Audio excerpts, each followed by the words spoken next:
Lirelia, and I'm in-game leader for 10 Star Nova. It's a long story. It all started when I was 8 years old. My old brother was playing CS 1.6 at the time, and I could watch him play during hours. My very first real online video game was when I was 9 years old, an MMORPG called Ragnarok.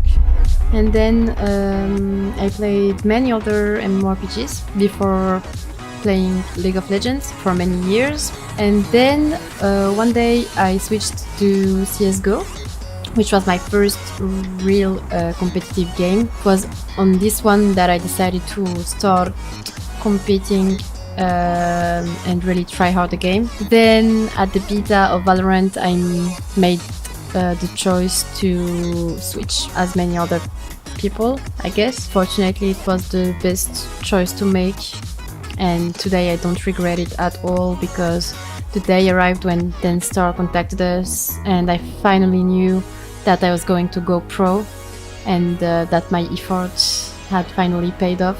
During my time spent on video games, I realized that you can make very, very good meetings as well as very bad ones. It doesn't matter, you have to keep your eyes on your goal and stay focused, because nothing is easy, and even less in the esports world. I also learned to never hesitate and not to be afraid to go for it, especially when I have an idea in mind. My profile is a bit different from my teammates, since I'm the only one continuing my studies this year. My days are very busy and will be even busier in the coming days, since I have to combine studies and Valorant, but overall my typical days will look like 8 a.m. to 5 p.m. in class, and the rest of my time in screens until midnight. I wish I had known that competition was so addictive. I always wanted to play for fun until I realized that I just wanted to win. I always found myself playing my life to be the best I could be in what I love the most, which is video games. The feeling of winning as a team just can't be replaced. I was already asked this question in an interview, and quite honestly, since then I still don't have the answer. I mean, I will say that it's just about my surroundings in general. The ones who want me to succeed, the ones who won't run away overnight. I know it's easy to give advice, but really, if I've come to this point, it's because, as in everything, you have to give yourself the means to succeed. And if that's what you really want, then go for it. Everything has to start somewhere. As for me, when I built the team, we all had one thing in common. It was our motivation to become pro on Valorant. And from there, we moved together and we built together. No matter what, whatever happens, just never listen to people who tell you not to do it or to stop or whatever. Just listen to yourself, because it's above all a passion before a profession, and nobody has the right to choose for you. You can find me and all my teammates on Twitter. Also, go follow 10 Star if you want to follow our adventures. Thanks, bye bye.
Hello, and welcome back once again to the Women in Games Community Cup, hosted and casted by myself, Jasmine, and also Naori Mizuki. We saw, action non-stop all day today, and finally we've reached our semi-final stages, where this time we're going to be watching Rix versus Project X, taking us to 3 maps. Hopefully, I know that's what you're hoping.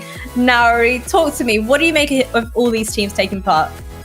This has been a really phenomenal tournament. I think that it's been so great to have more interest in the female scene in Europe. I know that we've had tournaments, throughout the year, but it's always nice to have more people getting involved, getting invested, and giving these ladies an opportunity to shine. And just in terms of the teams themselves, I'm so happy that we finally get to see Rix, who, as I mentioned before, because the Huntress Trials is sponsored by Rix GG, they are unable to compete. And then we had the Goose House games, and the Goose House ladies weren't able to compete in that tournament because the Goose House was running it. So this to me is such a great tournament because it allowed anyone or any of those teams an opportunity to be able to participate. And it's been really nice to see what they can bring to the table. That being said, I think the fact that they haven't been able to compete in a while definitely contributed to their surprising results. Of course, Luna hasn't even made it into the semi-finals,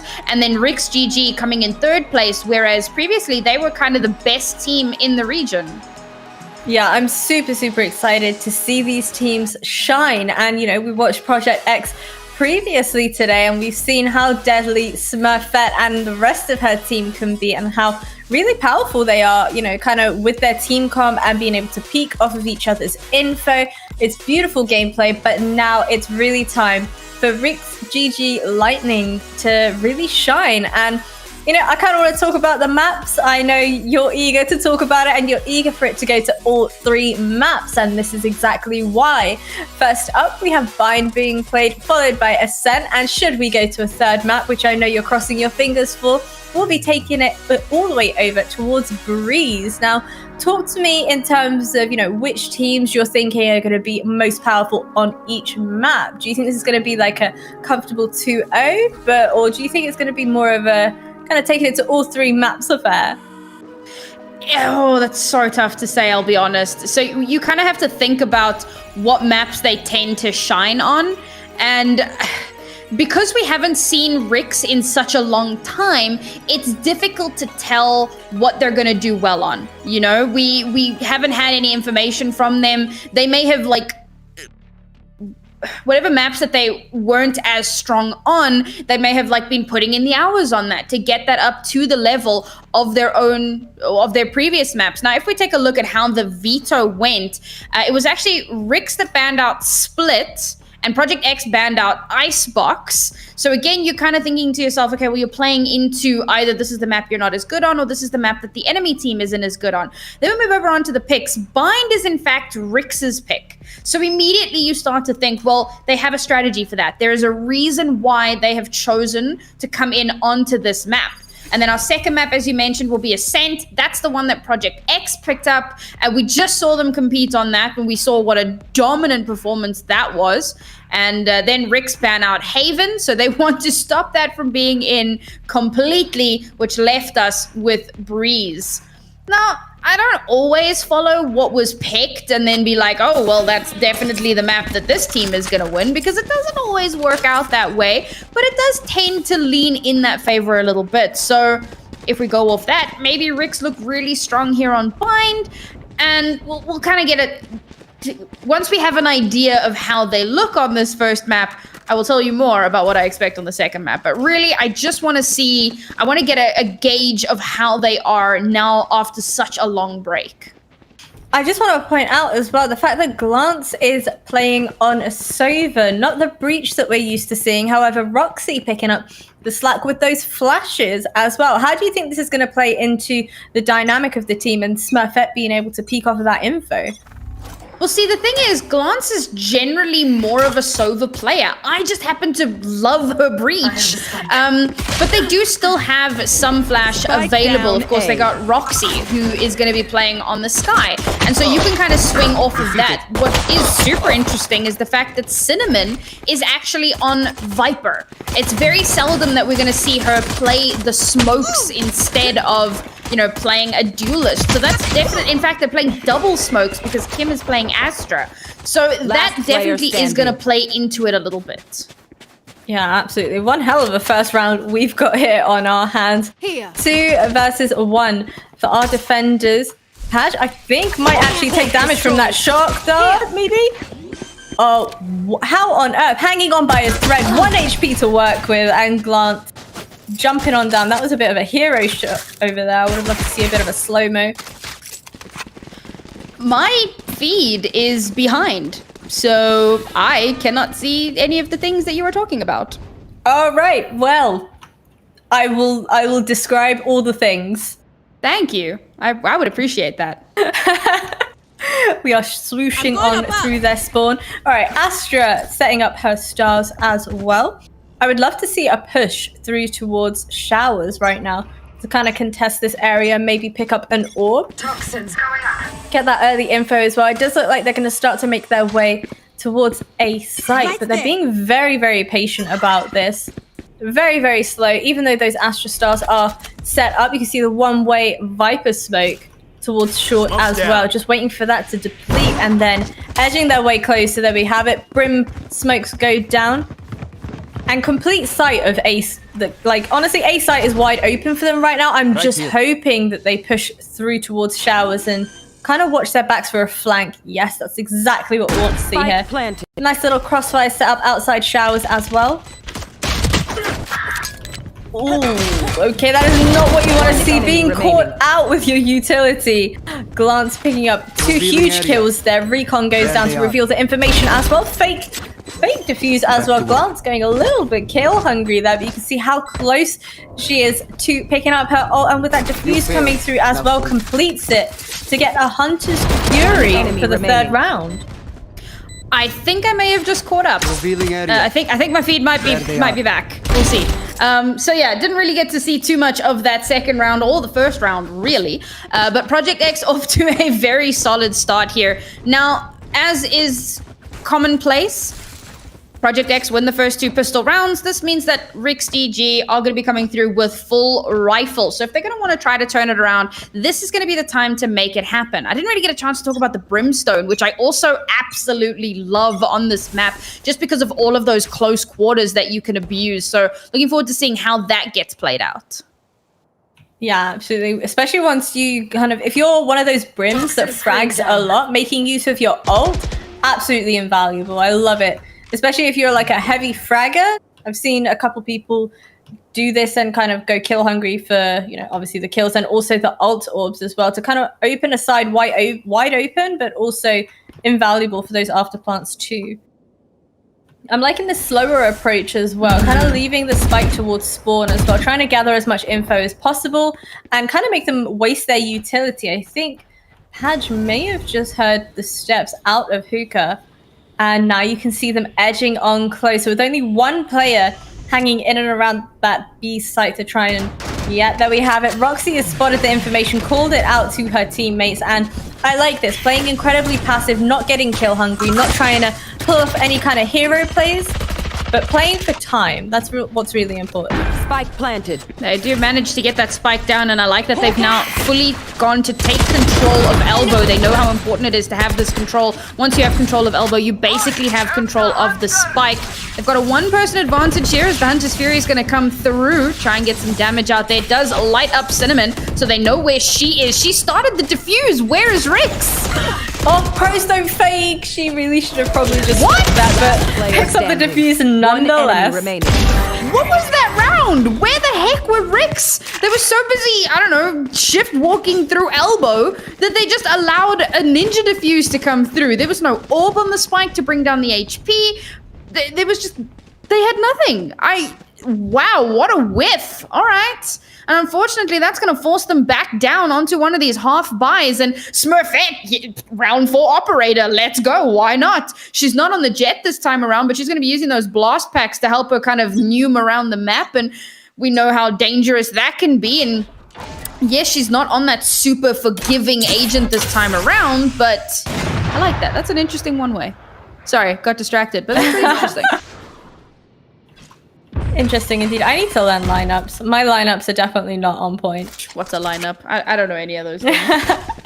That's why I play Sage. Way. Line up the walls. That's still somewhat of a lineup. Kind of. Sure, I guess. Hey, look, I'm just trying to make you feel better, man. Well, we had a nice little early kill from Smurfette that takes down Padge, which is, of course, the main duelist for Rick's GG. This is going to be super tough. They haven't really used any utility to bait out any rotations. Oh, and there's the information. They know that it's a push up long. Very, very good decision from Juppy there to kind of fall back. A lot of people often get a bit kill hungry. He manages to flash them all. Cinnamon Spike down B. going absolutely huge with 3 of those kills. And pops up the wall for a little bit of like sightline denial. Meanwhile, Sonya has booked it over towards the A site. Doesn't realize that Smurfette's still holding the angle. As soon as she pushes out of showers, she misses. Oh no, not like this. Oh, okay. That was a good use of the kind of satchel being used there, and Cinnamon picking up yet another kill. Was that 4 kills for her that round? That was 4 kills on the round. And again, the beautiful little finisher there. And here we go. Very, very early on in the map, Ricks decide to take a timeout because this is not the start to the map that they had expected, particularly off the back of 2 rounds back where they just had that massive whiff and somehow, you know, it was great that they were able to get the kill onto Roxy after the entire team gets blinded out, but Cinnamon somehow manages to get 3 kills and cleans that up. So this has been a very interesting start to the game, but it's not the start that Ricks would have wanted. Now as we carry on, they need to figure out what on earth are they going to do to turn this around. They had a weird force buy in the previous round. It is round 5, and I always talk about if there is going to be a momentum shift, round 5 is when it's going to happen.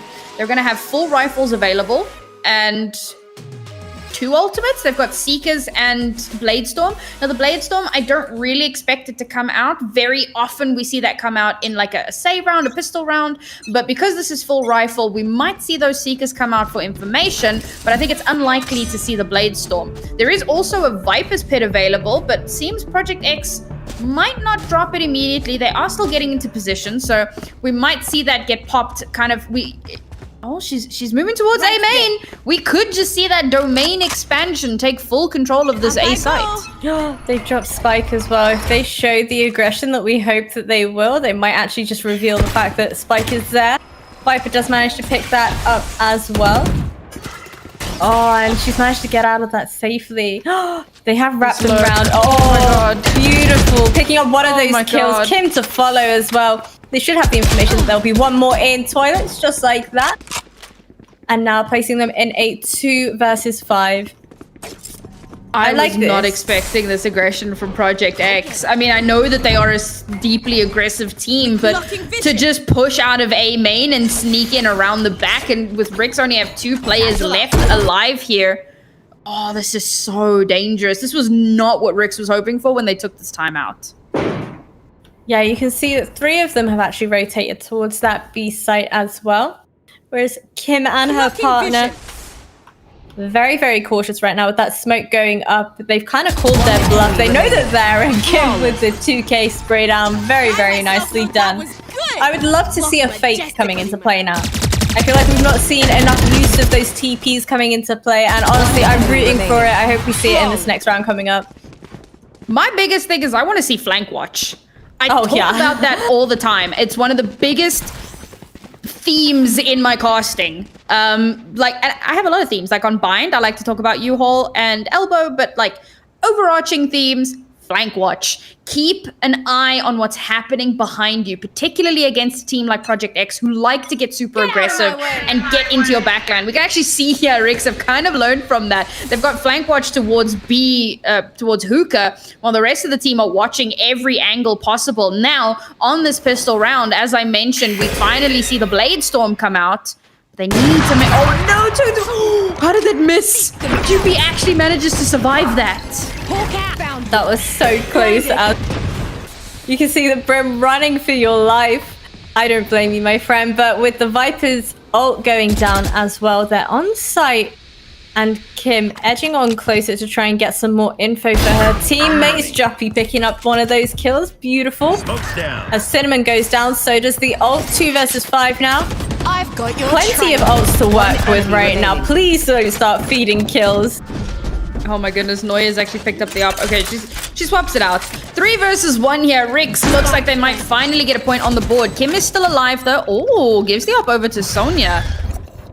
And now, of course, the 3 of them still left alive. There you go. Beautiful flick to close it out. A thrifty round for Rix Lightning. Project X... Wait, did they... Oh, they didn't keep the op. Okay, fair enough. Attacking op, you know, not necessarily the best option. I think they're just happy to have taken it away from Smurfette. Now, Smurfette is still able to buy it, but look at how, like, Roxy's economy is a bit of a mess. Thankfully, however, the rest of the team, like, should it come down to it, they will be able to buy for one another. But Rix is slowly chipping away at that with that first round win. Now, we need to see that continue. We need to see them use that. They've got Orbital Strike available, massive for like clearing out angles, maybe clearing out... Oh no! Oh, beautiful. That was great. We do take those. Big dub. They're gonna leave the op there. They might need that a little bit later on. Trade again. 3 versus 2. Rix. I've never seen Rix lose these. That's all I'm saying. It's smoke central on that A site. You can see with the drone going in, just barely able to see anything or spot anyone. And now Viper ult being popped as well, making things kind of difficult for Cinnamon and Co. But with that acid going down, she just knows. Beautiful play there from Cinnamon. Well read, well timed. Roxy was on a little bit of a flank, but she unfortunately did not survive the flank. Now it's down to the last 2. That's going to take the Viper's Pit off the board. Noya, we've seen her in this situation before. She has to somehow clutch this out. Sometimes pros do fake. Cinnamon dodges the flash, turns around at the exact right moment, and gets the kill onto Noya. A stressful round for Project X, but they win these apparently. Oh my word, that was an amazing use of the ult as well. Playing off your teammates' info, absolutely crucial. Cinnamon, what a clutch up as well. I love that she uses the sound cue of the guiding light. So she's checking towards the back to see if somebody's going to be like lurking in that way. She hears the guiding light pop behind her, swings at the perfect moment and gets the cleanup. And this is what like differentiates these players from like your average player. The awareness to know that that's the perfect time to swing. Beautifully played. Yeah. Now Rix, unfortunately, in a very spicy spot, still able to buy a little bit, but all they have available is Hunter's Fury. And oh no, Reyna just dies to Smurfette. One point just dry peek. Oh, they somehow got flashed as well. Through towards long. I'm not entirely sure how that flash managed to reach them, but are they even so watching long?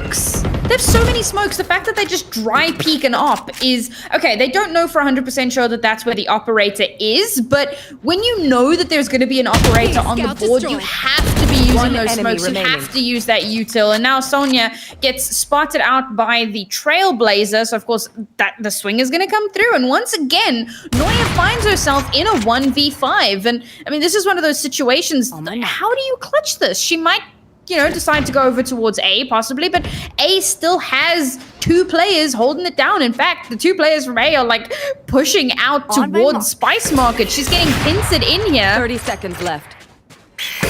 Oh, the impatience is real. Cinnamon's gonna swing and get this for sure.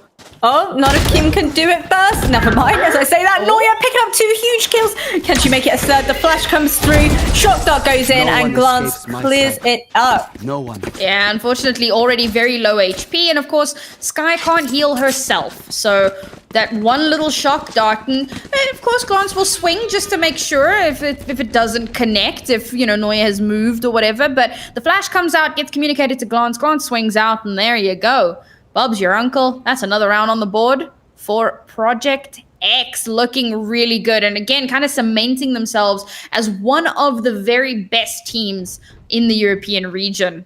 And now Smurfette still has the operator available. Yuppie not going to be able to buy up any further than a sheriff, which definitely puts them at a huge disadvantage in this matchup. 3 ults to kind of work with as well. I want to see Smurfette go huge. I want to see a double satchel ult and like maybe 2, maybe 3 of those kills as well. As you can tell, I am very much about all of the hero action plays. Make it happen, Smurfette. I know you can hear me. I think the reason they give Cinnamon the Viper is because she absolutely frags. So she has another Viper's Pit like 2 or 3 rounds later. It's ridiculous, actually. And this time, in fact, she shut down the B site. So this forces Rix to make a choice between pushing through the Viper's Pit or pushing towards the A site, where the rest of Project X are stacked up and waiting for them to push through. Plus, there's that Viper wall that completely covers showers. So trying to ingress onto site is going to be a tough ask. This was absolutely big brain, beautiful. I love it. As soon as that stim beacon goes down, the wall goes up from, their Astra, and they think that it's going to be making their way towards B. So the rotation comes through as well. 30 seconds and left. before they know it, A site is wide open, and they've already taken it. And that was an incredible use of the stim beacon. Yeah, really well played there. Oh, Reyna gets a little bit disoriented there, but as much as they've taken control of the site here, we've seen how good these retakes from Project X can be. 3 versus 5, however, definitely not an advantageous position, and Noya will get another kill onto Glance. The last 2 players kind of huddled up in showers, gonna make that very, very difficult. The cleanup comes through. Rix GG, beautiful play there. Great usage of their utility to just create that space, to fake out a little bit, take control of that A site. Lovely. It's amazing when you think about it. Something as simple as a stim beacon being able to bait out 2 of those players to rotate off of the A site. They had 3 players on B, all because of that one stim beacon, followed up by the Astra wall that was just, really unfortunate timing for them. But you know what? It worked out beautifully. Yeah, I think the smoke coming down as well played a huge part in that. So smoke and stim beacon, and it's like, oh, no. They're just going to rush out at us. And speaking of rushing out at them, look at what a Project X. Oh, no, Roxy. The attacking spawn. Roxy's going to go huge here. Oh, never mind. She's inside. She does not want it because she is a lone soldier on the B site. Calls it out to her teammate, Sonia, getting wiped out ever so quickly. I would love to see a TP coming into play. But look, the whole of Project X are over on the A side. They pushed out of A main to start on some wild flanking mission. They don't realize the spike's all the way over on the B side. Now the spike's gone down, and they've given Lightning the opportunity. Oh my goodness. Oh, when the smoke comes down. Reyna? Oh, she calls it. Beautiful play. They manages to spot out Roxy. Evens out the numbers. But again, Rix have control of the site. Project X, this is another one of those weird misplays. Enemy down. Oh, that double satchel was kind of clean, but unfortunately, Joffy way too quick with that. 1 versus 2 now. Hadge gonna try and pick up another kill and does exactly that. I love this round. You spoke about how you wanted to see more fakes, and we're finally seeing that happen. What a beautiful play here. Actually, I was really concerned when I saw that aggression from Project X. I was like, they're just going to run into 3 of Lightning's players, and Lightning are not going to expect it, and they're just going to get destroyed. But Lightning, they almost expected that to happen, and they started moving towards B. They left 1 person on A, unfortunately, so 1 dies there, but the rest of the team have made their way over towards the B side. It's those fakes that we love to see. Now, Project X, if they want to stop this momentum shift, they need to clock this. They need to realize, okay, we cannot allow ourselves to get baited out. Oh my. Flank watch, please. No one's watching. Oh, you can see the Brim as well being very impatient, kind of trying to predict that they might have pushed in through mid, but has no idea they've already fallen back. And I love this. You know, they pick up a kill. They're not being way too aggressive. They're not getting greedy and hungry for kills. They decide to fall back. They know they have numbers advantage. And that's really a difference maker in a situation like this. You don't want to feed them any kills and balance out.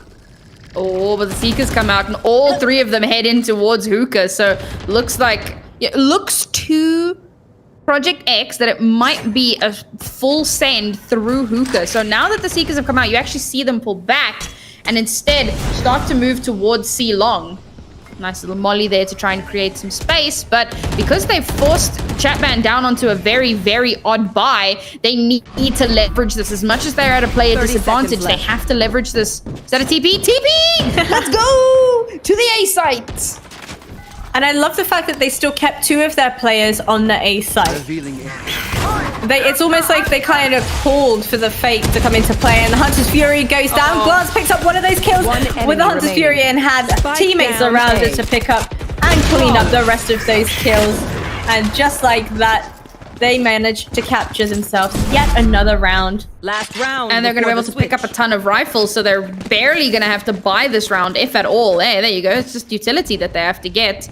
Now, this is why it's so important not to over-rotate. I said that Project X had to clock those fakes, and they did. They did not pull everyone over towards the B site unnecessarily. They waited to see what the plan was. The TP comes through, then they rotate. And of course, they had the Hunter's Fury available, and they know that everyone just went through TP. So the chances are they're going to push through showers because it's the shortest route. Beautifully played defense here from Project X, but now last round in the half, Pad just popped the knives. They know they have to commit everything that they have into this round. Oh, there you have it. Hunter's Fury comes into play. Why would you walk into it? Yep. Oh my goodness.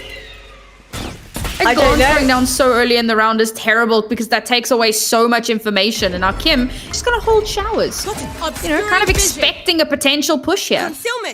On in and around towards Hookah is looking like a dangerous territory to kind of be in. Oh my goodness. Nade goes in as well. Please throw the boombot as well. Never mind. Boombot decides to go through towards long. And now you can see they're edging their way closer up towards A short. One-way smoke goes up, flash goes in. They have the info. There's one player there. Cinnamon picks up one, throwing down the acid as well, relying on her teammate Kim to pick up yet another kill, but gets taken out just before the wall goes up. Beautiful prediction there from Noya to like knowing where Cinnamon was going to be running. Oh, they're TPing back towards B. I love this, the fakes, but it is still a 3 versus 3 here, and Smurfette has committed that showstopper. It did buy a little bit of time for the rest of her team to get back, but the plant is going to come through. UP gets another kill. It's 3 versus 2. I've got your trail. Oh dear, there you go. Seekers go out as well, giving them all the info they need to peek off the back of that. Roxy trying her very hardest to jiggle back and forth, pinging Spike for her teammate as well, trying to get it up to half, but unfortunately unable to do so. Sonia with a big flank, but her teammates are way too quick to pick up those kills. I was wondering if this was going to be a case of the 9-3 curse. No, it's the best of a bad situation. 8-4 in the half, and now Lightning have a chance to show what they're made of on defense. Here's the thing, though. I've spoken about how aggressive Project X are. Now, of course, they're not running their usual duelist setup where they'll have Smurfette on the Jet and then they'll have Cinnamon on like the Phoenix, the Reyna, or the Sky. They're running a very different setup. How that plays in here, and of course, Glance not on the breach. You kind of spoke about it with the flash, not inability because they still have Roxy, but it does juggle things up a little bit, and bearing in mind that this was Rick's GG's map pick. Now their attacking half didn't go very well. We'll see if they can turn that around here on the defender half. Oh, I think Roxy might have actually spotted that there were 2 of them towards Lamps right now. Please tell me she's called it out to her teammates. Smurfette picking up one of those kills, but unable to get the second. Teammate very quick there to trade it on out. 4 versus 3 as the spike does get planted. Now Sonya at the back of site. Flank watch. We love to see it. One enemy remaining. And that's why it's so important, because the rest of the round is just clean up for Project X. I think the fact that Roxy actually bought the heal, in fact, both guys buy the heal, and that's super important. On the first round, you really have to weigh up what abilities am I going to buy? Am I going to buy abilities? Am I going to buy shielding? Like, am I going to buy a ghost? Am I going to stick with the classic? You really have to weigh that up. And the fact that both of them bought the heal, okay, it works a little bit better for Project X, but it certainly could have helped for Rick's Lightning. And in fact, it did help a little bit to kind of, you know, increase their longevity, but their post-plant, or rather their retake, was not as strong as it could have been. And here we go, Project X with the bigger guns, and we're gonna full send it. We're heading over to B.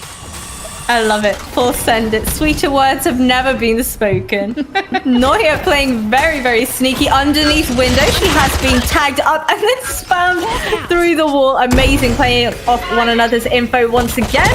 However, I'm not too sure about that flash as she does flash her teammates. Now Smurfette on site. She is a powerhouse to be reckoned with, honestly. Spike planted. Yeah, nothing new there. And unfortunately now Reyna in this 1v4 has to somehow make something happen, get Smurfette. That's a good start to the round. Of course, the information is given over where she is. Ooh, oopsie, accidentally picks up the shorty there for a second. That's not gonna help you. Flash comes out, swing away, and there you go. Glance cleans it up. Valiant attempt from Reyna, but was always going to be difficult in that 1 versus like 3 scenario.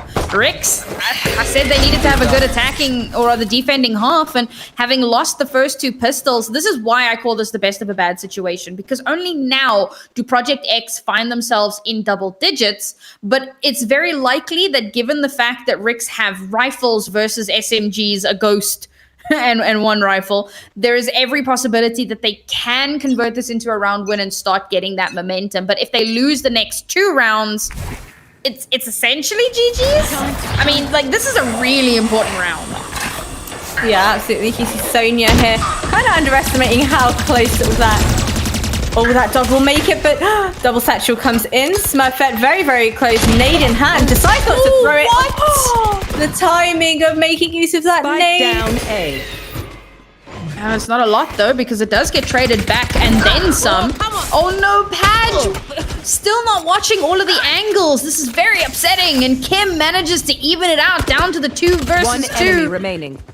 Make that 2 versus 1, and once again, okay, it's not Noya this time. It's actually Yuppie who's going to wind up in this situation. And she has to somehow clutch this one out. She has full HP, but, I mean, the amount of HP that Glance has lost is, like, next to nothing. And it's going to be tough. 1 versus 2 to try to clutch this out. Still has some smokes available, so can deny a little bit of sightline. Still has a stim beacon. We'll see if she's going to be able to use that to convert this into a round win. Yeah, I would have loved for them to kind of TP again and double fake it, honestly. You enjoy that TP far too much. I like the havoc. I like the moment of realization, honestly. Oh, no, Glance! Oh, not Glance, Yuppie even. I keep got that confused. Not expecting that both of them have gone down long to hold the same angle, because very seldom that actually... Right? Yeah, exactly. Why would you? You would kind of have somebody probably in elbow or maybe in hookah. But to have both down long, big misread there. And I said that was an important round for them to win. And here is exactly why. Project X on full rifles, Lightning back down onto like a weird half by 2 marshals. But how do they convert that into a round win? It's unlikely. So this is... this could be the end. I don't want to count Lightning out just yet. They have been one of the top teams in the region for a reason, but it's definitely not looking good. Definitely not looking good indeed. Jupi, I'm wondering, is she able to make something work here? Does spot them towards long, still decides to stay on top of that container. And now you can see the rotations coming in from their jet, trying to spam through the wall. The Sova drone goes in as well to try and collect some extra info. Oh dear. Smurfette jumping on in, picking up one of those kills, makes that 2. player I standing. would have loved to see a satchel out of that situation, honestly. But now Reyna, last player standing, lone soldier, gets spammed through the box, and that takes us to 12-4 match point now. Jet's grounded. Oh, this was always going to be a tough ask to try and win this in an eco round, to try and get that thrifty. Oh, but Project X are just looking so good. I'm kind of stressed out for Lightning because now, yes, they've got rifles on board. They've also got a Viper's Pit that they can drop. Might want to drop that. I see she's kind of hovering towards A, so might want to drop that either in showers or A main just to try and like shut down any points of aggression. They've also still got an orbital strike, which can come in clutch. We did see it manage to get a kill when it was used earlier on. There you go, Viper's Pit down in showers, but unfortunately, the push is heading towards B, and it doesn't look like it's a fake. Oh, Padge, that aggression pays off beautifully for her, dashing away as well. Maybe trying to bait them out and playing off the flash of Neuer here towards Long. I'm hoping it pays off for her. The dog doesn't check the corner, but the flash goes in, playing off each other's contact. Absolutely wonderful. What? remaining. What the hell was that, like, meat grinder down Long? Smurfette's the last one alive, and there you go. Beautiful. I don't know if she could just see through the cracks. Sometimes, like, what you see from the one side isn't what you would see from the player perspective. But beautiful prediction there. Gets the cleanup. One And enemy remaining. Rex Lightning can live to die another day, I guess. Not the best buy available to them, Neuer. Okay, there we go. Somebody's able to buy for her, so they can at least match up in guns.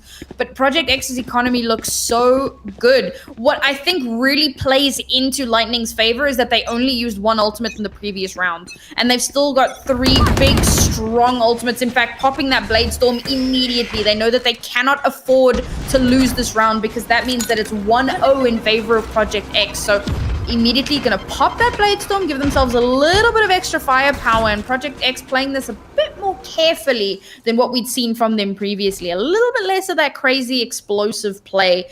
They don't want to underestimate this opponent. You want to find it, Hawkeye?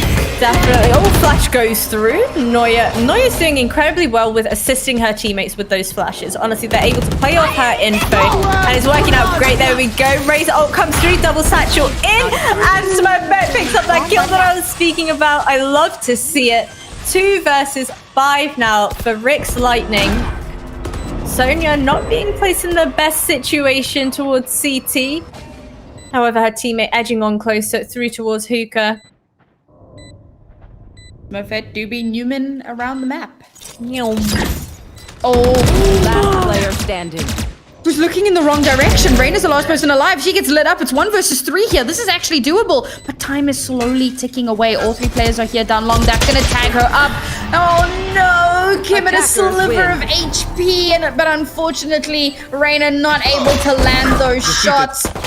What an impressive performance from Project X. I mean, we knew coming into this how strong they were, and it's a little disappointing to see this from Rick's Lightning because I mentioned this a few times. Before they were picked up by Lightning, there's a team known as Legals, and they have won 2 or 3 Huntress Trials, if I'm not mistaken, so they have consistently put up numbers, but I guess an elongated period of time where you just cannot compete in tournaments really starts to show. That lack of, like, scrims will only take you so far. That lack of practice in a competitive environment where the results truly matter have definitely played a part here. This was their map pick. This was their map to lose, and they did. As we move on to the next map, that's Project X's pick. I mean, things are looking very dire for Lightning.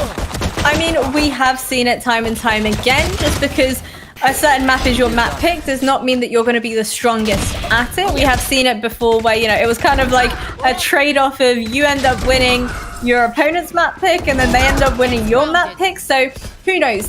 Going into second map here, I feel like it's definitely anybody's game. But Project X putting up an incredible performance nonetheless. I do, however, feel like we need to bring it back to the point of, you know, once that runaway train gets going, it's very, very difficult to pull it on back. So I'm hoping they don't leave it until too late before we see some more aggression coming into play, because it was working out amazingly well for them, especially when they were going in for those sneaky flanks. And as we spoke about, you just mentioned the flanks here. That's what I want to see a little bit more from Rex, is the flank watch. because that's what Project X do well. And it's because they know that they're flankers. They do the flank, so they want to make sure that if somebody else does it to them, they're ready and waiting for it. So I think that is where Project X, it's one of the many places where they really do shine. And it's an area where I'd like to see a little bit more from Rick. So like, keep watching the flank, bait a little bit more, and try to leverage that into your round wins. Yeah, so do make sure you guys stay tuned right before we go over to map number 2. Nauri, I know you're crossing your fingers for a map 3. You've got me crossing my fingers for it as well, because this has been intense, and I don't doubt that we're going to see some more amazing gameplay. But do not go anywhere. We'll be right back after this break and this very interesting video from Lux Nova. Hi, I'm Medica. I am the captain of Lux Nova, and I play Sentinel. I got first into gaming when I was just a young kid. I started playing things like Pokemon, where I would stay up all night trying to get into a match. And when I got my first PC, I got more into online games like Minecraft, which then led me into CSGO, and I would say that CS was like the kickstart to my gaming career. Because I wanted to become a professional player at some point after watching all these LANs being broadcasted. Just the idea of having a team to grade your favorite game with was just super attractive to me. With the announcement of Valorant, I was more motivated than ever to compete at the highest level. The most important thing I've learned is that you can do anything with just enough dedication and work, that giving up is not an option. For example, at first I always doubted myself that I would ever get immortal or even close to that, but here I am, just trying to become the best version of myself every day. Currently, my schedule is pretty open since I finished high school and uni doesn't start until October. And so I am tracking from 4 p.m. to 8 or 9 p.m. During the week with the team, where we talk about new strats and trying them out in customs and scrims. After this, I mostly just hang out with my friends online or keep playing to improve my personal performance. Before starting my gaming career, I wish I would have known how hard it is to keep a good mental, I think. Especially sexist comments in game or people trying to bring you down on social media is something that you should learn how to deal with. It's really hard. The most influential person is probably Biggie. He taught me so much about competitive esports and Valorant itself, and he's helping me become the player that I want to become, and I am super grateful to have him as my coach and mentor. If you want to become a professional player, just do it. Just become one. The path is not easy, I can tell you that. You will have your ups and downs, and you just always have to remind yourself that it's just enough hard work. As I said, you can do anything and you will succeed. Always push yourself to your limits and improve. Setting your goals is a great way to keep your motivation up as well. And most importantly, don't listen to negative things being thrown at you. Just trust your own true potential and listen to yourself, basically. You can do it. People can connect with me or the team on Twitter after the tournament. And you will find emails to reach out in my and the team's bio. Thank you very much.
Hello, hello, hello, and welcome back once again to the Women in Games Community Cup. My name is Jasmine Kanuga, and I am joined by the beautiful Naori Mizuki. Before you say it, Naori, I'll stop it. You. Oh, dearie me. I'm really looking forward to this next match. Like, the first map was a little one-sided, I gotta admit. Rix had some really shining moments, but unfortunately, not enough to kind of bring that scoreline a little bit closer. Now, that was Rix's map pick that Project X took, as we mentioned before the break. We're going to be heading on over to Ascent now. This is Project X's map pick. I'm a little bit nervous for Rix here. Yeah, absolutely. But, you know, we did mention prior to this that we have seen it before where, you know, you kind of end up trading off which map you win versus which map you pick. So who knows, maybe that can come into play, but I know you're crossing your fingers. But for us to go over to a map 3 and onto Breeze, and now you can see Agent Select is underway. Talk to me about these different picks that you're seeing and these lineups coming into play. Well, Project X are getting on back to the tried and tested. Smurfette and Cinnamon going to be playing very aggressively off of one another as Glance comes back down onto the Sova. Of course, like, Sova is not good on split, so that's kind of where that breach pick tends to come in. Now, however, Sova can get a lot of information. Over on the other side, though, Lightning with a very similar composition. The double duelist is instead going to be the Reyna instead of the Phoenix. And then in terms of smokes, you've got Omen versus Astra, which again, Omen Astra at any rate is more of a stylistic difference, you know, depending on how you actually want to play those agents. For Cinnamon and Smurfette, this comes down to how well they play off of one another. For Noya and Padge, this is definitely going to change how they play this, because Noya, playing the Reyna, it's very much a selfish agent, tends to play for herself, and so is Jet, really. So I'm going to be interested to see. We might kind of expect some more split plays from these two duelists, taking control of different sides of the map, potentially. But they are starting on attack here, much like they did on the previous map. So we're going to be looking for some serious aggression here. And again, flank watch, flank watch, flank watch. Yeah, Smurfette with the Frenzy in hand as well. Speaking of aggression, I'd love to see a little dash and frenzy approach, but she does look to be playing pretty damn patiently as they're making their way through towards market and onto that B site. Swarm grenades get popped to slow them down ever so slightly. Kim getting picked off like that is absolutely huge. Noya overhealing as well, and they're already on site. Taking full control. I mean, we've seen this earlier. Oh, nice, another kill there. Only 2 players left alive, but it's a little bit of a slaughterhouse. 2 versus 3 here. 1 enemy remaining. Smurfette was very low, but manages to take one down with her. It's now all up to Glance. Lineups kill. Oh, the shock dart coming through, and Noya swings at the perfect time. This is a good start for Rix. This is what we wanted to see. Can they continue this momentum? Absolutely. See, this is the curse. I bet you anything this is a whole new curse that's coming into play, that you don't win your map pick. What if? I might be onto something here. What's interesting here is Smurfette opting into the Marshall very, very early on here. Now, that will make it a little bit more difficult to go into the round 4 operator. We'll see how they manage to get themselves through this round as Lightning. They do still have 1 frenzy on the board, so still looking to have a little bit of aggressive play as they start to make their way in towards the A site.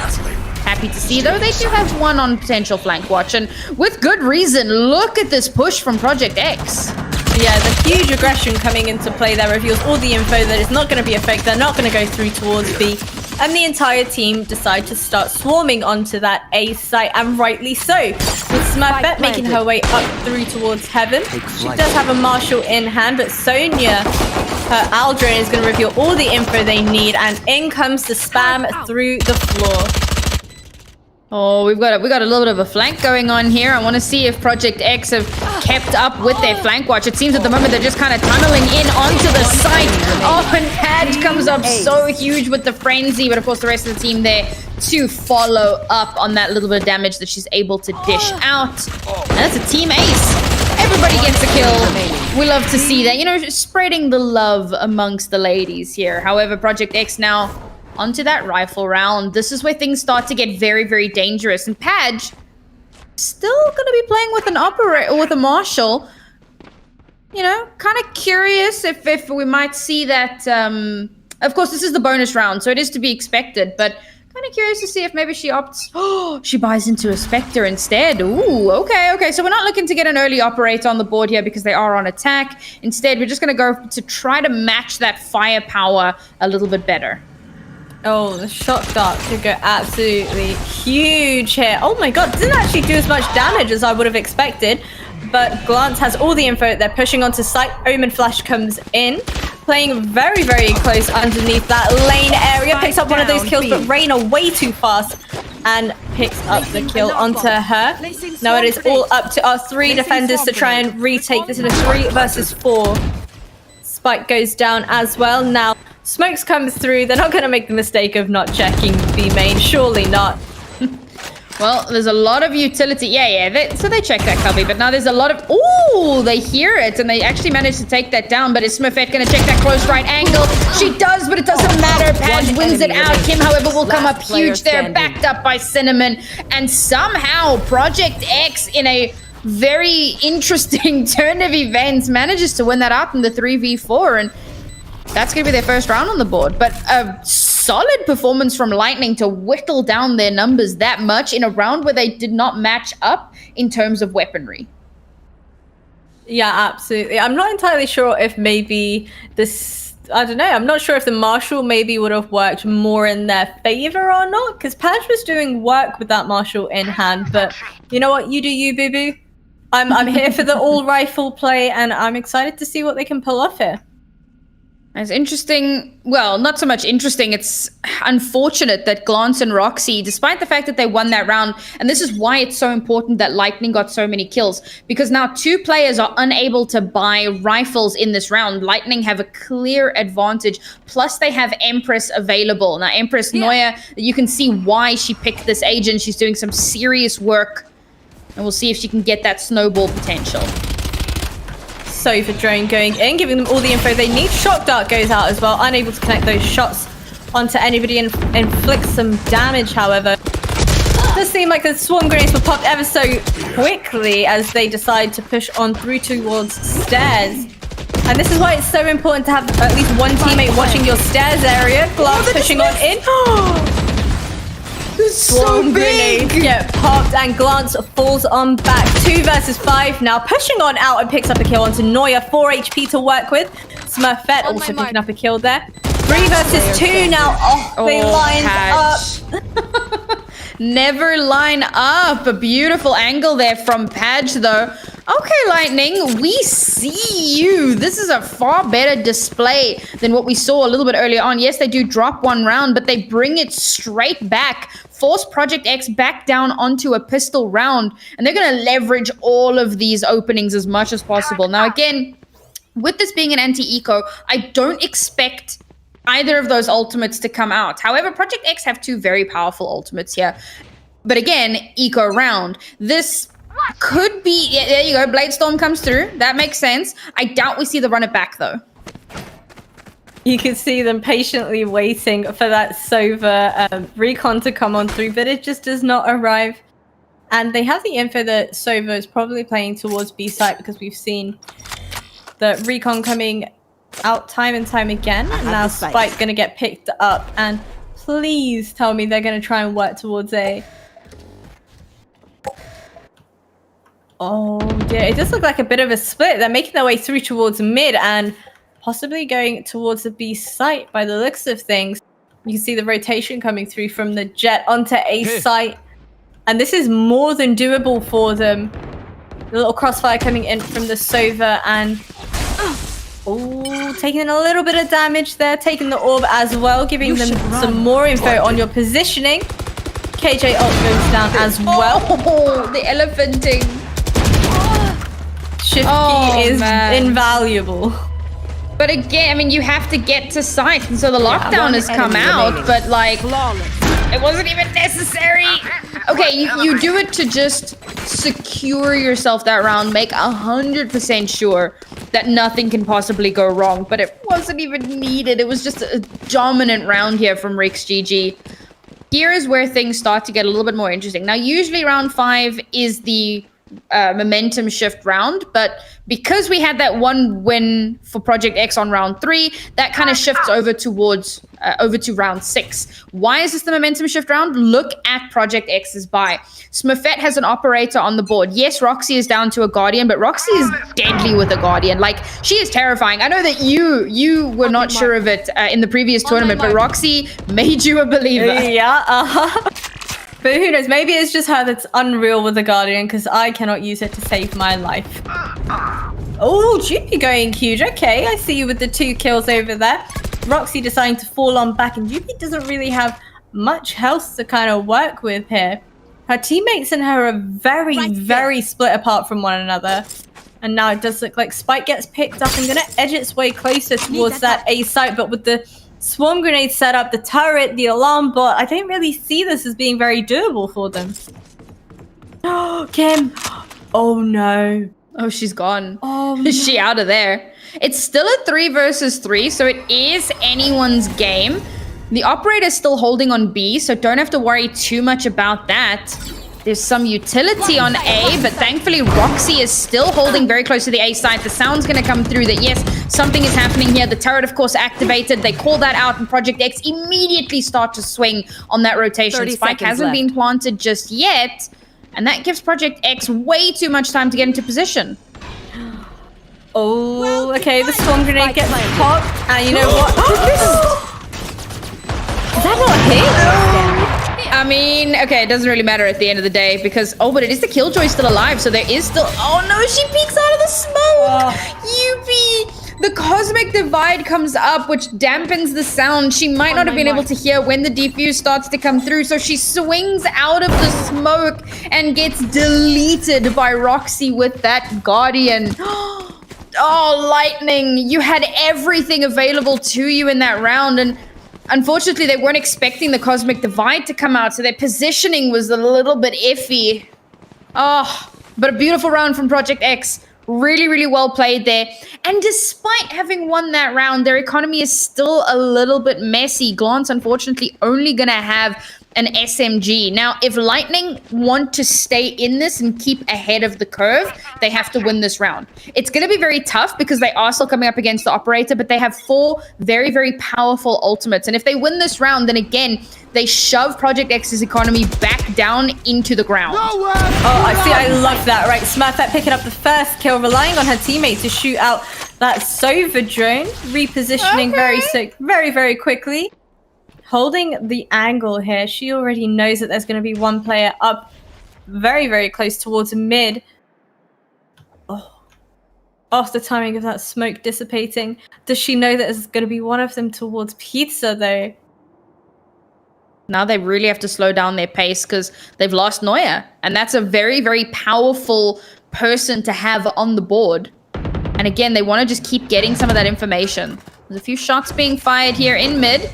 Oh, Padge is completely lit up. Oh, as she peeks through the smoke. It's so dangerous to peek. Like, that is essentially dry peeking an operator, and unfortunately just wasn't able to get through Project X with the player advantage. But Ricks are pulling really far back. They've planted the spike, but they've pulled all the way out of sight.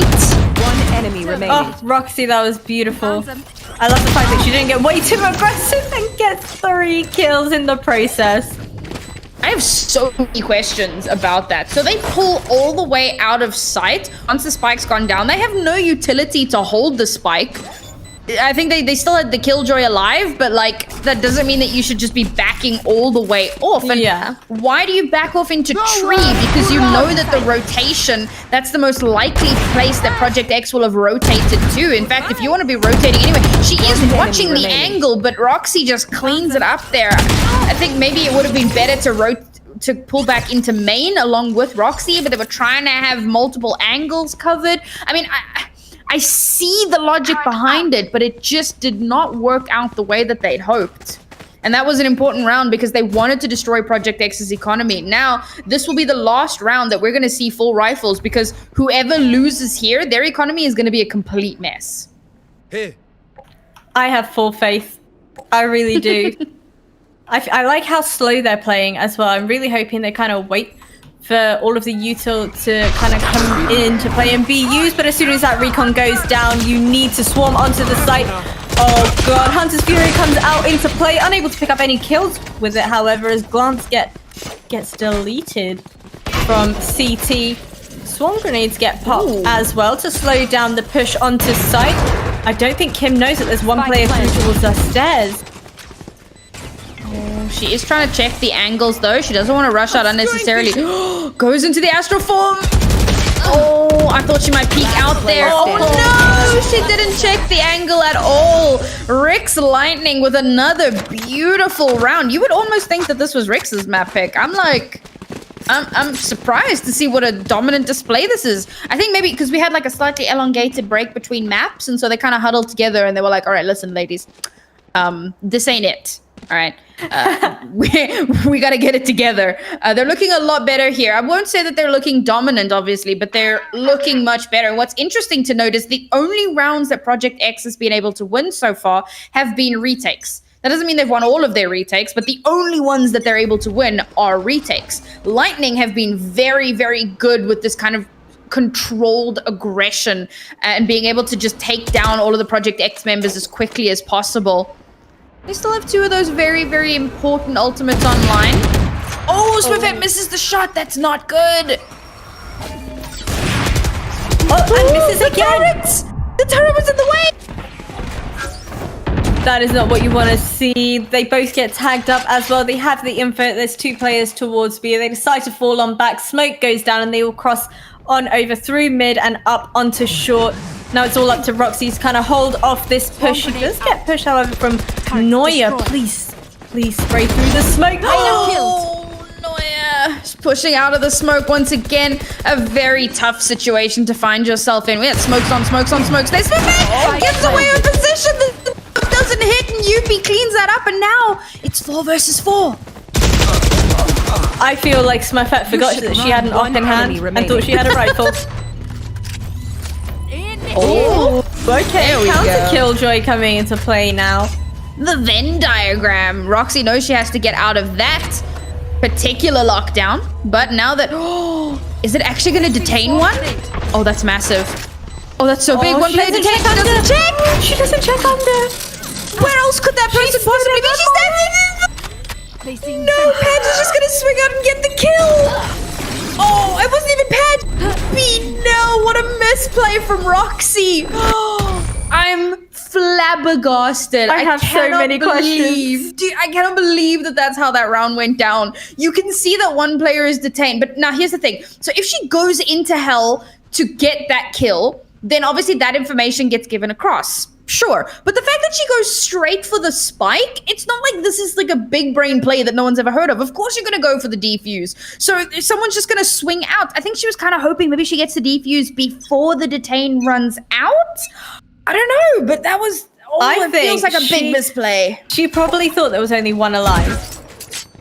Because I don't know how else that could possibly happen. One of them's detained. Of course, one of them's going to swing on you as soon as they hear the defuse. I think that might have been the case. I don't know. I'd be curious to find out the answer to that. But we're going to the next round nonetheless. Flash comes on through and nobody checks the corner.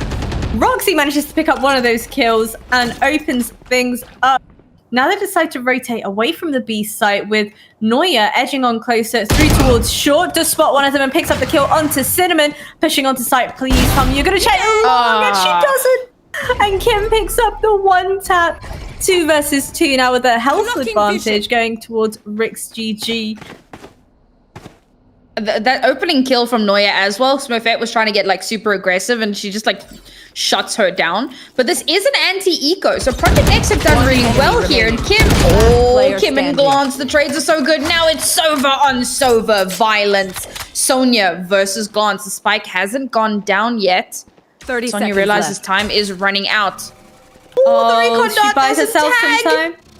But this is a good thing. She's been able to cross on over because she knows that the other Sova's not going to want to be tagged up by that. Does get the spike down, but please do not face. Get spammed through the box. You hate to see it. Beautiful play from Glance there. Very well read. Just spams through those boxes on sight. Thrifty. And there you go. the announcer lady said it. This was a thrifty round for Project X. I mean, they had no business winning this round, and yet Lightning get a little bit too big for their britches, I think, and they kind of miss out on some very. I mean, look at that peek. Instead of firing through the boxes, she tries to run away behind the boxes, which can be spammed through. You know, like it's these small little misplays that are giving rounds, and yet another round in the hands of Project X that was a retake. So we'll see if they can get this next round in the bag as well. Smurfette once again deep. Smurfette, you have to hit those. Typically speaking, we see Smurfette go absolutely huge with the operator. I'm not sure what's going on, but she seems a little bit rattled. Oh, big flash coming into play. Nice. Honestly, amazing teamwork there. Roxy and that Phoenix peeking off each other's info. Swarm grenade goes down as well. Jupi, big flank coming into play now, and Glance knows that she's there. Picking up another one. 3 versus 2 now, and Smurfette is trying to hold the angle. I do believe the spike has been picked up. No chance. Sonya's in such a rough spot here. If she gets taken out by the oh my god, I'm just having a 2 versus 1 and she doesn't Roxy! No, she expects that Sonya would have run away and doesn't look behind her. How does Lightning win that round? How do they whiff the last round so phenomenally to just completely decimate on the second round? This has been such a turnaround from Rix. I don't want to say I can see the future, but I think I might be able to see the future. I mean, you said this last time. Yeah, I'm coming back to the point. Honestly, I did say that not everybody wins their map pick, and that seems to be the case in this situation, but I'm not going to get ahead of myself just yet. Loads of ults to kind of work with for this round as well on both sides. Oh my goodness. Everything just gets popped immediately. Yeah. Look at that! They have like 4 ultimates immediately. It's Down B. What? This is chaos and mayhem, and I love it. Noya very aware that the fact that, you know, backside wasn't actually cleared. They do have Spike in the hands of Omen, making sure they're holding the angle from Market. Oh, that win. How does she miss those shots? It's down to a 1v1. How did we wind up in this situation? Reyna versus Roxy, no! Play off of the turret, but it doesn't work. Amazing round from Lightning, and what's really interesting is that this was the exact scoreline that we had on Bind, but it was in the opposite direction. It was Project X with 8 points and Lightning with 4. Lightning have had such a good comeback on this map, but here's the thing. They've given themselves a 4-point buffer. Fantastic, but 4 points is not a hell of a lot, and their defense on Bind was a little iffy. Okay, so was their attack, to be fair, but now is where it's really going to matter, because they know that if they lose this map, they're out of the tournament. So it is so important now more than ever to show up like the best defense that they've ever had in their lives, because they want to stay in this. And I can see that, you know, they're all buying ghosts. They're expecting to take those long range battles. They want to shut down this attack before it has an opportunity to start. Yeah, you can see with Spike still towards that A-long area. You can see that they're still very undecided. Project X don't want to commit way too much to one side and then potentially lose that spike and in turn lose the round. So they're playing very patiently, probably trying to play off some info, pick up a kill or 2 here and there, and maybe even try and sell a bit of a fake, as it does look like A site is being completely abandoned. Oh. Couple of tagged up shots there from the turret. So that does give away a little bit of information, but Cinnamon coming in big does get traded out though, and Rex GG once again giving themselves a big buffer, a big, you know, boon in this first pistol round, yeah. They're gonna walk straight into the Omen. One enemy remaining. My word, Reyna, go on, make it a 3K. No! Glance with a right-click headshot as she jumps up in the air. Oh my goodness, I don't know if my heart can take this. My first note is nerf the classic, because the fact that you can jumping right click and get a kill is ridiculous. My second note is Lightning, let's go. I mean, this is just a repeat of like what I said previously, but really doing very well.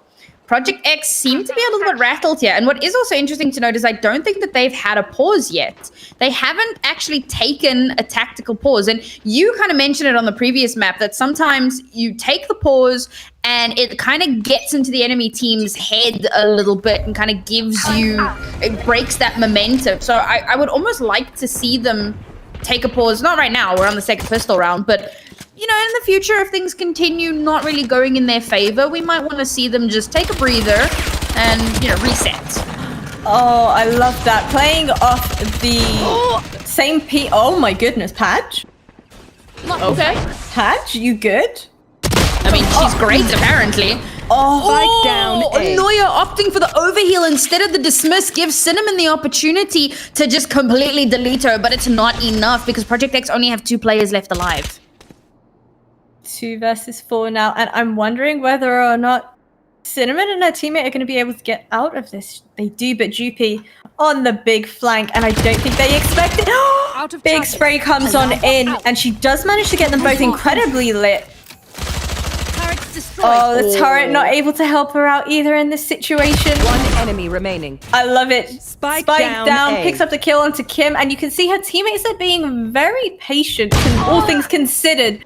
And now that she's been taken out, you can see Padge not far behind to trade that kill. That was also weird. Like, Cinnamon and Kim just start chasing the random jet behind them, which, again, I kind of understand. They're very low HP, and they want to try... Oh, sorry, not Jet, but the UP on the Killjoy. So they want to deal with that because they want to be able to aggress the site, but, like, UP's at full HP, and she has a better gun.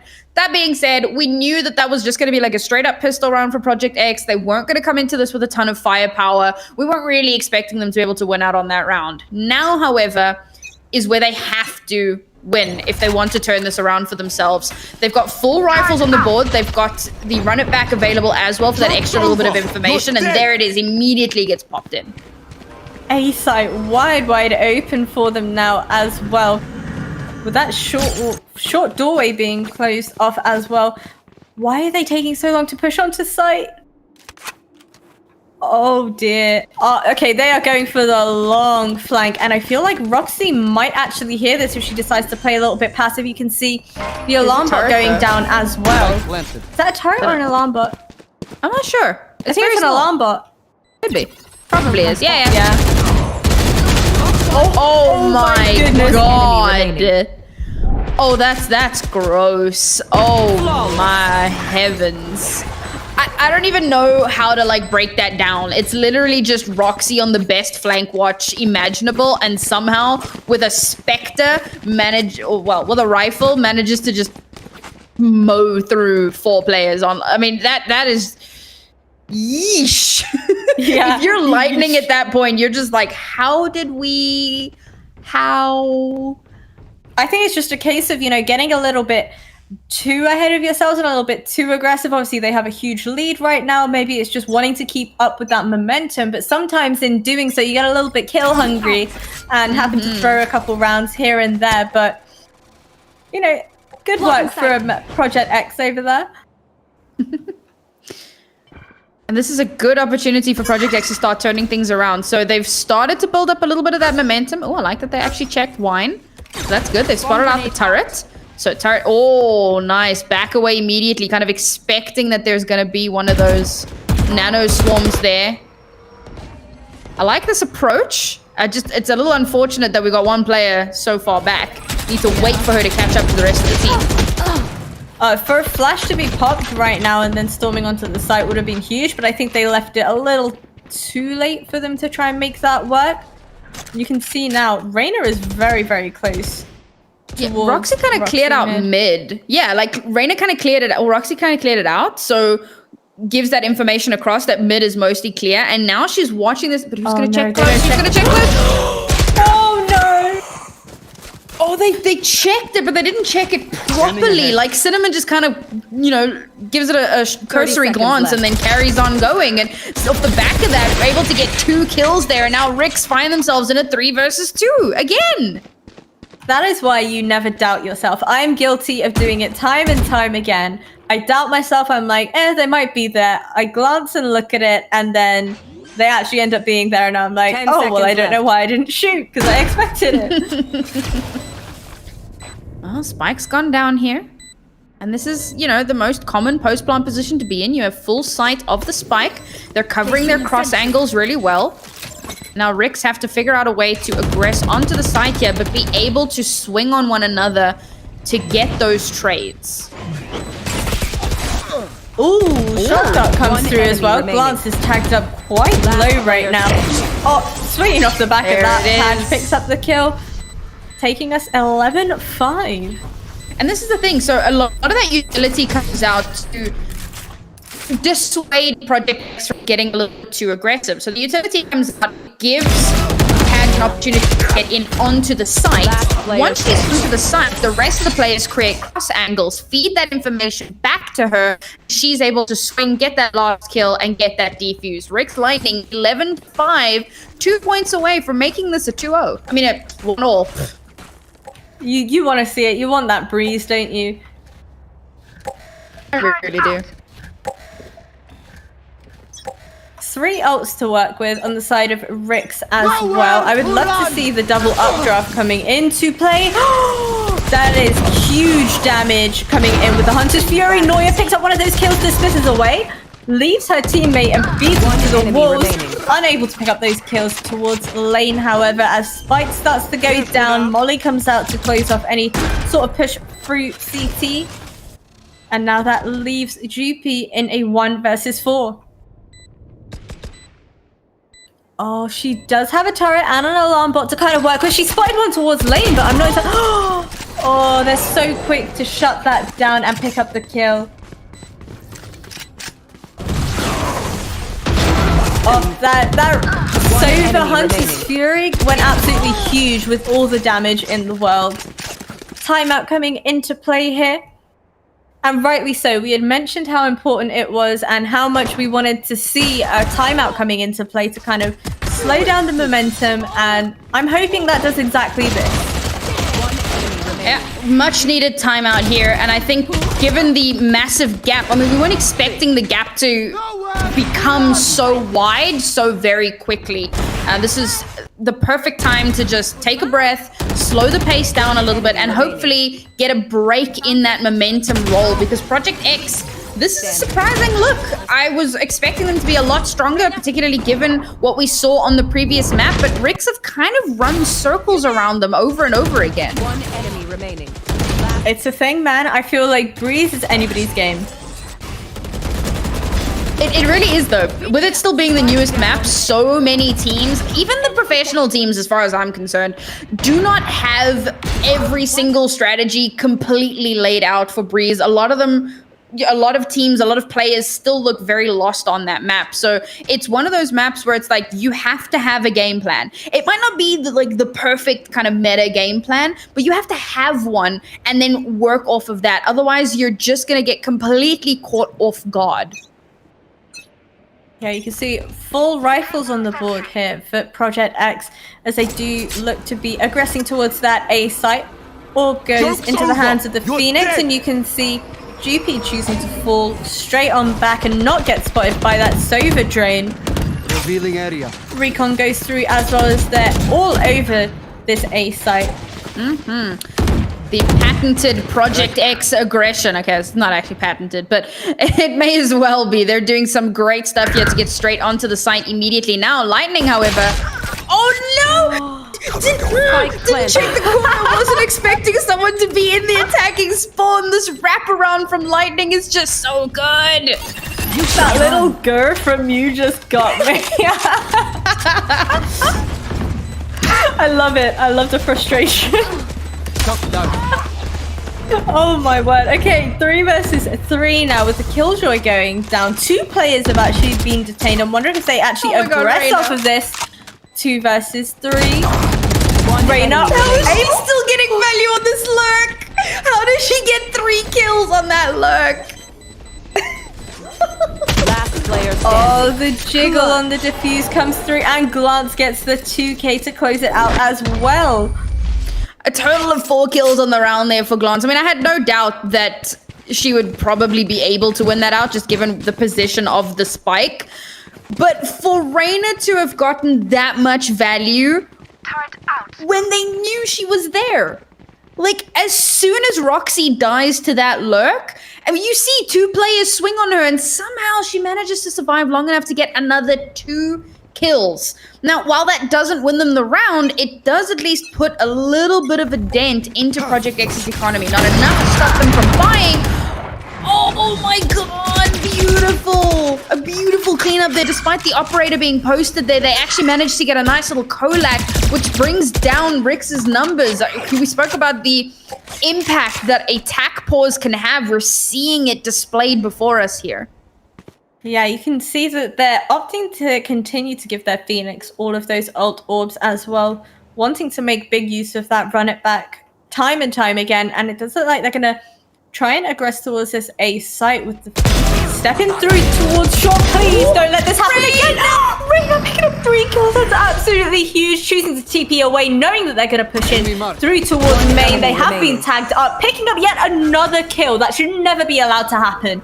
Now 1 versus 3. Sonya does tag up Kim, spamming through the wall. And Noya flanks on back. Reyna, time and time again, going absolutely huge on this Omen. How do you allow this to happen? And this time, because we were saying in the previous round, it wasn't enough to win them the round. This time it was.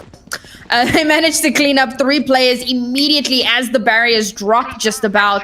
And that puts them perfectly poised to maintain control. And then she gets the 4th kill as well. Like, look at it, she's 25 and 12. She's been like the silent assassin of this game for Rix GG. She's been huge. And here we are on match point. This is such an important round for Project X to win. And with that, it's looking like it's gonna be tough. Tough indeed. Oh, Padge, I would have loved to see you spam through that smoke. Never mind, your teammate Sonya will do exactly that, though. Padge jumping up and down, right click while jumping. I know you're thinking they need to nerf that. Last player standing. I hate that. Now, this is great from Project X. 1 player left alive here. Sonya has to come up massive for Project X, for Lightning. Oh my god! Oh, it denies the plant. That's huge. Still so much time, though. Yeah, but it buys a little bit of time, and Kim, who's already down to only 2 HP. You are divided. Cosmic Divide, massive. Now all the utility in the world is going to get placed down. Here's the thing, though. Lightning can afford to lose 1 round here. They're pulling out so much. They've pulled out the Cosmic Divide. Like, this has been a good round, just in a very general sense. Oh, she must have the info that... Oh, that gravity well can go absolutely huge, but they don't spam through the box. They're not sure, and oh no, turns away at the last second. There we go. Smurfette with the cleanup. A very important round for Project X, but of course, we have to bear in mind that Project X are not out of the woods just yet. They have a long way to go if they want to win this map, and even if they do manage to get all the way to 12, that's going to take us to overtime. They have managed to force Rix down onto a save, but Rix have held on to most of their ultimates. Padge is like 2 orbs away from a Blade Storm. And they've got like so many rounds to make that happen. Project X have held on to 2 of their ults. They're probably going to give Cinnamon that ult orb, right? Pick up that, run it back, get that info. Oh yeah, very likely. There you go. Immediately get that picked up. But here's what's scary is that they know they have to throw everything into every round, because otherwise that's it. It's over. Yeah, absolutely. I love this aggression. I would love to see you go through towards heaven, though. Oh. Go on, Smurfette. Updraft again. Pop an ult. I know it doesn't really make sense for you, but just do it. They've done enough to clear out the site, which is good. It's given them the opportunity to plant the spike. It's a 5v5 retake, which is not ideal. If you're the attacking team, you want to have at least gotten 1 kill. Oh, there we go. Beautiful stuff from Glance. Immediately get straight back. Rick. Oh, they're expecting it. They're expecting. Unlucky Reyna, not going to get that same value. 3 versus 2 here. The spike is slowly ticking away, but bearing in mind, there you go. There's a lot of utility to stop that. Oh, that's an ult coming into play as well. Still got some swarm grenades on the spike. Okay, never mind. Not needed at all. I love the little Z finisher. Honestly, it's like the highlight for me. It's really good. So like, I mentioned how they have to throw everything into every round because they, you know, they're always on that match point, but the Hunter's Fury was a little bit much, kind of overinvested there. They threw 3 ults into that round. Now, Roxy likely going to be the one to try and pick up that ult orb, so that'll give them Bladestorm and Lockdown to try and pivot a round win off of that. But I mean, Ricks have got 5 ultimates to use here. They've got Emperor, which we know can come up huge. They've got a Lockdown to push Project X off of sight once they fix. It's Cinnamon taking the ult orb. Oh my goodness, okay. Careful now. All right. Interesting choice. You can see the rotations coming on through as well. Trying to edge their way closer through towards shore. Spike going down as well. Oh, Killjoy goes down as well. Cinnamon managing to destroy that and save her teammates just a little bit more time. Heal goes through as well. 2 makes that 2 versus 3. Okay. This is more than doable for the Ricks GG girls. Reyna on a lurk. That's where she lives. So they've created a cross angle. Ooh, it's a good trade, but she's taken so much health off of Smurfette. And once again, we find that Sonya has to be the one that has to come in so massive for her team. Gets 1 kill. But of course, we mentioned Smurfette was very, very low. Kim is at full HP here. And it's just cleanup. It's the same tactic. Like, you wouldn't expect for both of them to be sat towards short. So she panics and thinks, okay, they might be up towards heaven, but not expecting yet another player to be in and around towards short. And it's just unfortunate. 10-12 now. What do you think? What are your predictions? Do you think it's going to go into overtime? What's terrifying, and I think we are going to go into overtime, because what's terrifying is I mentioned at that round that Ricks had 4 ultimates. They now have 1. They committed everything into that round. I mean, that is overinvestment at its finest. And Project X, who now, of course, are in an anti-eco situation, plus they have 3 ultimates available, starting off immediately with the run it back here, and gets a kill with the run it back. It's disgusting. Should have had the yeah, there we go. Info of how many are on site gets relayed as well. That was the quickest round possibly ever. Anti-ecos. It do be like that sometimes. It do be like that sometimes. Ricks are able to buy here. Now Ricks are taking... Okay, it feels like it could be a little bit late for this timeout to come through, but they're taking their attack pause because they need to win this round if they want to secure themselves in this series. If they lose this round, we go into OT. And the thing about OT is that one of the big things about the kind of regulation rounds is that you have to play with how you work your economy. There's a lot of thought that goes into, if I lose this round, you know, we're not going to have a ton of money available. We might have an ultimate online. There's a lot of thought that goes into that. Once you get into overtime, everyone's getting the same amount of credits. The biggest decision you really have to make is, do we buy an operator or do we buy a rifle? That's essentially your biggest decision, because everyone has half ult points and everyone gets the same amount of credits, and it comes down to raw individual skill, mechanical play, and how you strategize on the map. So we want to kind of avoid that, particularly if you've given yourself some sort of an advantage in the round. Now, Ricks unfortunately do not have a massive economical advantage, but if they win this round, then, you know, they'll win the whole damn game. If they lose this round, we get into that like really weird situation of having to deal with set amounts of credits each round. This is a very important round overall. Yeah, absolutely. Especially when you consider that Roxy actually has her ult available as well to kind of lock down a site as well. Ooh, okay, UP getting tagged up by the Sova drone as well. Yet again, orb going in the hands of Cinnamon. Oh, here we go, flank watch. Flank watch is absolutely huge. As the Killjoy goes down, I don't doubt that they're going to try and destroy this KJ ult. But Kim is ready and waiting. Picks up one of those kills. Can she swing on it and pick up a second? She does. Absolutely huge for her and her teammates.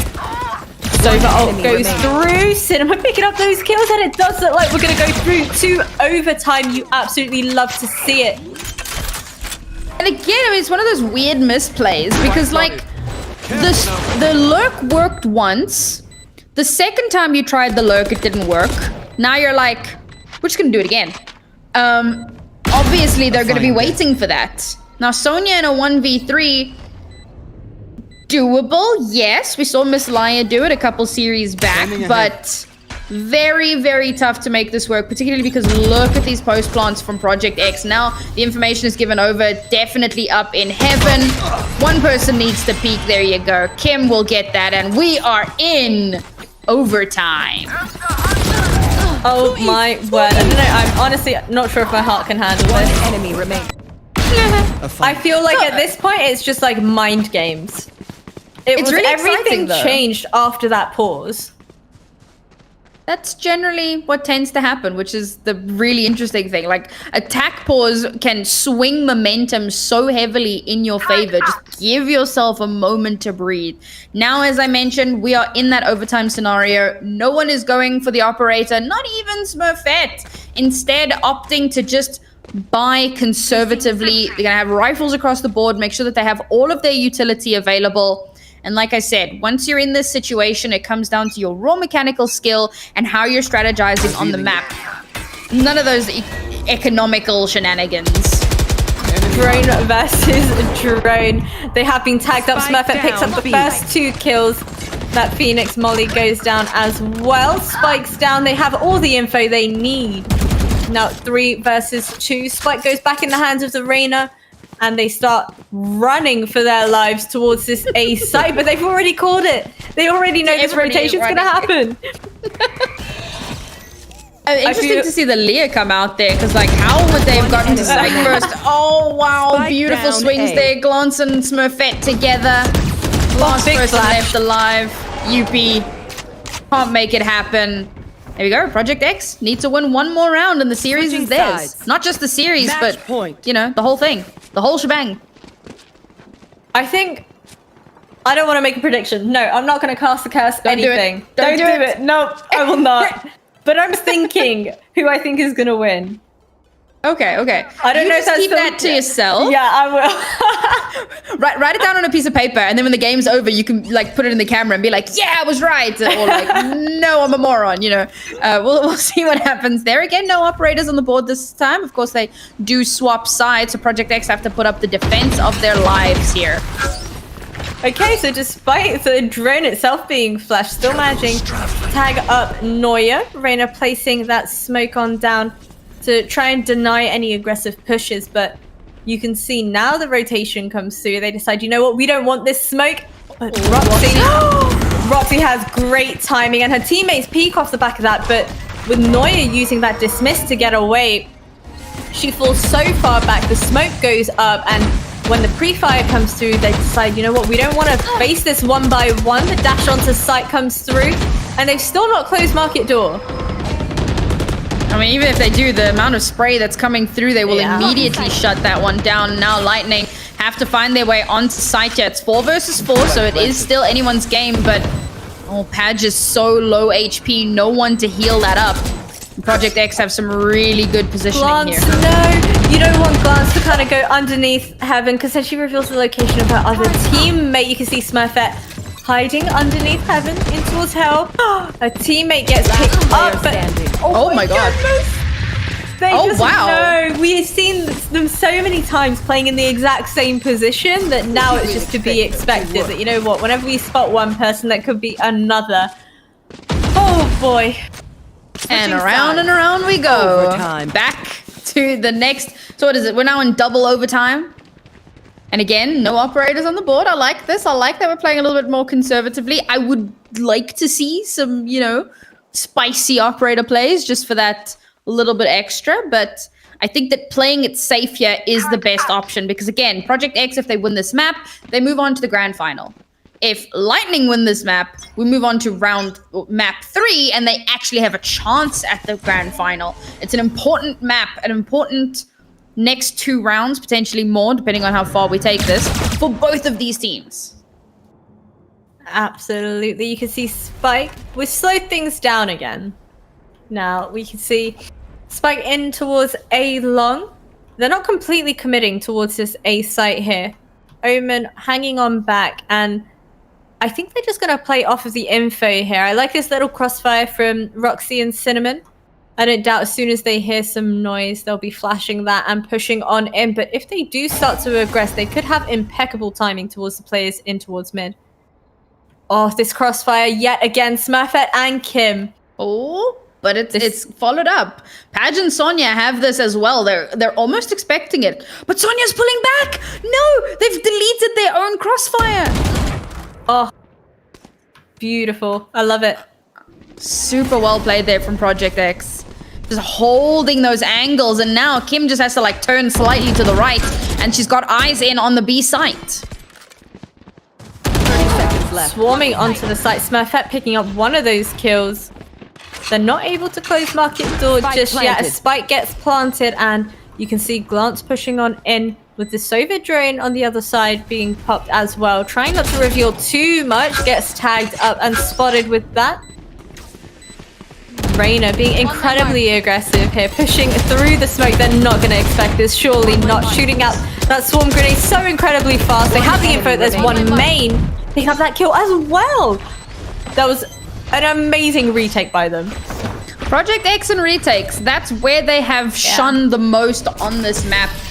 Did they pick up any defense? I think the first round of OT, they picked up a round Switching that sides. wasn't a defuse. It Match wasn't a point. retake. For most of it, it's just been, you know, retakes. And really good ones, to be fair. Yet another match point coming into play. Just around and around we go, you know? The wheel keeps turning. I'm curious about how Lightning are going to mount this defense. Their defensive half was decent. It was pretty damn good. Here. So I want to see a flash face. Just see if that actually does happen. Oh, Reyna being a little bit aggressive here. Cover going out. Okay, provides a teammate with some sort of cover, but sat towards Wine. I like this play. But we've seen time and time again, they do actually happen to clear Wine a couple times here and there, so... Oh, no. Oh, there we go. There we go. The swarm grenade goes down. Neuer gets wiped out of Wine. 4 versus 5 now, picking up the orb once again on that Phoenix. Oh, this could be it. That's a very, very powerful early pickoff here. Reyna's going to have to come up very big, holding this cross, spams through the smoke, but the bullets just miss. Oh my god, that flash! 4 versus 3 now. GP going huge. 1 versus 2. What on earth has just happened right now? Beautiful cleanup once again. Padge and Sonya, such a powerful duo. Now Kim is on a little bit of a flank here, but Padge seems to have clocked that. Kim's gonna come around the corner and gets taken down by Padge. Well, coast to coast indeed. That was not it, despite a very Switching good sides. early pickoff. Overtime. We go again. Triple OT, baby. Let's keep it rolling. Let's not keep it rolling. I'm so scared. I'm like I'm in a constant state of fear. I'm literally sat on the edge of my seat. This is the game-changing moment. This is the game-changing overtime. I mean, you say that. Who knows? I'm wondering if we go 16-14. We'll see if that happens. That tends to be like, when you go into overtime, it tends to be like a 16-14 if it's gonna end, you know, ever. But now Lightning have to mount an attack. Their attacks were good, but not as good as their defense. Of course, that's where Project X mounted their resurgence. You see, as soon as that B aggression was shown, they kind of all just kind of swarmed towards that A site. Spike starting to be planted as well. Reyna pushing through the smoke, but gets picked up by Roxy. Oh, you flank can see and no the flank flank watch. again. No flank watch. But it's okay, they're on site. They're on site and they're covering all of their angles, so this is okay. But the pincer movement from Project X here could come up huge because there are so many angles to watch. Oh, so many of them were spotted right there. I think there was 2 of them spotted. They know that there's going to be another one underneath them. Padge unable to connect the shots. This is absolutely dire. Glance picks up one of those kills, gets a right click as well. Oh my word. This is massive because Project X have been far better on their defenses than they have on their attacks. For them to have won this attacking round means that there is a very good chance that they will win this next round. Lightning have to come up so big on this next round. Yeah, this defense has to be insanely good to somehow stem the tide and stop Project X from running away with this victory. I cannot believe that we've gotten to this moment. Can you believe the first map? How dominant that looked for Project X. For us to be at this point now, I'm blown away. I'm honestly in awe as well. You can see, I like the fact that the Killjoy is kind of hanging back, making sure she relays any information of any sort of aggression through towards B, because we saw time and time again they did, as soon as they kind of aggressed through towards B, they knew it was going to be an A commit. And now it does look like the Phoenix is going to be edging on closer through towards site. Smurfette picking up, oh no, wait, sorry, Patch picking up a kill, but as I say that, Smurfette also picked up a couple kills here and there. 2 versus 2 now. Reyna opting to TP away through towards Jenny. Look at this goes flank. on in. Oh my word. Look at that flank. They're kind of expecting it. You actually see some cover going up into heaven because they really think that this is happening. Last player standing. Oh no. That's sold out to expect Roxy. it. Are they watching? Is anyone actually watching heaven right now? Oh Okay. no, but they will be in a second. Oh, I can't believe it. We go again. quadruple overtime. Oh Switching my sides. goodness. Overtime. Quadruple OT incoming. Come on, chat. Let me know. Who do you think's taking this one? We'll find out in 3 minutes if you're right. But like slam it in the chat there. Let me know. Who do you think is going to win this round? 17-15? Maybe? You're jinxing it every single time you say it. It just doesn't happen. I'm definitely not doing it on purpose to see how far we can go in overtime. Definitely not. I would never. Cast this curse, please no. Okay, A push. I would love to see it come on through. Loads of swarms and alarm bot, you name it. It's all Project already X. set up. Look where they're setting up. They're pushing through mid here. Oh, that's unfortunate. The kill onto Cinnamon in mid. That's going to completely destroy their flank plans. Surely the info is being called out. They're going to be down towards A. short. Please tell me it has. So many swarm grenades being popped right there. Pre-fire comes through. They already know that there's going to be a couple people aggressing through short. But Padge, very, very map awareness was pretty good, I was going to say. But Glance still managing to pick up that kill. My ult's ready. Noya picks Last one up and player then standing. dismisses away. 1 versus 3 now. Make that a 1 versus 2. Make that a 1 versus 1. Noya, this is very much She doesn't know doable. this is behind her. 7 bullets to work with. She can't even afford to reload at this point. Oh, she aces! Oh my goodness, that was so sick. That was such an amazing Switching round. sides. I feel like the girls are really getting into the zone here, and it's that point of like, like sometimes you'll get to this point and you're like, you're kind of tired, just slipping up a little bit. But I feel like, I don't know, Noya was just in the zone there, like. She just knew exactly what was happening. It was such a good round and an important one for Lightning, because now in a strange turn of events, we talk about how Project X needed to have a really good round. Now Lightning, who have just had a solid attacking round, need to have a good defensive round. And defensive were their better rounds the whole way through. So again, we find ourselves in a position where this could be it, but do Project X let that happen? I'll tell you what, it'll be absolutely heartbreaking if Lightning run away with this round right now after the comeback we've seen. Jupy, that is exactly why you need his teammate to watch your back. On my mark. Project X being in a 5 versus 2. This is actually happening right planted now. as well. You've cannot cast believe it. cursed it. How did we get a grand final in our semi? I don't I understand. have no idea.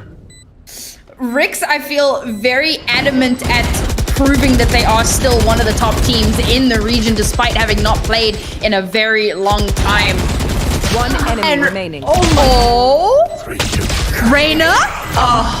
My ultimate is ready. So close. I can't believe it. She almost clutches that, but not Switching gonna be sides. enough. Overtime. Pentable overtime. Let's go. Please don't tell me what the score is going to be. Please just do not. I bet you anything, the one time you don't say what the score is going to be, this is the moment it gets closed out. All right, we're going to see if that you might have just cursed that, but we'll see. Oh, no. You just cast to curse it again. Let's go. Honestly, I'm speechless. Fair play to all of these girls. Fair play to Project X in particular for making one hell of a comeback. Can we just remember that if Lightning win this, we have a third map? Oh my goodness. Like, where do these ladies find their energy from? They're busy chugging their Red Bulls, their Monsters, whatever they've got. Coffee coming out of their ears. Oh, God, how do you win? Okay, fair enough. Such a good start for Project X. Oh, man, Lightning heavily on the back foot here. Now they have the info. Sonya is towards mid. You can see they've all kind of left bomb site and edging closer through towards mid. Recon goes down as well. It just looks like this could be a bit of an A push coming in from the Omen, edging closer through towards short. Oh dear. A site is God, A wide is empty. open. Yeah, Oh my there's no God. swarms or anything to kind of hold them off. Of course, short door has been closed, however, so Smurfette's watching to see if anybody rotates through heaven, which will give that information away. So they're kind of playing for retake here. They want to play off the fact that they have the 30 numbers seconds left. advantage. Once that spike eventually gets planted down, they'll have that info and then they'll start moving towards the site. Here. there you go, spike goes down, it has been called out, and now we see the rotation come through, but GP is ready and waiting. Olampot has been alerted and picks up one of those kills, decides to fall on back, and rightly so. This looks like we're gonna see a recon possibly back. Ooh, okay. A little bit of a flashy play there. Oh, I don't know how they're going to do this. See, now we're seeing the funneling effect coming into play yet again. Roxy picks up one of those kills. 2 versus 2 now. Glance drops down, picks up one of those kills. 1 versus 1. And it swings in favor of Roxy.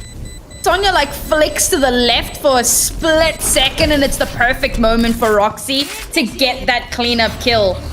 Oh man, 17-16, we're back down onto match point. Player standing. I don't even know, like,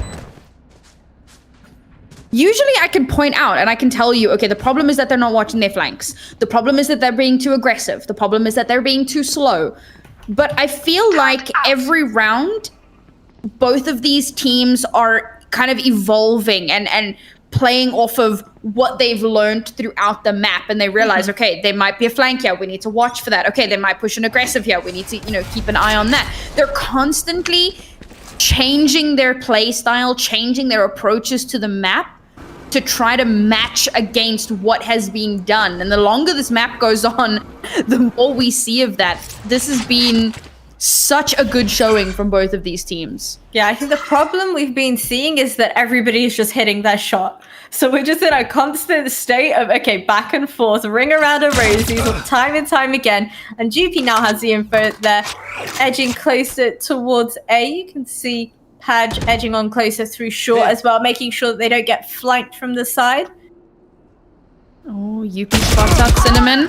Oh, beautiful swing there. Cinnamon and Glance managed to get a kill together. That's a great opening for Project X. They are going to be able to... Oh, Radar trades it back. Let's go. Spike's going to get planted. It's all about these post-plant positions. But remember, they need to rely on utility here. Oh, no, not again. Around and around we go. Where we stop, ain't nobody know. There you go. Recon goes through, giving them the info of how many is on site. Oh, fake defuse. A little bit of a jiggle coming on through. Spamming the spike flash goes in. Picking up the kill onto the Omen. Now Cinnamon. Oh, Cinnamon. You're kidding me. You're kidding me. Cinnamon actually starts shooting at her own teammate because she's so panicked at what's going on, and somehow Noya manages to get the final kill in the round sides. and go for the Overtime. defuse. We go again, ladies and gentlemen. 17-17. What is the sextuple overtime? They're even calling a timeout. It's just like, what the hell are we gonna do to secure this game? Now, of course, that does give Project X a chance to have a little chat as well. Both of these teams, they're huddling up. They're trying to figure out how the hell do we stop this from going to another round of overtime. And I hope it doesn't go to another round because I don't know what comes after sextuple. So I'm gonna have to Google it to be quite honest with you, but I'm hoping it does not come to that. But we have seen after the, you know, the tack pauses, it's kind of the game-changing moment, and I'm hoping that's gonna be the case for all of these overtimes that we've seen. And you know what? If it does happen, then hey, why don't they kind of tack pause a lot sooner? Question mark. yeah. Good grief. I can't believe that we found ourselves here. I know I said this earlier, but it's been such a good display. And I'll be perfectly honest, coming into this, I kind of favored Project X. And after the first map, I kind of felt vindicated in that belief. But as I said a little bit earlier, like this is Lightning trying to prove that they are just as strong as they've always been. No, they haven't been able to compete in tournaments for an extended period of time just due to the fact that, you know, all of the FE tournaments were sponsored by Rix, so they weren't actually able to compete. But they are constantly grinding every day. They keep playing, keep scrimming, trying to stay on top as much as possible. And here we go. A great opening pickoff here for Lightning as they try to try to hold on to their crown as the best in the region. Flashing and pushing through the smoke. Nicely done. Cinnamon manages to tag him up incredibly heavily. Updraft onto the Jenny as well. The spike goes down. Kim making her way through short, but playing quite passively. Oh, in comes the drone for that info, revealing that there is one up towards heaven. The spam comes through, but the shots aren't connecting anywhere near enough. Maybe that shot dart can do some damage. Okay, Lightning. Oh, man. Bearing in mind that I think it's if we get to like 20, then the game like resets and kicks everyone out of the lobby. Please no, please no. So we need to like we need to make it snappy. Come on, make it snappy. yeah, you know, come on, ladies. You know, we haven't got all day. You know, we still got a grand final to cast, potentially a map 3. Like you can't monopolize the entire broadcast like this.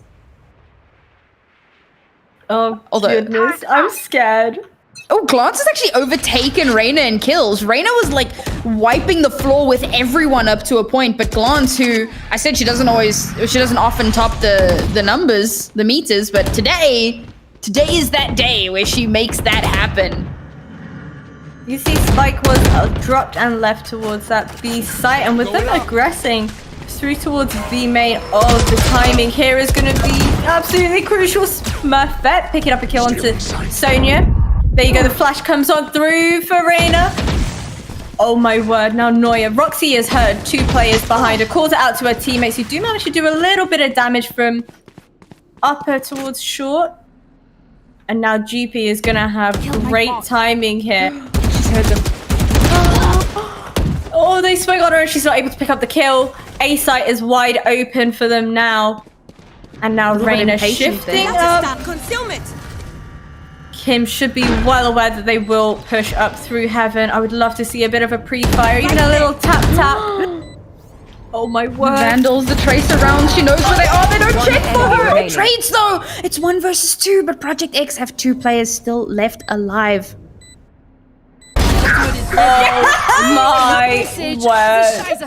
Alright, okay, wait, I'm gonna have to Google it. Yeah, we gotta know what comes after sextuple. 7. I don't know. Septuple! I was just thinking September. Yeah, all right. Septuple overtime. All right, it seems like we're going to need to know the future ones as well. So it's septuple and then octuple. And then if it goes any further, then we'll think about that then. That's a future us problem. All right, just so that there is a timer so that chat will figure out that I'm not, spoiling. I have just typed, what do you think the final score is going to be? It's currently 18-18. I want to see what chat thinks the last score is, the final score line of this is going to be, because we go again. This time it's going to be a hard B-site push for Rix as Reyna is still holding this flank. There we go. Cover going down. 4 versus 4 now. swarm grenades being pop location revealed as well. And I like the fact that Kim is still adamant that they could come towards A site. And you can see them falling on back. She has got a star set up there as well. Smoke comes through towards short as well. I would have loved to see her maybe play towards wine, but then at that point you kind of risk yourself being swarm grenaded out of that spot. So very nice passive play from her. She did actually remove her star as well. Project X kind of aiming for the retake here. So if they push in onto B, they'll be there to shut it down. If they push in onto A, we go for retake. Now, of course, they need to be aware that Padge is moving up through mid, while the rest of Lightning have already started to make their way over towards the A site. Sound Q wouldn't have given away because they maintain their shift walk, so... Oh, Padge coming around the corner to check down. Oh my god, the flick! The flick is huge! How did that even happen? I thought she would have had the angle on her, but just Padge things. Yeah, it's Padge being Padge. 4 versus 3 here for Rix. Looking good. We've said this a few times. The problem is that angles. everyone's getting kills. Just stop. Somebody win. I don't care who wins, just somebody win. I mean, it's bound to happen eventually. Or we could just go in overtime indefinitely. Who knows? Go on, let's go. Out of charge. 3 versus 2 now, shooting around that spike and making sure there's no swarm grenades to be popped there. Last player Oh my standing. goodness, 1 versus 1 now. Reyna waiting for the defuse to come on through. Oh, they did have it half, but Roxy just couldn't connect the shots. Another beautiful round there from Reyna. I mean, do we expect any less at this point? Like, Not at all. she's just been so big. Last player standing. We've seen I just want to like aces. rewatch this. We've Look seen at that. aces, we've seen clutches, we've seen you name it, we have seen it. I'm pretty sure we could have played through 2 different maps throughout the time of this overtime. I love that production has now gone and put the numbers from 8 to 10 just in case. Thank you, production. We appreciate you. We'll see if we actually do need to use those. Oh, look at them. They're running away from the drone. This is so big. They want to make it seem like there's no one on site. Does actually manage to catch out one, though, so they're not going to be able to bait out a full push onto the A site. But, of course, it does give information across the Lightning that they were hovering... Oh, Noya, knowing that they were hovering around A, was checking Catwalk, but pulls away just as well. Project actually moving through their own spawn. Now, I mean, this is where you can see they're really taking it seriously. They don't want to make any mistakes. They don't want to give any information that they don't absolutely have to give over. This could be that real turning point. I'm seeing much more decisiveness here than we've seen throughout this map. Yeah, absolutely. There you go. Swarm grenades get popped. Little dash onto site from Smurfette as well. Picks up the first kill onto Stairs. Updrafting on over. Calls it out to her teammate. Sight is clear. Reyna picking up that kill onto Cinnamon as well. Now Roxy hiding on behind this little smoke. 4 versus 4. Oh, she's in the cubby. Oh, make Do they that remember? a 4 versus 2. Could this be it? Looking so good here. Smurfette manages to get 2. She's even out the number. She pops the blade storm, but she's the last one left alive as she swings out. Reyna gets the 4K. 20-18 in favor of Rix GG Lightning. What a phenomenal performance all the way up into septuple overtime. And just in time to stop the entire server from exploding. So that's good.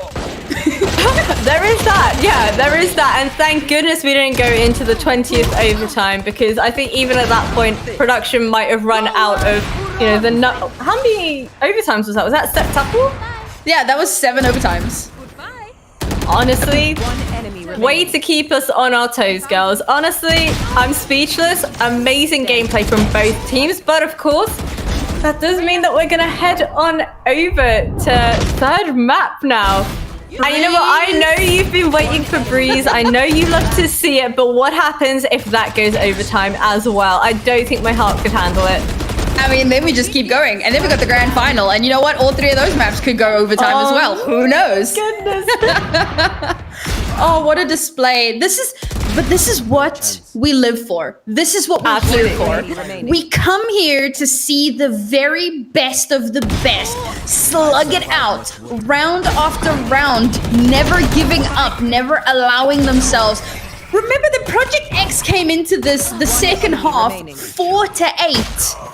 Now they still lose out the round, but my God, what a resurgence they made to climb all the way back up. The performance from these two teams has just been spectacular. And as we've said repeatedly, it's not over. Edge of your seat stuff, people.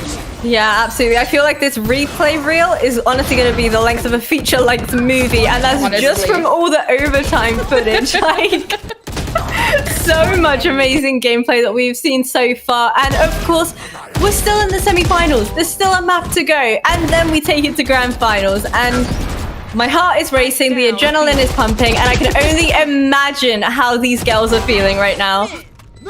Well, hopefully production won't hate me for doing this in the middle of their highlight reel, but I think that we're gonna throw this onto a break, give us a chance to, rest our voices a little bit as we prepare ourselves for map 3, which is going to be, as we've said, Breeze. So everyone, do not go too far away. We are back with more action in just a little bit. 30 seconds left.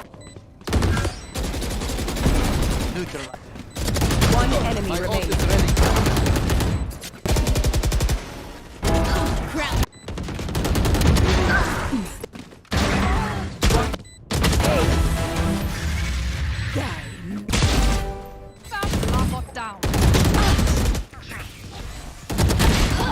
Player standing. One enemy remaining. Last player standing. One enemy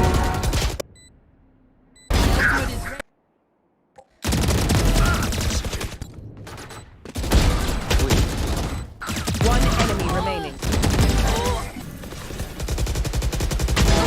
Hey everyone, my name is Sofia, my nickname is Kim, and I'm the main smoker of Team Project X. So I started to play around like 10 years, so first Counter-Strike Source, then Global Offensive.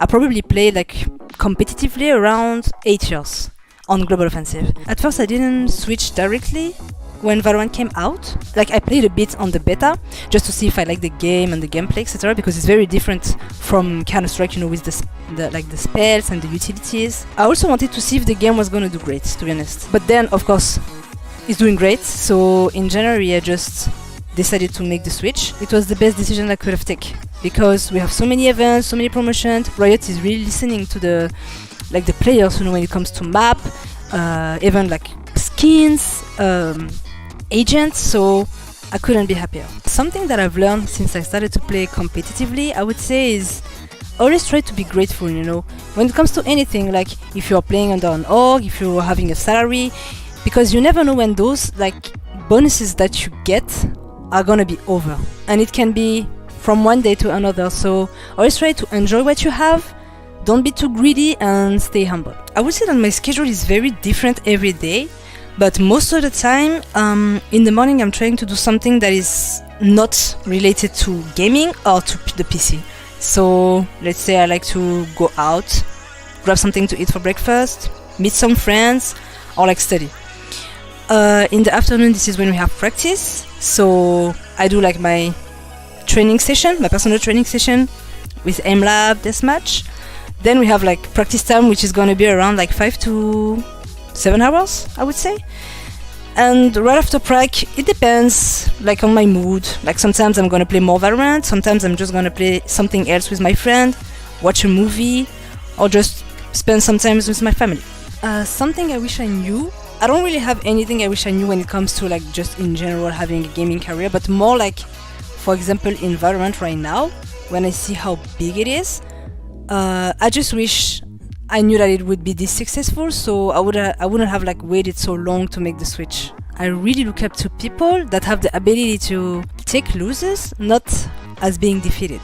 And the reason why is I always believe that losing is an important part of the process to be the best. When you lose, your weakness shows. So it gives you something that is gonna make you work harder, and fix your mistakes. So I think those people are very inspiring for me. The best advice that I could give is probably be patient. It's something that is gonna take a lot of time and a lot of work, and you never know when opportunities are gonna come. So definitely, like, don't give up and be patient. The second one, I think being curious is something that is also very important. How I got into like competitive gaming is actually because I was the one always searching, for opportunities. I joined like many like Faceit hubs, also some Discord channel. Same on Twitter, I was trying to follow as many like girls that I could, Definitely try to do some research, So we use a lot of social media, but the one that we use the most, I would say, is Twitter.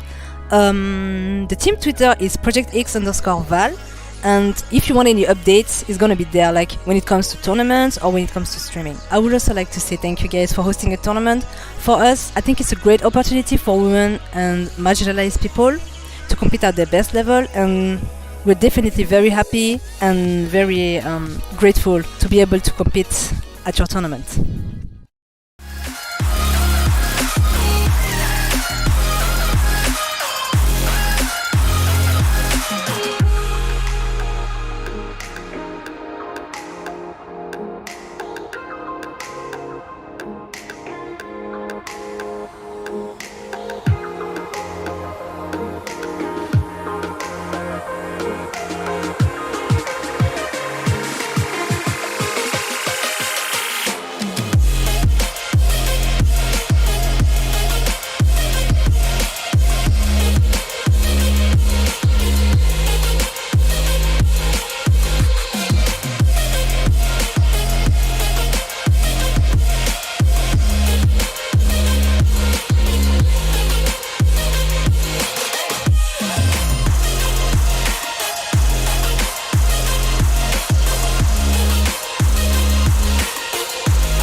Welcome, welcome, welcome, and welcome once again to the Women in Games Community Cup.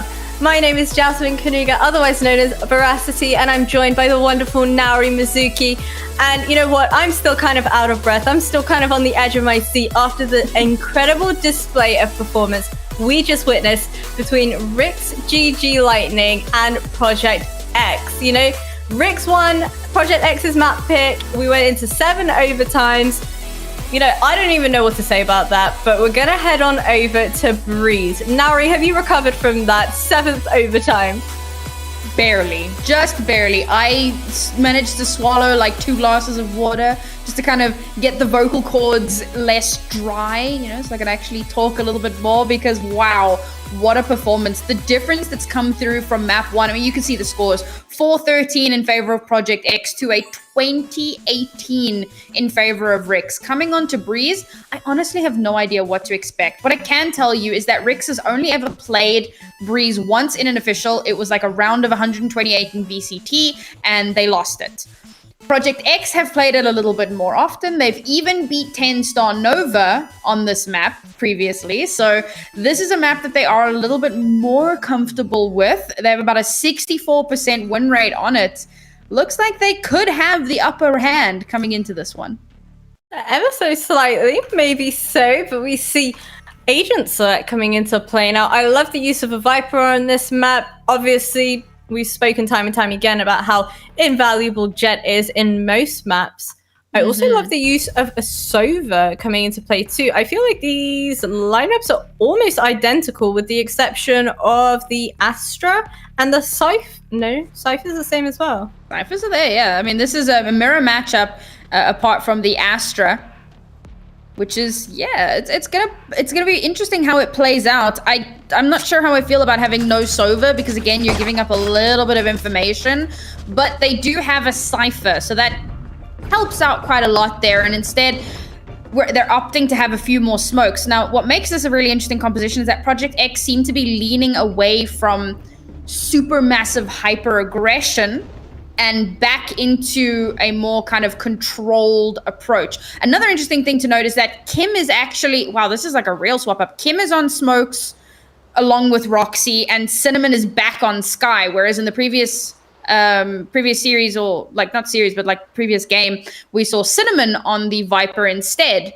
So we are seeing some interesting diversions from the usual roles that they play throughout the day. We'll see how that does work out here. We're jumping straight on in. Yeah, I feel like it's no holds barred, honestly, at this point, as they did look like they were going to swarm on into that B site. Flash goes in as well. Smurfette dashing onto the site, picking up the kill onto GP. And now will Spike be able to go down? Sonia is very, very close on site as well. I'm wondering whether or not they expect her to be here. Oh boy. Nice little post-plant positions here. What's interesting is how far back Project X have pulled, trying to maintain control of the spike. Like, Kim is on the wildest flank right now. I feel like we're going to see a flank of a flank. Flankception. Whoa. We've seen it before. Yeah. We've been there. Oh, Pad dashing into her face. remaining. Oh my goodness. I was not expecting Pad to pick up that kill, to be quite honest with you. I mean, that's beautiful coordination. Wow. It's like, I'm going to flash, so, you know, just go. And the flash comes out from, and it's that synergy between duelists. I love seeing it. So it obviously not Smurfette and Cinnamon this time around, but beautiful work there. Pad swinging on that flash, knowing that Smurfette is going to be flashed out. She gets herself into a good position, manages to get the clean kill there. Now, we are seeing my favorite part of this map, and that is the Marshall play. I love that Marshals are so incredibly strong on this map, more so here than on any other map in the current, I say the current pool, like of all of the maps. We don't have map pools yet. It comes up so clean, so big, so clutch because of these incredibly long sight lines that need to be covered. Yeah, so you can see Cypher falling on back as well. Cage being triggered as well to give any additional info as to where they might be on site. But you can see Spike being planted already. Viper Wall goes back on down, and Sonia once again in this exact same position has spotted Cinnamon towards long. Right here. Potentially calling it out to her teammate. Does have a drone to kind of work with here. I love that Project X wait for this kind of high risk, high reward force up on round 2. And here's that high reward because they've managed to get so many kills. Yes, Arena's on that crazy fluke once again, but she's the last person left alive to try to clean it up. And unfortunately, not able to make that one happen. Takes a few bodies down with her, but isn't able to clutch out the round. And now off the back of that, at least 3 members of Project X are going to come into this round looking really good. Whereas this would have been a full rifle round for them, against bonus. Now it's 2 rifles and 3 SMGs versus pistols. So they've completely flipped the script and given themselves a huge advantage in this round over the Rix players. So yeah, high risk, high reward. It could have gone horribly, but it went pretty well. We'll see if they can continue along with that 1-for-1 in terms of map wins or round wins. And you know what? This big stack towards A site, I'm not too sure about it, but you know what? It's been working out for them as of so far. I don't think it was that much of a stack in previous rounds that we've seen. They are all onto site now. Smurfette being tagged up by the camera as well. Spike planted. Ooh, Sky ult being popped as well to reveal locations too. Absolutely invaluable in a situation like this, but you can see the big flank coming on through. And we have Kim on flank watch. Picking up 2 of those kills there. The rinse through here. It is, however, a 2v3, so it's definitely winnable. And Project X have pulled way off the site from where the actual push is coming in. From that being said, there you go, timer ticking down. There isn't going to be enough time to actually get the defuse, so now it's just about those exit frags. You can see Smurfette trying to get a little bit kill hungry, but then decides, you know what? Maybe that's not the best idea, but who knows? I think they might actually butt heads around here. Oh, Smurfette! Oh, you hate to see it. You want to pick up those kills. Cinnamon cleaning up. That's horrible. Because they'd actually managed to pick up a rifle towards the end there to try and hold on to for the next round, but they get kind of rinsed through. Now they're forced to buy. Yes, they can buy into rifles, but it wasn't the best way for it to have happened. If they'd been able to hold on, then they could have had a little bit better economy. And now what they did in that previous round, of course, they kind of hedged their bets a little bit over towards the A side, expecting either that it's going to be a full rush on A or they'll have to swing over to B, but it does kind of go worse than expected. In Project X, this is now essentially their bonus round, so gonna try to make something happen with the rifles and specters that they have available to them, knowing full well that Rix are able to buy into rifles, but unfortunately Padge is off the board here. You can see Sonia listening on out for footsteps, has pulled it out to her teammates, and then finally picks up the kill onto Smurfette. Recon goes in as well. Jupi going huge here for her teammates. And again with the spam through the wall. And they know that the last person is on the other side of the map, so can start to rotate. Spike is down in that little connector area there, so no chance for Glance to pick that up. 27 HP and a dream for exit frags. The dream is dead. Noya gets that last kill there. And Rix will even out the scoreline. And again, we're finding ourselves in a very, very back and forth situation here. Rix not willing to give an inch. Please no more back and forth. I mean, it's bound to happen. These two teams are so phenomenal. Like, I feel like that first map was almost like a fluke. Like, oh, you won that really handedly? Yeah, that's not going to happen again. That was, you know what? That was a mistake on our part.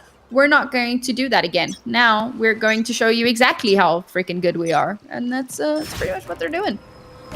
I feel like we're just going to keep going round for round. And you know what? Why do they keep edging towards this B site? I want to see a bit of a change up. I want to see them try and take A. I mean, if it ain't broke, don't fix it.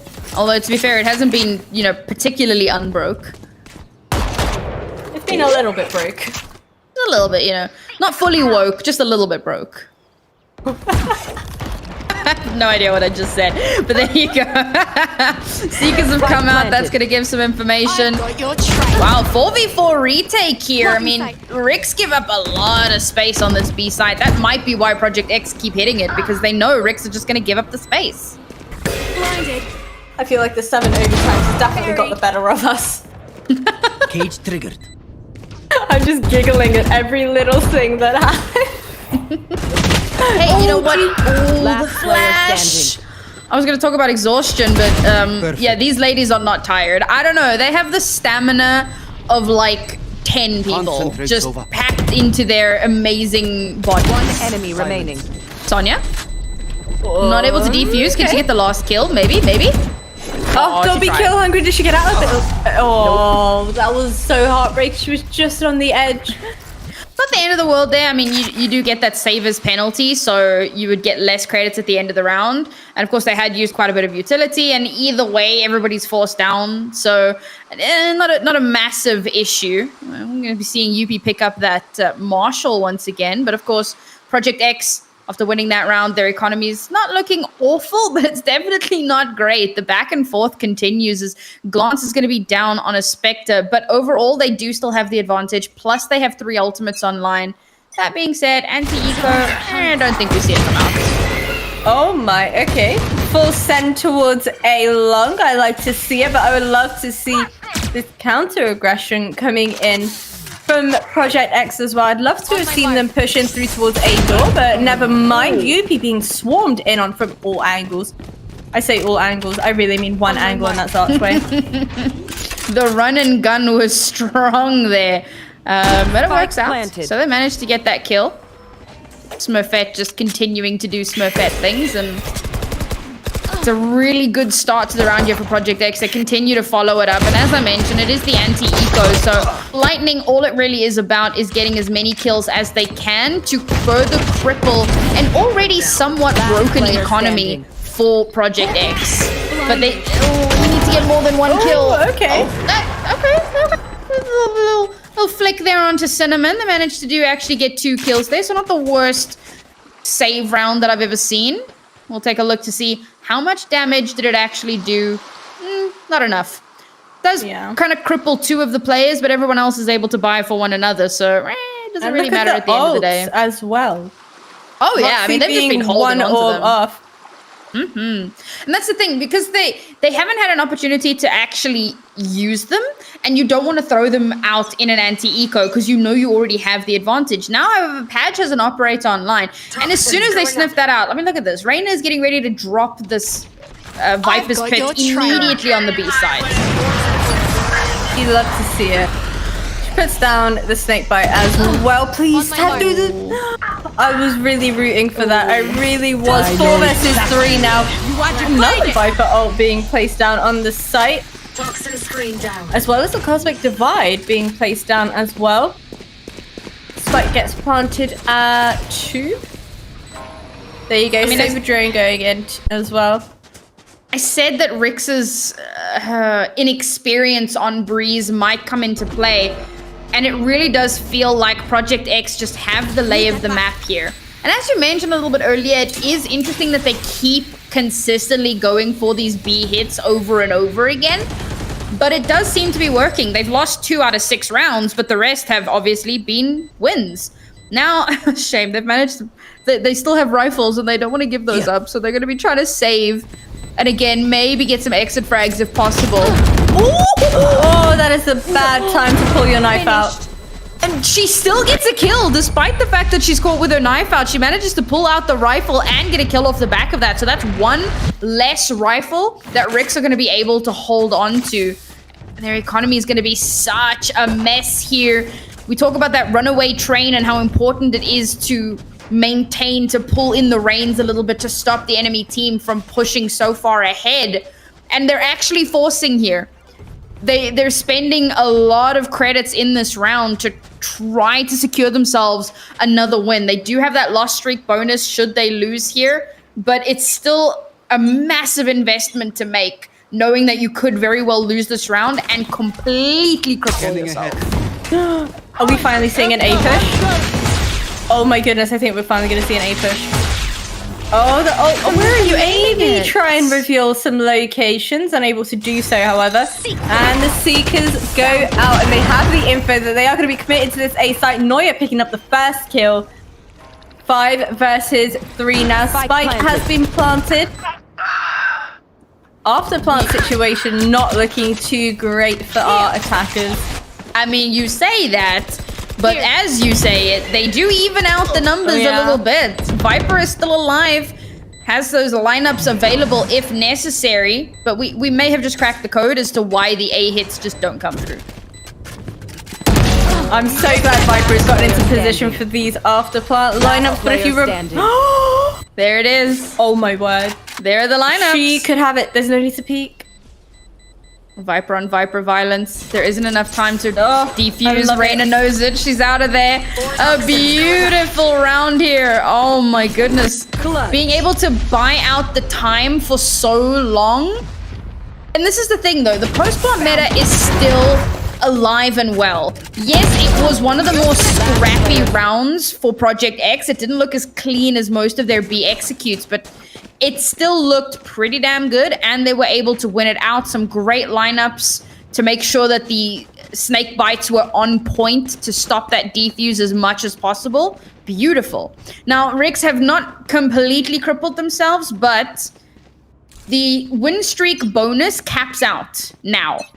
So if they lose this round, then they will be forced back down onto a complete save, unless they decide to like force up into some janky guns, which I, sincerely do not recommend. As Project X have found themselves at a 4-point lead on this attacking round, looking very good here on Breeze. Have the Bladestorm available, highly unlikely that they're going to use it, and Rix have next to nothing to work with. Oh, this was a big fake from them, but when Sonya is up that close towards mid, she has been flagged. They push on out to try and pick up the kill. Smurfette does exactly that, and now they might sell a double fake, maybe make them think that they're edging their way towards A, and you can see a slight rotation. Actually make that a big rotation coming into play here for Rix, and they are none the wiser. They are edging ever so closer towards this B site. And this is why Sky is so powerful on a map like Breeze. Because it's so open, if you flash someone out, the chances that they're going to be able to hide behind a non-penetrable wall is pretty damn low. Oh, there we go, there we go. They spot out the utility over on the B site. So they're going to start to rotate back. Padge is on a little bit of a lurk as well. Going to try to create a pincer if possible. Oh, if only they had pushed up onto site a lot sooner. Spike has still not been planted, still not gone down. I mean, and now Smurfette gets wiped out by Reyna. Spike Okay, down. Reyna. gets a second kill. We've spoken about how much she does for her team. We already see the value of that, but unfortunately pushing through that utility, gonna slow her down massively, get her caught out of position, and now it's all down to Padge, and as she throws the cloud burst, Glance cleans it up. Another really good round. I mean, Project X, they wait out the clock for so long, but they wait until they know that they can get away with it. So they kind of do that double fake, and then instead of pushing onto site to plant, they push out into mid to get a few kills to make 100% sure that it's going to be near impossible for Lightning to stop them from getting that plant down. Once the spike has gone down, they've already whittled down the numbers to like 2 or 3 players, and it's just holding angles. A beautiful performance once again from Project X. And we spoke about them finally going A. No, they ended on the B sides. Honestly, a Rick's timeout coming into play now as well. And we have seen over and over again how game-changing the timeouts actually can be. So I'm kind of hoping we don't go to another overtime, but at the same time, I want to see it happen for the content. I know you guys at home want to see it happen for the content and for the intense gameplay that we've kind of been waiting for. And I want to see another A hit. I mean, the A hit was a little hit or miss, I think. And of course, there aren't any Viper Spits available, but they have built up a little bit, like a few more ultimates. Oh, there we go. Like I said, Rick's forced down. They could force up if they absolutely wanted to, but of course, it wouldn't be the smartest idea. So it is a little bit of a save. The biggest buys, of course, I do have 2 sheriffs, which, you know, cost a little bit. The Marshal costs a little bit more, so they invest slightly, but it's not the ideal round to come into this. I mean, we're so close to match point, and Project X just seem completely in control of the map. Oh, here we have it. Sonya being placed on the Marshal.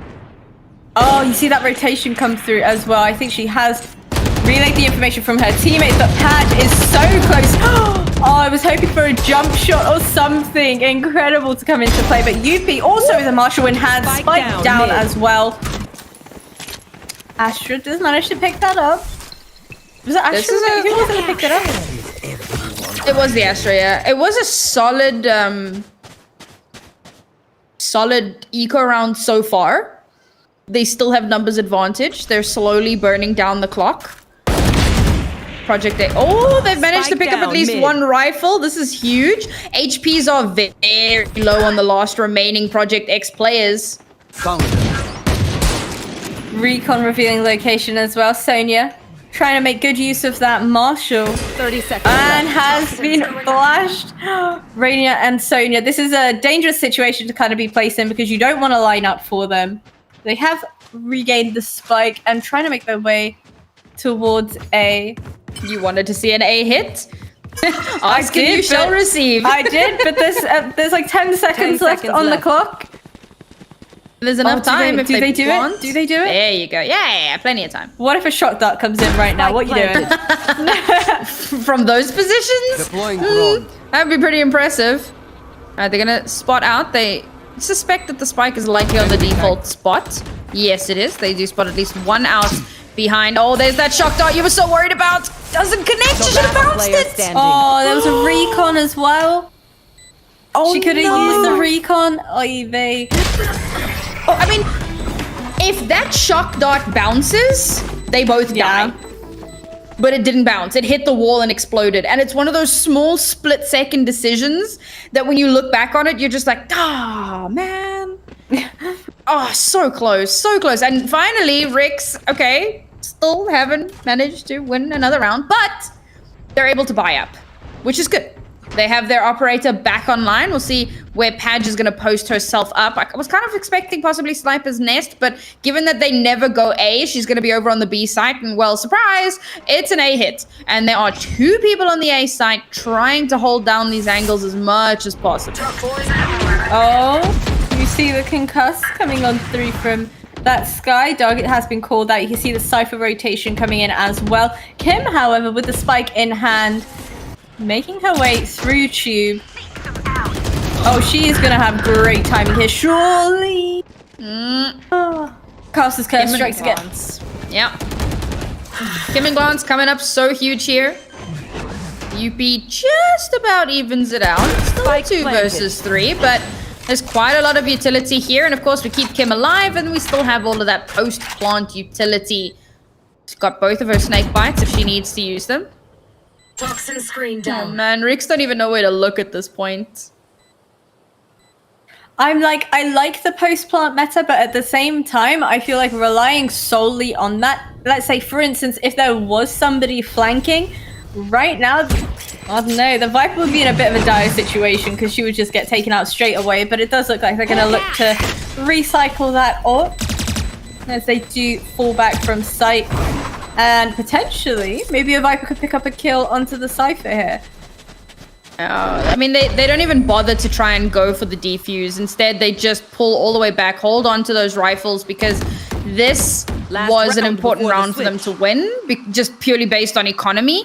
Now, however, there's a chance to get that 9-3 going. We know about the 9-3 curse, and for the most part, it is rifles across the board. It's just going to be Reyna who's going to be forced to just buy a bulldog. But like, Sonya's not going to be able to buy armor. Yeah. And oh no, Reyna's okay. She's messing with us. What I'm curious about, and unfortunately we don't have like the VCT HUD, but I would love to know what utility they've been able to buy up, knowing that they have such a weird economic situation. I mean, we know that Project X have everything. They've even popped Bladestorm at the start of the round, which is highly unusual. But it's just to secure themselves the 10-2 half if possible.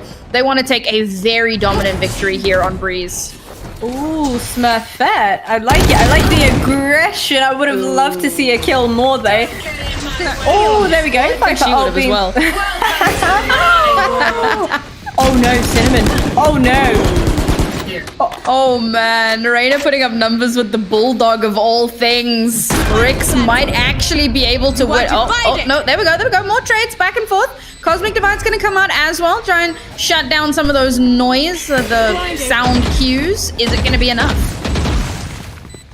Spam coming through that Viper ult as well, and they're just not able to connect the shots. There's no need to push on through because when you do, a situation like this happens, and Kim, now in a 1 versus 1, puts the snake bite down. You think, oh, that was so close. That was so close to being defused. Oh, a 10-2 half. This is the most dominant half that we've seen from Project X in this series. This was horrific. And what makes this so much worse is that 2 pistols and a bonus, and that's it.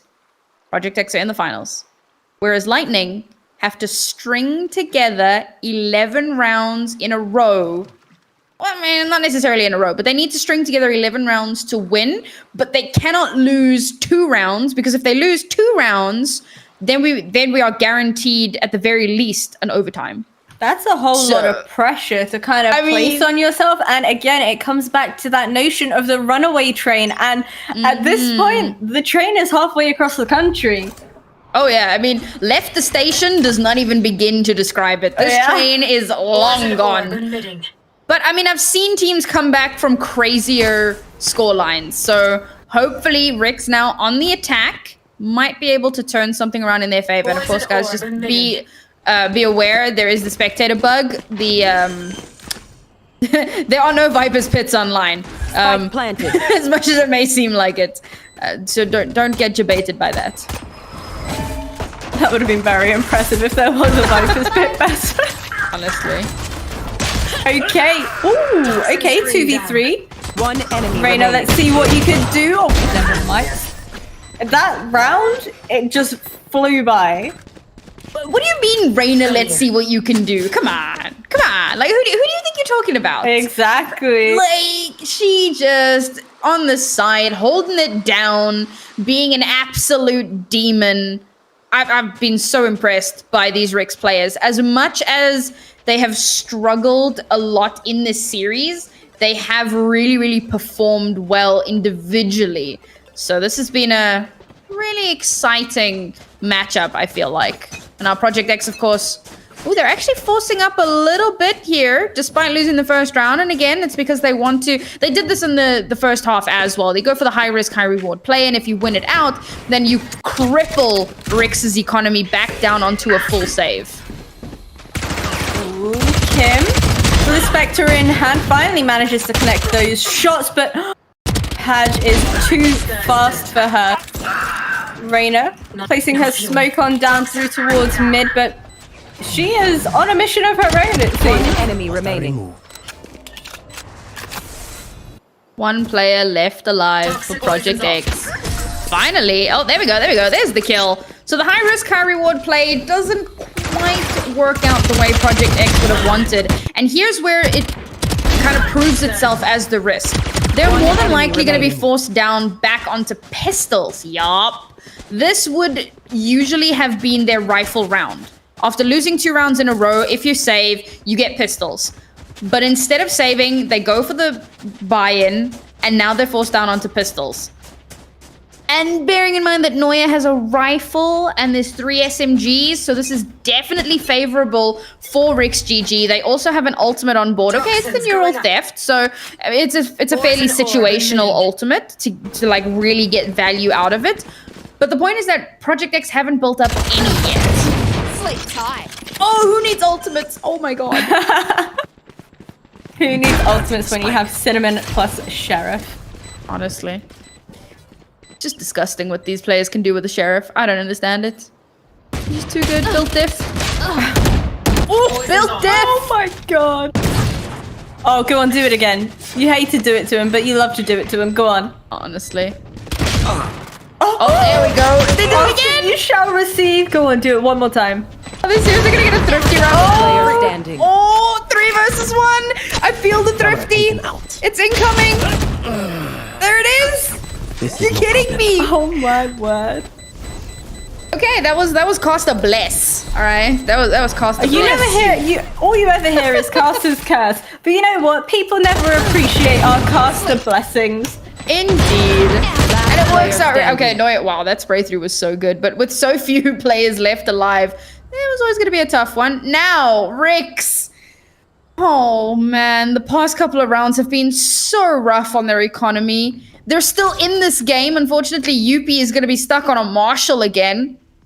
But they have a double sniper setup. What is, however, going to be interesting, of course, Smurfette also has an operator. So we've got 2 attacking snipers, 1 defending sniper. Oh, it's so rough. Oh, Smurfette. I love the patience, but just a tad more could have worked in her favor. Oh, Seekers goes out, revealing Page's location. Now Neuer with flash in hand. Maybe trying to bait them out to make them think that they're edging their way towards B. Ooh, possibly not a fake. Never mind. Oh, Yuppie trying to hold this long angle with just a Marshall. Oh, there's the smoke. Oh, camera gets taken out. But in the meantime, Smurfette will get the first pick of the round. All the way over here on the B site. And that somehow still hasn't deterred Lightning just yet. They're going to pop up a wall. It's not where the operator is. Oh, no. Oh, I love the positioning. I love it. Oh, Smurfette, go on, do it. Do it now. You're hoping for the ace. You're hoping for the ace. I am. I've been holding out on the one time that I don't mention and 30 request seconds that left. she does it is going to be the time that she does. Yep. Oh, okay. Except that now she's kind of posted up here, and the rest of her team are kind of pushing out. And surely, yeah, they you phase. don't repeak that. There's no They way you phase. repeak that. They're going to face. Please face. 10 Nah, seconds they- left. There's 10 seconds left, but There's not enough time. I would have loved the ego chow. Imagine. Waiting to see if they peek window, but not gonna happen. They're just holding on to that operator. It was a very expensive investment for them. So a little unfortunate that they're not gonna be able to hold on to that. Beautiful. Another round here for Project X where they just go above and beyond. But it's match point. Those 2 rounds that I was talking about that, you know, Rix could only afford to give up 2 rounds. Yeah, that's expired now. They need to string together 9 rounds in a row just to get us into overtime. This is rough. I've been saying that, like, the word rough has become ingrained in my vocabulary just because of this map. But it hasn't gotten any smoother. The buy is one of the jankiest I've ever seen. Luckily for Yuppie, Smurfette does not hit the shot, so she will live to die another day. Oh, Cinnamon, I love this. I love the sneaky flank coming into play. And guess what? No Spike flank planted. watch. Oh, Okay, Smurfette, Smurfette. you may have missed a shot at first, but you certainly do not miss those. Can she get another one? Never mind. Cinnamon in on the flank. She is on the case, and now all of their attention is turned towards Cinnamon. She picks up yet another one. The post-bomb utilities off the board. They're throwing everything that they have. Hunter's Fury coming out to try and push them off of the defuse. They managed to get 1 kill off of it. Gets another kill off of it. One enemy No, remaining. it's 1 versus 1. Shock dart. Oh, not close enough, and she's spamming through the smoke. Okay, fair play. Beautiful play there from Sonya. The shock dot comes out. It completely misses. She realizes that the Spike kill is not planted. in the kill feed, and so she has to spray through the smoke. And again, it's why it's so important to remember exactly where you've placed that spike, so that when you find yourself in that position where there is literally no sight line, you have to know exactly where to spray through. Sonya comes up so huge there. This was a massive round win on what was a very janky buy. But they're not out of the woods yet. I mean, they're continuing to roll through, potentially. They only have Neural Theft available, no other ultimates to use, because everything got popped just to stay in contention. Oh, now with this... Ooh, okay. Snakebite does actually manage to miss her very narrowly, but as soon as that Sova recon goes down, that could reveal her location. Never mind opting to not use it and starting to see a rotation coming through towards B site. Oh, Padge could have great timing here on Cinnamon. We'll see if it does work out. Cinnamon just kind of watching the angles for the moment, not opting to look into Sniper's Nest, which is probably the best possible decision that she could make. But Kim has somehow read the situation a little bit. Now, that being said, that's both Vipers have used Snakebite. Oh, and that's the second one gone for Kim. So if Project X do get the spike down, they only have one Snakebite available for that retail or that post-plant scenario. Oh, Recon goes through. Flash goes in as well. Now it's all up to Kim and her teammate Roxy to try and hold it down. Neuer, however, it's the kill onto Kim. Now surely they know Roxy. Down Oh, big trades. Oh dear, the spray's coming through. 12 seconds left on the clock. Have they left this a little too late? They have time, but they need to do it. There you go. And the spike plant for the extra 300 credits as well. Beautiful round here from Lightning. Now, one of the things that I kind of neglected to mention, and then I forgot about it because of all the action. When we were in the pick ban phase, so we had our 2 picks, or our 2 bans, then we had our 2 picks. Then Rix was able to ban another map, and they chose to ban Haven. They chose not to ban Breeze. And then the final maps were, I think, like Icebox and Breeze, and then it was Project X that picked Breeze instead. Like, the decision-making process there was very telling, I believe. So for Rix to have not straight out banned out Breeze, I don't know, maybe they should have. But they're on a little bit of an upswing here. Can they continue along? That is not a good start. That is not what you want to happen, especially as soon as you enter that Sova drone, you need to have a teammate kind of covering your back and making sure situations like that don't happen where you end up getting pushed in on. Oh, not a whole lot to keep them off this B site either. Roxy with the Sheriff in hand. We have seen how deadly she can be with it. Oh, does get tagged up in okay, I see you. The pixel grape pop, as Tana Metro would say. 4 versus 3 here for Lightning. They need to get themselves into good position. There are a lot of avenues for getting in onto the site. Now, Padge is obviously watching for any possible push from back of site, and the rest are going to be watching towards the middle. The wall's going to come up, so that might slow them down a little bit. Padge misses the shot. Can't miss those.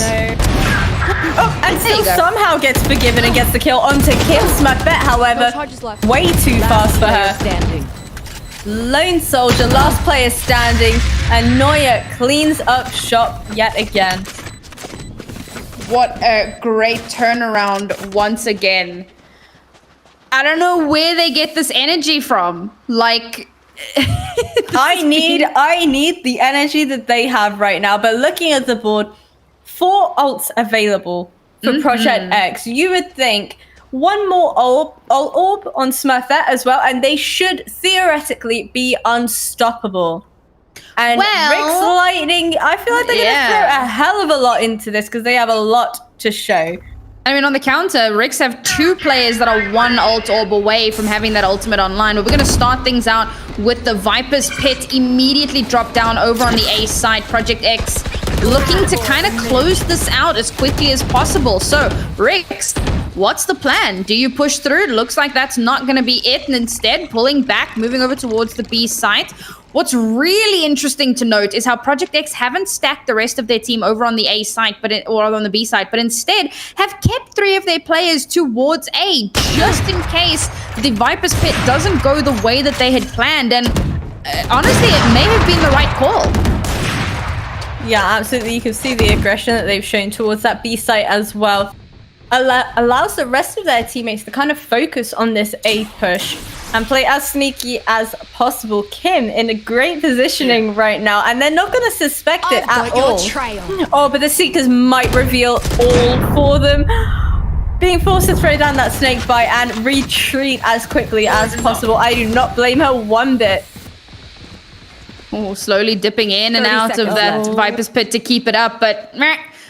Project X hightailing it back over towards the B side. Smurfette's holding it though! Smurfette! The number of whiffs today have just not been good. However, it's fantastic news for Rick's Lightning because they get to survive a little bit longer. And Cinnamon Welcome to can't hear terribly much through that cosmic divide. Are you good? You good? Get that I shot! know That's exactly. ridiculous! The no-scope coming through and it brings it down to the 3 versus 3. That kill was absolutely huge. Cinnamon not able to trade off on Sonya, but Roxy will get the kill there. 2 versus 2 as they kind of tiptoe in through this Viper's pit. A lot of footsteps though, and Yuffie with a beautiful spray there. A little bit of a collab as well. They seem to just line up perfectly. Rick's GG with another point on the board. What is going on, Veracity? You were mentioning they had to win back-to-back rounds, and they heard you, and they thought, you know what? Okay, we're ready to show you what's up. And Did I tell the future this time? maybe you did. Maybe you did. Maybe I need to take notes from you. We'll see if it actually pans out. You've definitely been spending too much time with me already. Seeing the future. And now it's forced Project X back down onto a save. They do have a Marshall, but I mean, they're not looking terribly stacked coming into this round. Oh my goodness. Run away. Manages to survive by the skin of her teeth. There's still 2 ultimates online here for Rick's Lightning. So a lot to kind of deny space as well. Look at that big flank. And no flank. What? This is heartbreaking stuff, and I hope that they're able to keep the composure and patience that they need to in order to secure these kills. Oh my god, she updrafted over the tripwire. That's Beautiful. I massive. love it.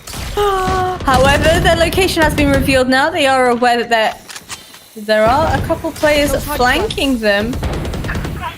It's a big flank, but it's pistols. Okay, but it's pistols indeed. They still come up huge. Unfortunately, Roxy, last player left alive in a 1 versus 2 here to try and maintain. And all she has to do... I say all. There's a lot she has to do. There you go. Unfortunately, could not do the all she had to do. And that's 9 to 12. And Lightning, they used 1 ultimate in that, but... they're still holding on to that Hunter's Fury, which is perfect for trying to deny a defuse. I want to see. Okay, we said at the very start, what if it goes overtime? Oh no, don't start. And now I'm thinking more and more that it could very much be a possibility. But why do these girls always wait until it's so close to the wire?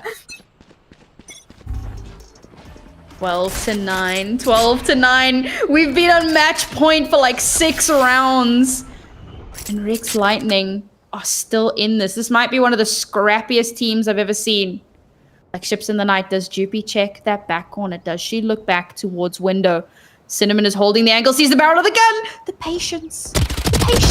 Waiting to see if someone follows, and they don't. And Beautiful gets the kill there. Is going to be able to upgrade to a rifle now, which is massive. But off the back of that, Sonya able to get a kill onto Kim all the way over on the A site, and now the aggression's going to come through. Oh, Garage opens up through Tube. Oh, Noya trying to help and support her teammate, but unfortunately getting slowed there. Oh boy, Spike being planted now. 4 versus 3. Oh, this is dire straits. This is dire straits.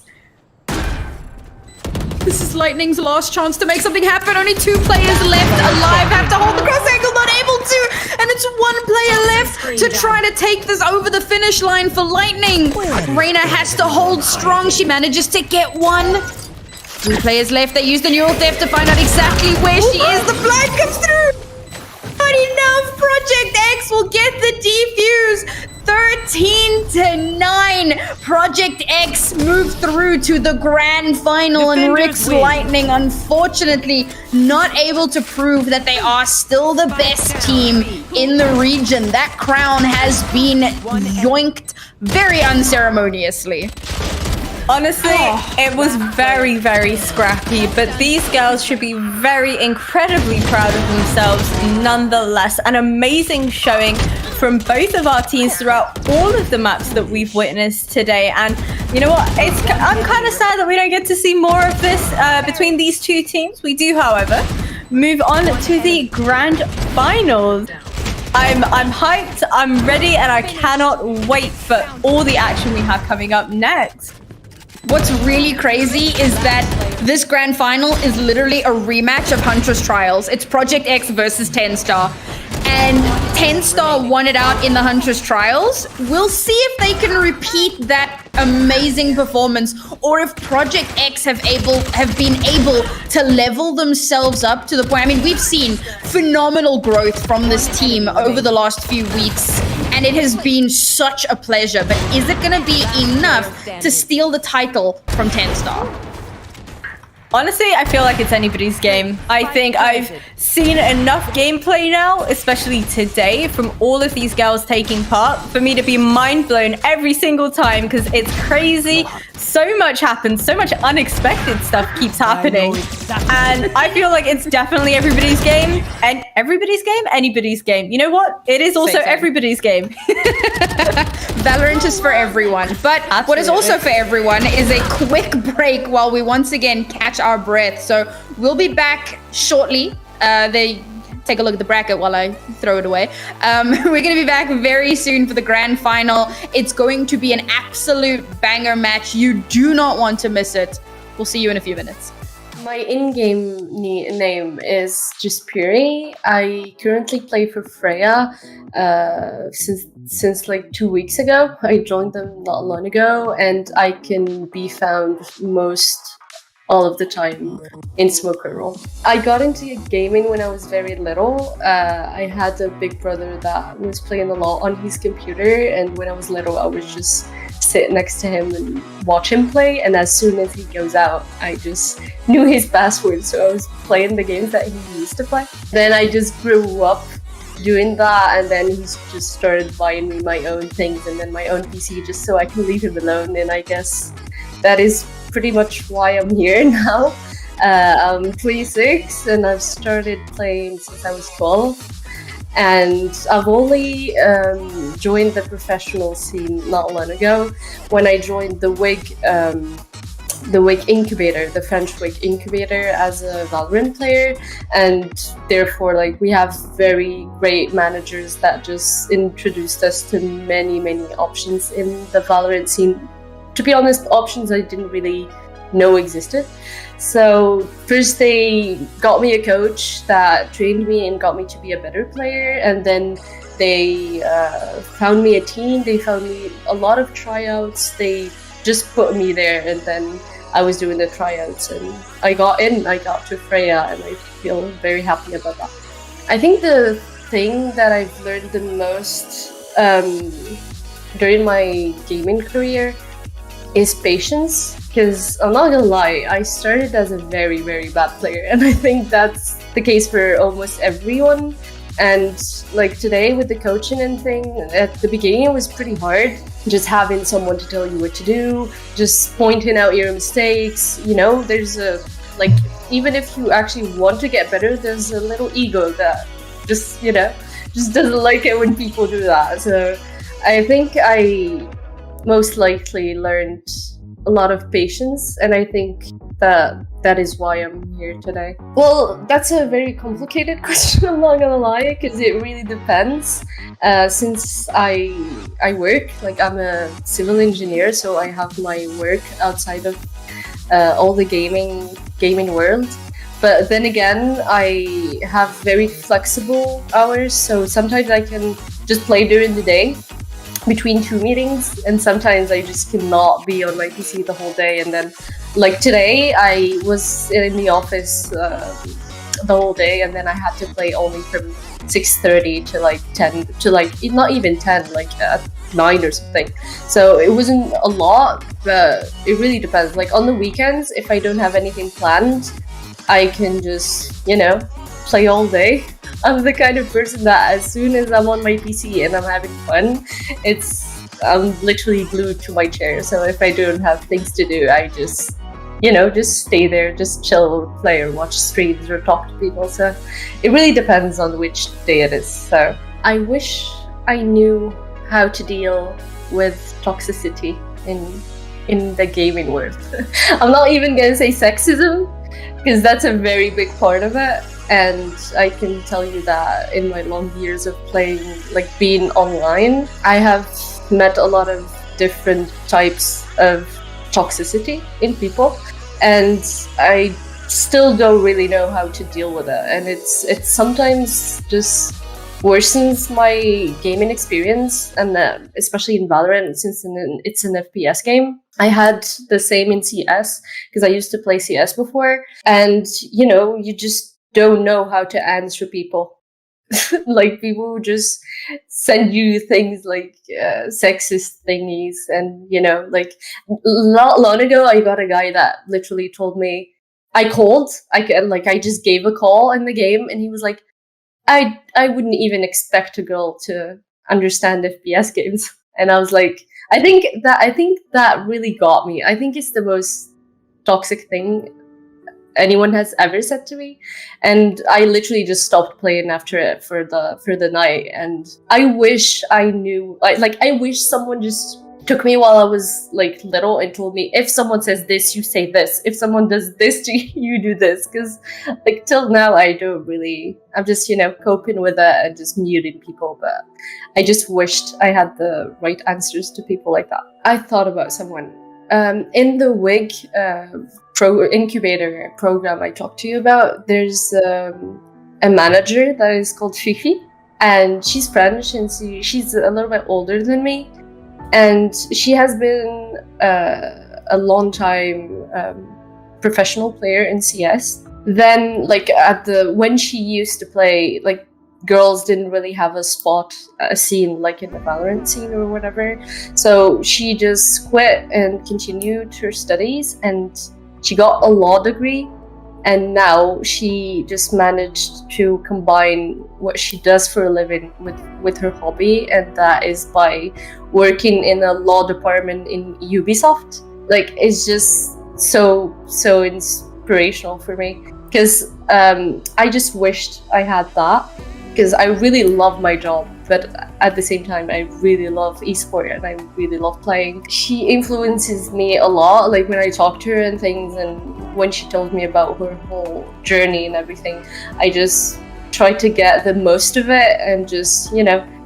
try and maybe follow her steps, because I think that would be the best thing I could ever have. Yeah. I talked about patience earlier, so I think, like, as much as it did help me and change me as a person, the fact that I learned how to be patient, especially in gaming, I would advise any person who would try to do this to just have patience, to just follow whatever he wants to do, and just to let nobody tell them that they can't. Because I think that I have met a lot of people that told me that I wouldn't get this far, and I actually did. So I think that confidence, patience, and motivation is a key to everything. But then again, I would give another advice, which is to just try and find the balance between personal life, professional life, and gaming as well. I mean, it's a choice. Some people just choose to not have any professional life and just pursue a professional career on gaming, just only full time. And I respect their decisions, but I think that for a person like me who just wants both, I think it took me a while to just find the right balance, especially with my personal life, because I like socializing. I'm a gamer, I'm a geek, but I just love socializing, and I just had to find that middle between the two, which wasn't really easy. It was very hard, and I had a lot of problems with the people I knew, with my friends, with my family, because I would just, like they call it, disappear on them, because I was playing, and I had to take action, because I would have pretty much lost a lot of people that I cared about. So I think that another advice I would give is just to speak with the person that you care about and the people that you care about in general, and just find that middle thingy where you can just give everyone what he deserves. Your hobby, the gaming, or your future work in gaming career, and your personal life, sorry. And yeah, that shouldn't be that hard, but I'm gonna tell you, it's not that easy either, so good luck with that. At the end of this tournament, the organization that I'm with. I mean, it's not really an organization, it's just a team, and we're looking for an organization, by the way, if you're interested. So you can contact us on Twitter and Freya page. You just write Freya with a capital R and you'll find us.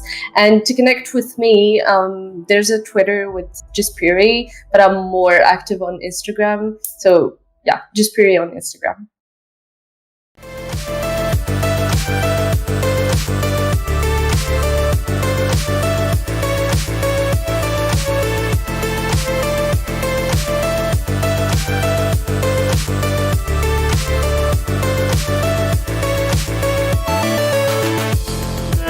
There's always been a fighter inside of you. He knows when you're getting lost.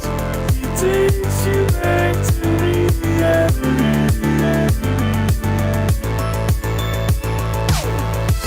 When there's nowhere to hide, he'll fight on your side. He takes you back to the edge. Safety and security.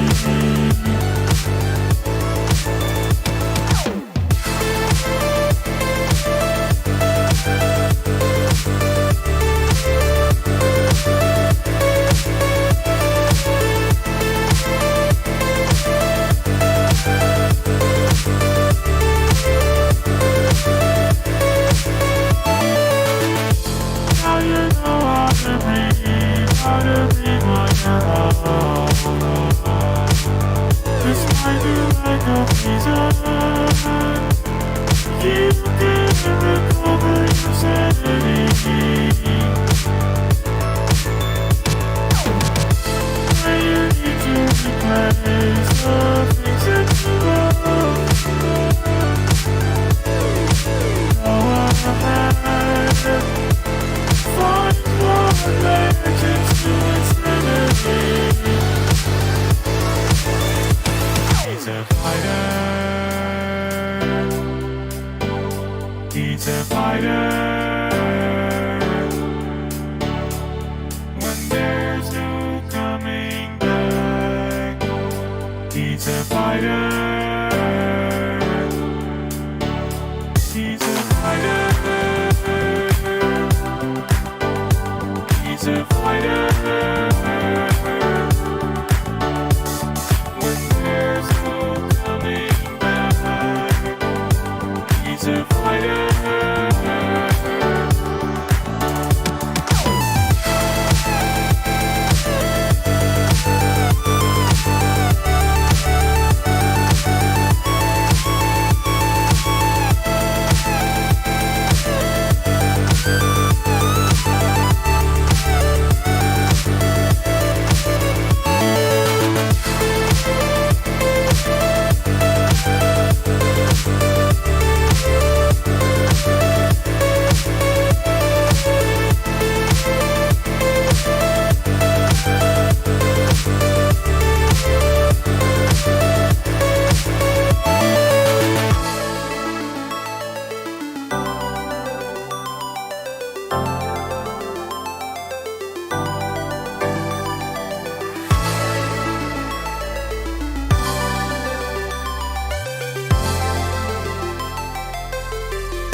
for me to fall, but you don't even know that you were looking at me. And when you smile, smile with your eyes. Eyes that pass right over me like I was out of. Welcome back once again to the Women in Games Community Cup, hosted and casted by myself, Jasmine Karuga, otherwise known as Veracity, and the beautiful Nauri Mizuki, bringing you all the latest actions throughout. Stop it, you. We'll just kiss all the homies. We're just going to go back and forth like this. Don't mind us. We're here with the grand finals, and what a journey it has been to get all the way here for our grand finals of Project X versus 10 Star. Nauri, I know you were hyped to see the Breeze matchup, but now we're going to pull it back ever so slightly and we're going to take it to grand finals. Talk to me about these two teams. Now, this is super exciting. First and foremost, because this is an epic rematch. We had Huntress Trials in August, and it was a final between 10 Star Nova and Project X. 10 Star managed to clutch that one out at the end, and it was a pretty close matchup. Not super close, but pretty close. And they managed to snag themselves 2 wins of the Huntress Trials in a row. Back to back, baby. Now, here it is, the epic rematch in a completely different tournament, but the stakes are just as high. The grand final. And let's take a look at what these two teams look like. So 10 Star Nova, if you've been following the women's scene, you'll know both of these teams. So we'll start here with 10 Star because we haven't had a chance to broadcast them there yet. Far, super explosive duelist player. I'm talking like Smurfette levels, right? Crazy good. Nino comes up super, super clutch, gets the most ridiculous kills. Lirelia, one of my favorite smokes players in the European region. Nello, okay, unfortunately, Icebox has... Wait, was Icebox banned out or am I just losing my mind? No, Icebox is the first map. Okay, so this is going to be wild. Keep your eyes on Nello because when she's playing Viper, she is nasty, okay? Just ridiculous, crazy good. And then there's Slicey, who pivots between playing Jet and playing Breach. 2 like super different agents, but she always gets value on both. She is insanely good. Now that's 10 Star. We'll take a look here at Project X. You know them. We've just broadcasted them. They're phenomenally good players. But just to give you a little rundown once again, Smurfette and Cinnamon, 2 like one of the strongest double duelist combinations in the region, in the female scene, hands down. They are ridiculously good. We got Glance, who kind of pivots between playing Sova and Breach and gets ridiculous value on Breach when, you know, her duelists are swinging off of those flashes. Kim, another phenomenal smoker, and Roxy. If Roxy gets a Guardian, keep your eyes on that. It could be game over. We did mention, a little spoiler alert we had earlier, that Icebox is going to be our first map. My bad. And then over onto Bind, followed by Split for third map, should we get there. And here we have it. Agent Select now. Talk to me about these lineups. You said Nello was going to be absolutely nasty on the Viper. And Nello, no, I will not be flaming your crosshair again because, you know, you shut me right up with the insane gameplay we've seen you provide us.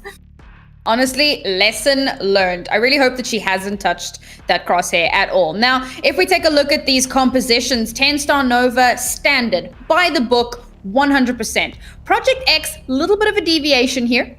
And we saw this in the previous tournament as well, where instead of bringing out the Sage, they opt to have the Killjoy and the double duelist. Now, usually you'll have the Sage, and then you'll either have Jet Killjoy or Jet Reyna. Instead, Project X are like, we'll have the best of both worlds and we'll get rid of the Sage. Now, that does shut down a lot of potential players on the B side with that Sage wall, but it does open up for better flank watch and slightly more explosive players, which, as we know, is exactly what Project X is known for. They get aggressive, they get right up in your face, and they try to take control of the map. It's going to be up to 10 Star, who, of course, starting on defense here, they're going to need to try and stem that tide as much as possible, hold back what Project X are throwing at them to maintain control of the map. Absolutely, and kicking it off in our first round of the grand finals. I cannot wait to get started, and we're starting things off a little bit sneaky beaky, but initial shots have been fired. Viper wall goes down, and you can see these girls are They are not holding back at all. Ooh, and of course, Nello on a flank, but with Cinnamon getting the first 2 picks of the round before Nello's even had a chance to get into position. This is dangerous territory. Oh my word. Shots being fired left, right, and center. And flank watch is being covered. You love to see it. Oh, and it does look like they're going to opt to rotate away, and Nello on that Viper picks up one of those kills. And there you have it. You can see the rotation coming through for the Jet as well. They've called it. They know exactly what's happening. And now that the Sober is going in on a small flank, I'm wondering if they're going to suspect it. Oh, this is going to be wild. They're so far apart from one another. And now we talk about how they don't have the Sage for the wall, but they do have the Killjoy for some potential. And Swarm Slice is going to swing out. Doesn't manage to connect the shots. And in the meantime, Lyralia gets completely shut down. Now it's all down to Slicey to try to clutch this one out 1 versus 4. Chances of that happening? Well, when Glance throws in a shock dart, the chances are 0. A valiant attempt. Valid, yeah. They tried their best, but with Cinnamon, those opening kills, we speak about how Project X are such an explosive, aggressive team, and they're just perfectly on display. Now, we saw how Project X like to force up in the second round if they lose the first pistol. On the other hand, 10 Star not really full forcing up. They are going to buy up to a couple of sheriffs, but 3, I use a couple to mean anything more than 1, so, don't take that too seriously. So despite that, they're still going to be able to buy up to rifles in the next round should they lose this round, but they will still have a ton of firepower in this round if they need it. Absolutely, with the Sober drone going in, revealing some opponents potentially, but not when Nella is being as patient as she is. Playing towards Heaven and waiting for the call out. There you have it. She's called it out to her teammates, and now it looks like we're going to see a huge flank coming through. Potentially through under tube. I like to see it. Oh, and Nello has been spotted now. Oh. Smurfette picking up 2 of those kills was absolutely huge for them. Cinnamon making that 3rd off the board. Now 2 versus 5 with Lyralia and Nino both pushing through CT. Nino, last person alive to try to clutch it out 1v4. There's no time really to get a defuse, so exit frags are the name of the game. She has managed to get 2. Not going to be able to get a 3rd one, but honestly, could have been worse in this round. Really, a good attempt from 10 Star. The important part to note now is, of course, they're going to have rifles online, and this is where things become a little bit more favored, I suppose. Oh, waiting to see. All right, Lyralia. Yes. On the other side, Project X, obviously with the bonus, but they have opted to give Cinnamon a rifle. They know that she is incredibly strong once she has a little bit of extra firepower as well. And for the rest, it's just the typical bonus round. But now if they lose this, Cinnamon's going to be forced down onto either a rifle or rather an SMG or a pistol. So they cannot afford to lose this round. On the upshot, however, TS also cannot afford to lose this round unless they want to go back down to pistols entirely. And I love the fact that they're playing off that Sober drone info. I feel like far too many people, as soon as the drone gets popped, they're so impatient. They often storm out ahead of it. So I love the fact that they are playing off each other's info incredibly well. As I say, that Cinnamon picks up the first kill onto Clara. Roxy attempting to get that spike planted. Cover coming in from her teammates, but not well enough as Nello throws down that snake bite. Was she trying to relay? I'm not sure, but okay, why is she just chilling in the middle of the Viper's snake bite? Not the end of the world, but once again, in this situation where she needs to come up huge, last player alive on her team, gonna throw out the slow orb there to try to get a defuse. Any shock darts available? There we go. Last player standing. Process fake, both shock darts are gone now. This is so doable, but she's got it. She's got it! What? Oh no! Project X actually plant the spike in one of the worst possible locations because they have no sight on it. They're relying far too heavily on that post-plant utility. And once again, Nino, I mentioned it before, she comes up huge for her team.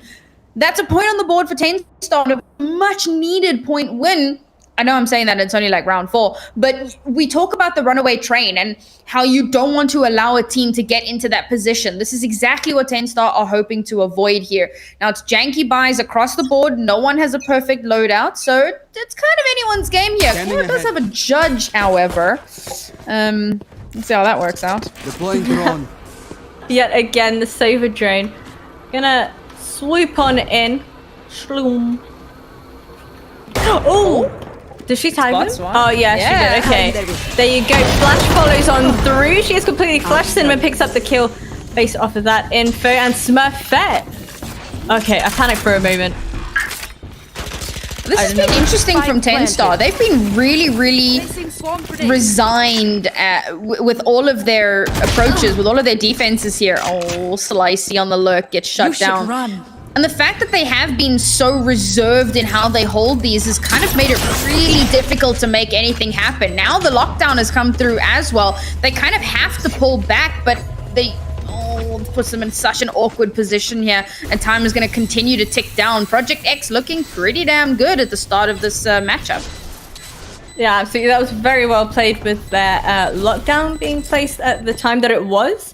Incredibly well done. And it looks like Nino gonna try and pick up some exit frags if possible. We know if anyone can do it, it's gonna be her. But unfortunately, not gonna happen. Another good round here from Project X, and that was a beautiful round from them. They didn't lose a single player. Heck, I don't think they even lost any HP. They just ran in, put the spike down, dropped the lockdown, and then left. And that was it. That's all she wrote. 10 Star looking a little bit shaky here. That was another round that they kind of needed to win. You can already see just based off of the buy that coming into this round is going to be very difficult. They do have the res available because Nino has done so much in the past couple of rounds, but that's all they really have to try to defend with. Meanwhile, Project X, it's just Cinnamon that's down on a Spectre. The rest of the players all have rifles. They have all of that firepower. No ultimates really, but do you really need ultimates when you have all of these rifles? I don't think so. I think they've most definitely got this on lock. And no, I do not mean lockdown. We've already seen that come into play. But with the flash going out, they've perfectly baited this B push. Meanwhile, A site is wide open. Bearing in mind that it is a janky buy from 10 Star, so they are kind of focused towards one side of the map, waiting for, you know, a potential retake scenario. As you can see now, they start to make the rotation over towards the A site. They figured that's what it's going to be. A little bit of a lurk coming through as well, but they're going to have to wait a while for that position to take hold. If they push out too early on, then they could get, you know, kind of shoot themselves in the foot a little bit. Yeah, of course, with that Sova playing so up close and personal, information has been revealed that they are not going to be it's not going to be a B push. Sorry, Nello. Okay, I see you with the Guardian in hand. This has been very strange. Yeah. I know that I already said that 10 Star, of course, being on the back foot in terms of their weaponry, it does make sense that they make this play. But just in a very general sense, they've been super... They've just given up so much space relatively unnecessarily for most of these rounds. Now, they have managed the spike halfway, but there you go. The cleanup comes through. There was a snake bite on top of the spike as well. That's another round here for Project X. Now, 10 Star should theoretically be able to buy here. I'm not too sure based on the fact that they did kind of go for a janky buy in the previous one. Yeah. So they'll be able to buy up to rifles. They'll be able to match firepower at the very least. They still have the res and the Viper's Pit, which can potentially shut down a site, but I think that Project X keep hitting A because they know about Nello on B. And they know how deadly Nello can be. This isn't the first time that they've played this team before, so kind of avoid that as much as possible. I like that teamwork. Okay, Slicey, even though the recon was shut out, unfortunately being taken down by Cinnamon. Now that leaves Clark as the lone soldier on that A site. You can see flank coming into play here as well. It does look like the Viper's going to be flank watch, question mark? Never mind. Yeah, it seems like it, but there's two people on the flank here to swing off one another. But with so many people from 10 Star having already died, and there you go. Oh my god, Kim. Like, we know how good you are on flank watch. We saw it earlier, but why you gotta do them like that? Damn! Tenstar, again, another round where they just give up sight completely. They keep going for these retakes, and I kind of want to see them stop doing that. Get a little bit more aggressive. You have the capability, the capacity to really get up in Project X's faces. Instead of, I was talking about how they want to maintain control of the map, but they've given up map control time after time. It's the weirdest thing where they just pull back to like the other side of the map, wait until the spike's down. And I always talk about how much I love flanks. So I get that they're waiting for those players to get into position before they go for the retake. But at the same time, stop giving so much space and deny the plant entirely. I know it's also difficult because you know you're coming up against Smurfette and Cinnamon, but I feel like that might be their best option here. Yeah, absolutely. I feel like especially when, you know, Smurfette decides to dash on towards you, maybe panic does ensue ever so slightly. But I would love to see some more fakes coming into play. I mean, I feel like it would work out perfectly for them, but in the wise words of yourself, if it ain't broke, don't fix it.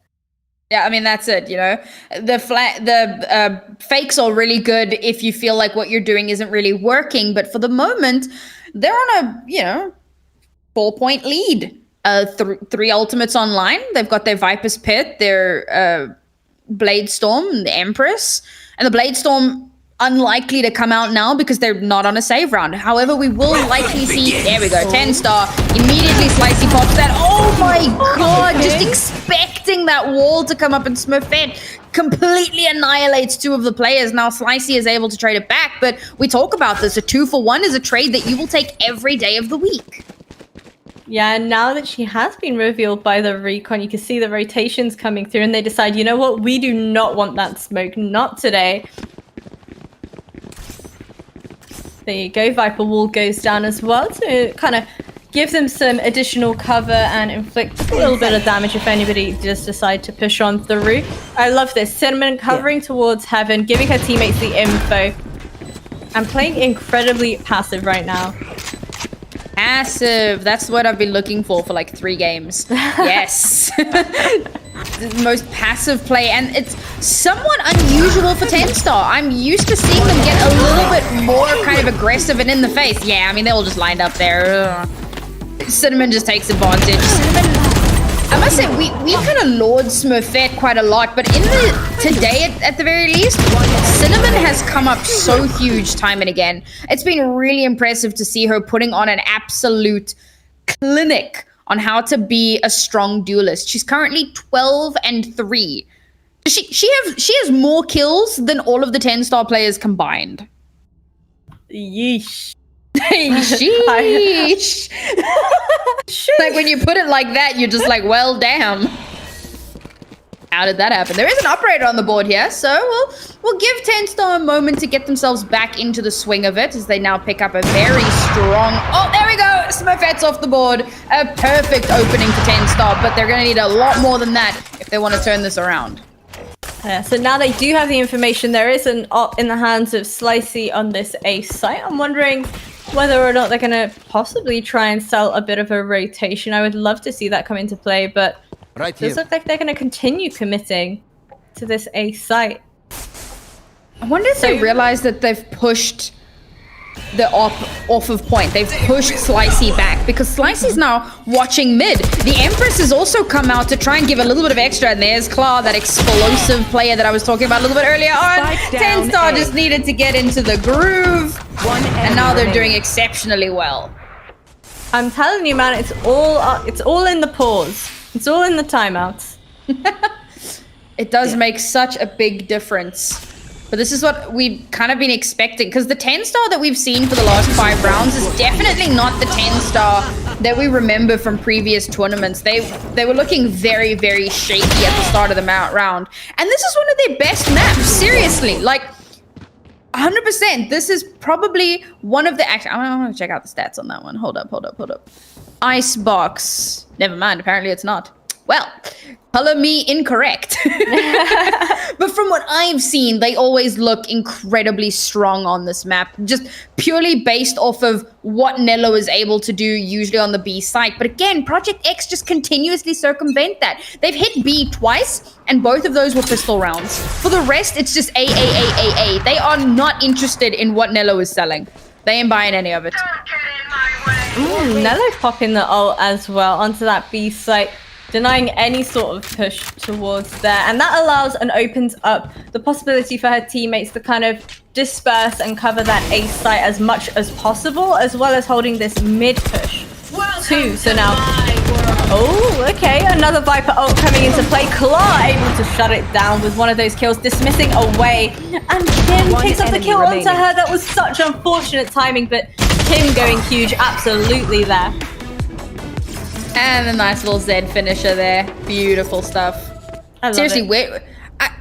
man, I want those skins, but I just do not have $100. Like, let's be real about that. I just don't. Anyways, that has nothing to do with anything. This is just me being bitter and jealous because they have the skins and I can't.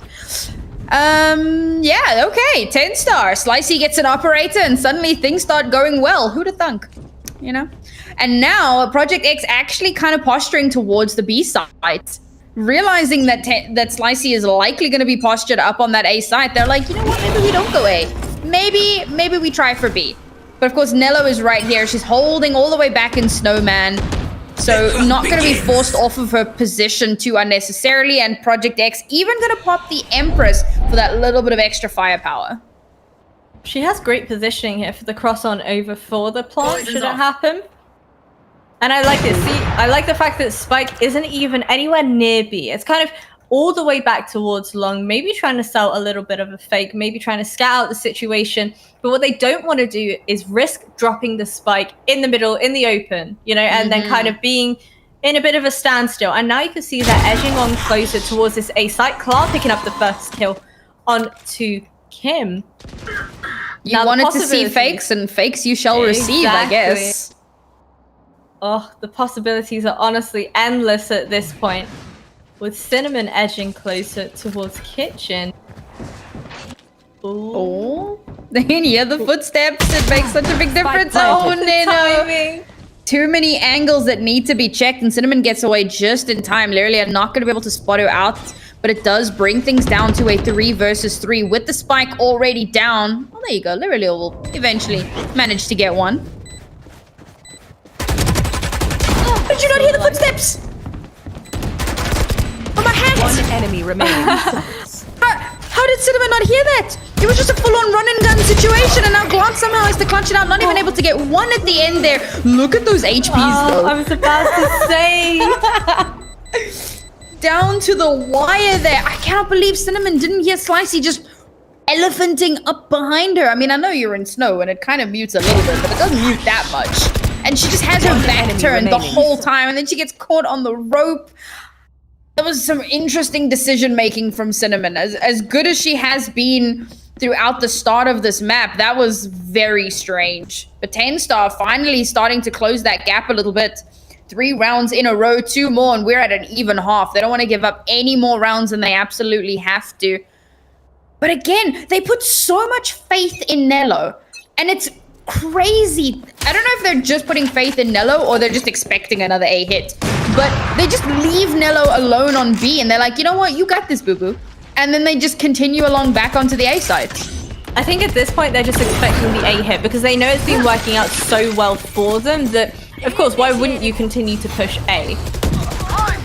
Oh dear, here we go. Nino going absolutely huge with 2 of those kills. He manages to get out of it alive as well with this Hunter's Fury coming into play. The lockdown gets taken off the map as well. And now Slicey with an op in hand. Trying her hardest to try and potentially get a kill here, but 3 versus 1 and Kim, okay, making it a 2 versus 1. She's ready and waiting to show her what to show us all what she's about. Good try, good try. I mean, that was really, really close. We've seen Kim clutch out worse situations, but unfortunately, 10 star finally showing that. What is interesting? So I was going to say showing a change, but they haven't changed terribly much. They're not going super aggressive. They're just holding site better. You know, I had said that maybe I want to see them get a little bit more aggressive, you know, push out a bit, try to take the fight to Project X. But I guess the secret ingredient was an operator, because that just like completely shuts everything down, and Project X don't really have smokers to deal with that. So as soon as there's an op on the board, that happens, you know? Okay, Slicey, I see you. Flashed and still getting the kill. I love that. When people get flashed and they still take the shot, I mean, why wouldn't you? But Slicey. I always panic when something like that happens, but that is exactly why you need Nello by your side to pick up a kill. Okay, relying on the Sova drone for info. I like it. But I don't think it's gonna... Oh, okay, it extends far enough to tag one of them. And now in comes the res. I love that. Use the drone to find out that there's enough space to get the res off, but just get mowed down? Oh my god, as they peek out to try and get the kill, they think that it's just Roxy alone, don't realize that Glance is there as well. And now it's down to Claw to somehow clutch this out. The spike hasn't been planted yet, but there is so much time available to make that happen. With the recon going down as well. Very good placement here from Claw as well, trying to make sure she doesn't get spotted by any potential 30 seconds left. recons flying on in. And now I think she might be trying to... She might Last player start standing. to doubt herself. Picks up the first kill, dismisses away. Flash comes on through. Please spam through the box. No, it's too late. She's actually popped the Empress though, which is pretty nutty for a 1v1. She's kind of relying on the increased rate of fire and the fact that they're going to be highlighted in red. Expects one to be on the other side of yellow. Is going to use the Leah, opts not to get spotted out. She's elephanting. Oh, she has a flash to work with too. Oh no, oh no! Her sight line was just in the wrong place. For some reason, she kind of dismissed the idea that Glance would be behind yellow, and that's exactly where she was. A huge misplay there, but again, it comes down to that's what makes Icebox such a tough map. The elevation, all of the vertical heights, and then you have so many angles that you need to check, particularly when you're the last person standing. And if you check the wrong angle, well, that's that. But this is a far better half than what it was shaping up to be when the round started. A 7-5 is not terrible. This is actually very, very doable for 10-star Nova. But you know, we talk about that runaway train, and if they lose the first two pistol rounds, Project X could give themselves a pretty good, a far bigger buffer than what they already have. Yeah, absolutely. And then you take into consideration the fact that, you know, they don't actually have a Sage to kind of work with and hold off that tube area as well. And that could be a factor to take into account as well. But for now, it just seems like it's going to be an A push, so tube is not going to be too much of an issue for them as Claw gets wiped out by Cinnamon. Cinnamon's still sat towards backside. The spot Slicey, picking up yet another kill, calls it out to her teammate, picks up another pistol, and gets taken up by that shot dart. Literally, that was an incredibly great placement by her. 3 versus 4. Again, still doable, but Spike hasn't been planted just yet. Now, we do have flank watch as well. No one's actually flanking, but this would be the perfect opportunity to push in because Project X still trying to take as much control of the map as possible. They don't actually realize, they think that there might have been a rotation over towards B, and so they send Roxy to go check it out, but it's not there. It's still here on A. This is where 10-star need to push in. And that is exactly why it's so important to be able to identify at what moment it is that you slow down your gameplay completely. There you go. Wall goes down. Slow orb as well follows shortly after. And they should have been able to have a plant at this moment in time. But there you go. Snakebite goes down as well. Oh, Smurfette. Okay, Roxy, we see you 10 seconds on the clock as well. Unfortunate timing there, but Roxy holding it down. And she was all the way over on B site as well. Yeah, as soon as that information comes through, she starts that rotation. She's headed back towards the A site. And they don't actually know where to look for her. So the fact that she kind of comes in from a relatively unexpected area does make things a little bit touch and go. Now, I kind of said a little earlier how 10 Star didn't bonus up after losing the first pistol round. This time, well, not bonus, but force up. This time, however, they actually are going to force. In fact, they've given Slicey a... Oh dear. Oh, Nobody no. saw that. Don't worry about it. No, nobody saw that. Cut the VOD, cut the VOD. Calculated. That was all part of the plan. All right, storming onto the site. Okay, deciding to kind of wall off onto upper tube, allowing Slicey to plant up towards Nest. I like it. Ooh, location revealed by the recon as well. 4 versus 5 now. With Spike already down, 10 Star busy cosplaying Project X at this point, but unfortunately for them, Project X have the angles of the defuse is going through. You're kidding me. You're kidding me. No way. Oh, that hurts my brain. That hurts What an my heart. unfortunate situation there. The snake bite comes in a little bit too late, and I don't know if they just weren't expecting armor, possibly. But somehow that snake bite comes in way too late, and they literally clean up everyone else on the team except the person defusing the bomb. And that's one of the problems with trying to place the bomb in that tower, the spike rather, because it's so much more difficult to hold that angle. Now, I said, you know, Project X can really start to increase the gap here. That's exactly what they're doing. 10 Star have been able to bonus, and so many of them were still alive at the end of the previous round. Project X, however, have been able to force up. So, like, the economy is super wonky at this point. Like, it's just unrecognizable. All right, let's see what they can do to kind of make this gap even greater than it already is. Okay, pretty standard stuff. Drone goes in yet again. I feel like... Oh, okay, they should have a recon available as well in a couple seconds, if I'm not mistaken. Okay, Nino pushing on through with her teammate by her side to assist her. And Smurfette just spraying through the flash. You love to see it. Slicey holding up in mid, manages to get a kill as well, so she's going on a little bit of a flank, needs to be careful. Ooh, there we go. Literally is back in, and Smurfette is holding the angle. So that is the res completely off the board here. And the spike still hasn't actually been planted. They're going to start moving over towards the B site, but this is why it's so important that Slicey has been chilling here, because she's on the flank. Beautiful cleanup there. A 4K on the round for Slicey.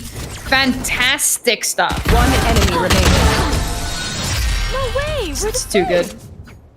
Just That spray just built transfer. diff. Honestly, built diff. And now they start to claw their way back in.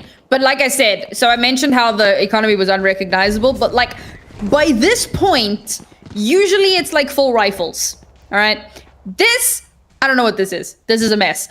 Because there've been a lot of high risk, high reward buys. And now, unfortunately, Project X all the way down onto pistols. They did buy a shorty, which is always a choice. We'll see if that can work out. And at least 10 Star have managed to buy a few guns. So they do have an advantage, but they need to press that. I do appear to have a little bit of lag, so I'm slightly delayed. All right, well, I'm just gonna carry on through this.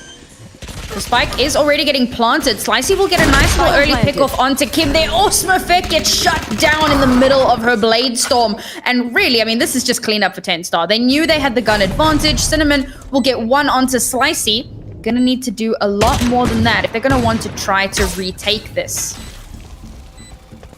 Recon dot comes out. Doesn't give it. Oh, and there again, that issue of height comes into play. Swinging out, lineups kill. Lirelia trying so hard to survive that, but the turret just doing way too much damage. It's a 1 versus 2. Somehow Cinnamon needs to clutch it out, so she's not able to. Nello will get the final kill on the round there. I spoke about how big she can come in clutch on this map in particular, and she's just showing that time and again. You back with us? I'm gonna try something else and see if this fixes the issue.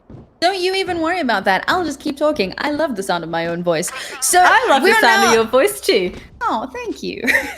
We're the closest we've been to a full rifle round. Unfortunately, despite Nello... Yeah, Nello's like bonusing up. I was about to go about how unfortunate it is. No, she's bonusing up. They're kind of expecting to have a gun advantage. And like the Spectre isn't the worst thing in the world, but Project X are coming into this with mostly rifles and a Bulldog. Does put them at somewhat of a disadvantage, but they're finally going for that B hit. Unfortunately for them, Smurfette and Kim holding the line here. Gonna try and stop them from getting any sort of values. Oh, looks like it may have been a little bit of a fake. You see, they start to kind of regress. We've got a wild flanking mission happening over towards the A site, which is completely locked down with utility. Any attempt on the A site could prove deadly. I love the patience from them as well, you know. Posted up towards B long, hoping that they're going to see some kind of aggression coming into play, but Smurfette equally as patient as they are. And now you can see Spike edging on closer towards A site. Oh, never mind as I say that. Maybe they've changed their minds.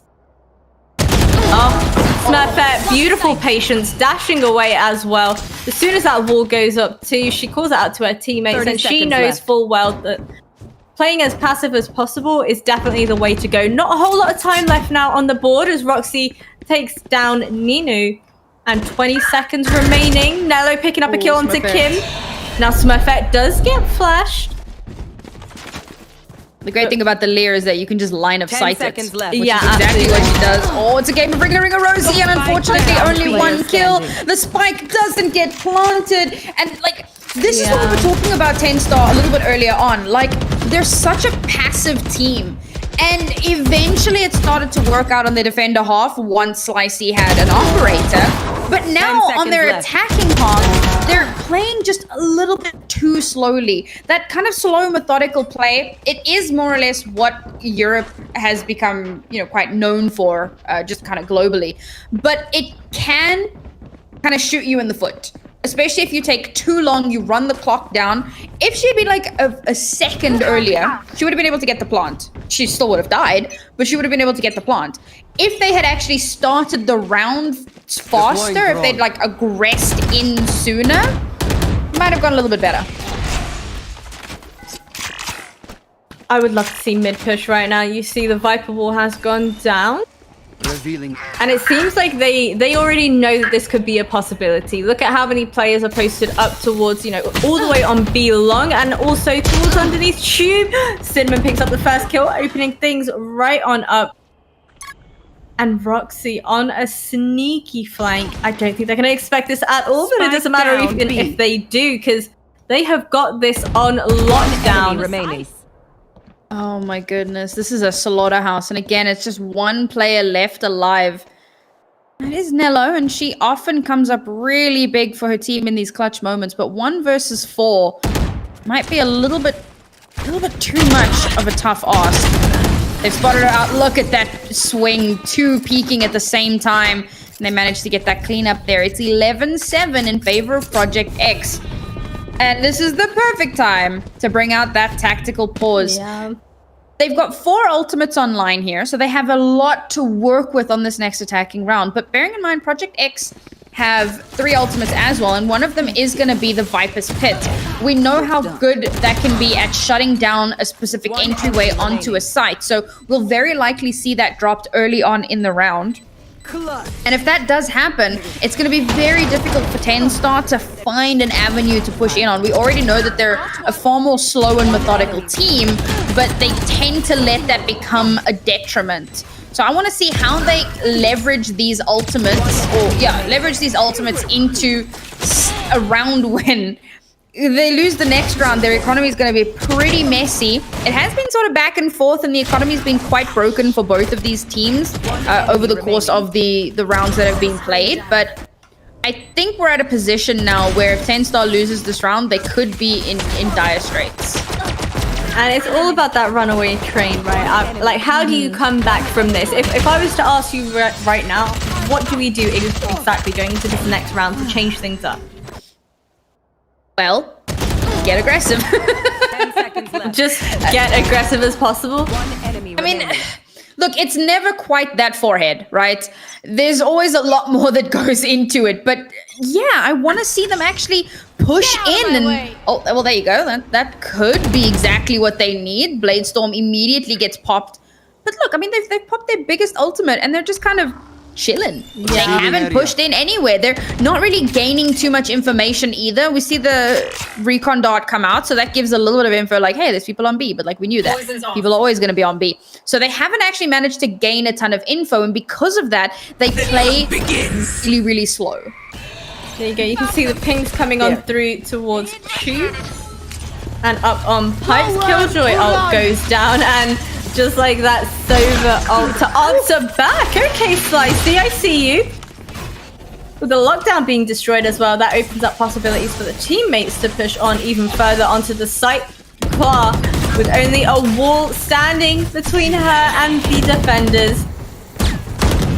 Oh, they check this. They check this. They've already got her number, and Roxy picks up the kill so easily. Viper ult to answer back as well. It's massively traded back here, but 30 seconds look left. at what Tenstar have done. They've pulled out so much utility over on the A side, and now they're booking it over towards B. Now, what's a little bit scary is that, unfortunately, Slicey is super low HP, and Nino doesn't have the heal just yet. Amazing, I love that play. They were already headed to B anyway, but they get the res, and now it's a 3 versus 2, but are they going to be able to actually get the player? They shut Smurfette down! Oh my, I saw the premise. I saw the possibility. It looked so promising, but not being able to plant in time because of the sheer panic as soon as you see someone drop down. Oh, you hate to see it. You really do. And then Kim comes up from a different angle and manages to clean up as well. So where they would have had time, and again, this is just classic Tenstar Nova at this point, they could have won that round. But they spend so much time being passive, and Project X are too aggressive of a team. Even if you start to run down the clock a little bit, they're going to push into you as soon as you try to go and get that plant. You want to try and win these rounds a little bit faster because this is not a team to take things slowly against. And it seems like even when they try and show this aggression, they've got their number. They know exactly what to expect and what to do. But saying that, Grant picks up 1 kill onto Claw. 3 versus 4. Player advantage in favor of Tenstar Nova. And with the Sova drone coming into play, I don't think it actually manages to tag Slicey at all. Oh, it does manage to catch one. Yeah. But now again, I mean, look at them. They're just kind of vibing. They haven't actually planted the spike. They're waiting too long to ensure that the site is clear. Like, just have your teammates cover you. You have the... And again, this is where that Sage comes in so clutch. Wall comes out, and now they're able to get the plant. Yes, Nino goes down in the process, but it's a 3 versus 3. The numbers here are not awful. Okay, there we go. Just trade it back. Yeah. It's winnable. One enemy remaining. I just want to be proven right, to be honest. Okay, 1 versus 1. Viper versus Viper. Oh, no.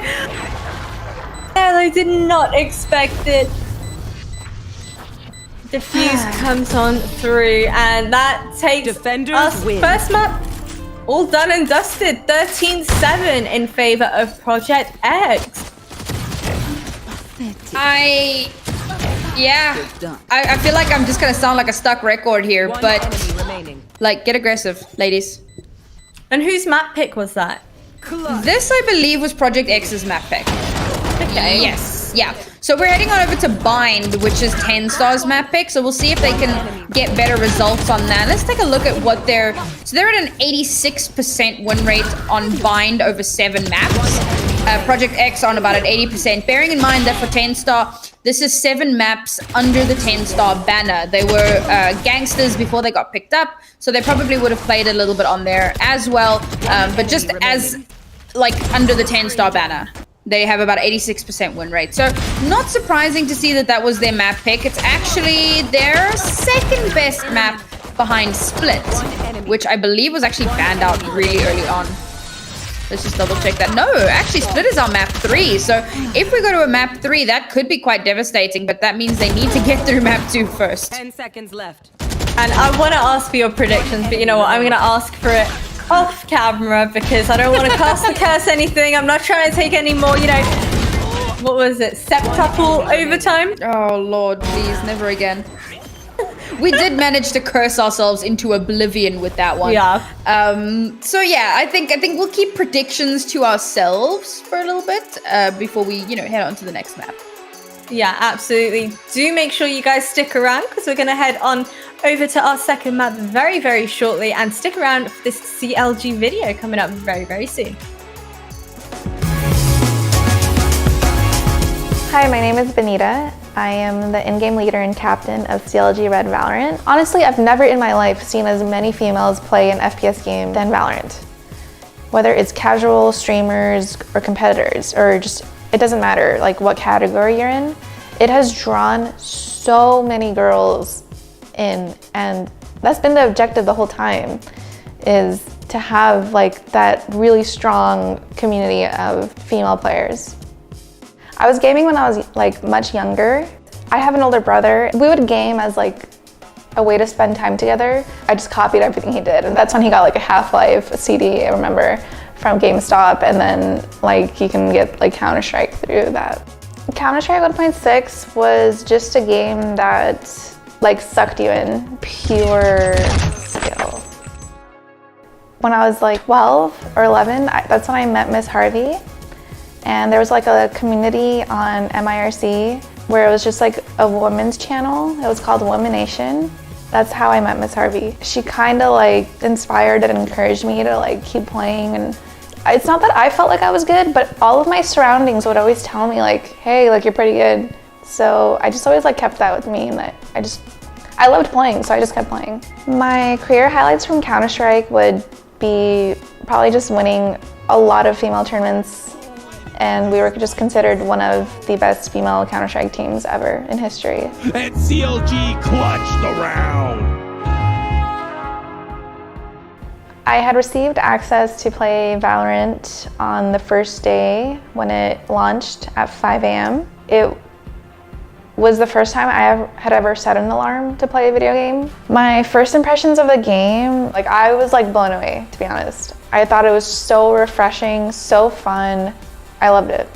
Building a female team has been the biggest challenge of my life. I came out of my comfort zone to build this team, and like still to this day, like I'm learning a lot of new things about like who I am or who I want to be or how I want to influence my teammates who aren't as experienced as me when it comes to competing.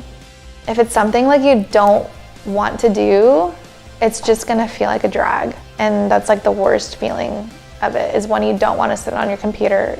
You just have to really want it. If you don't want to be involved in the game, or if you don't feel like being a top competitor, everything else is not gonna fall into place. Like the effort, the dedication, the communication, the laziness, like all these things go away or get better if you really want to be the best.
Welcome back once again. Some intense games we have seen all day long. We saw 7 overtimes, we saw third map.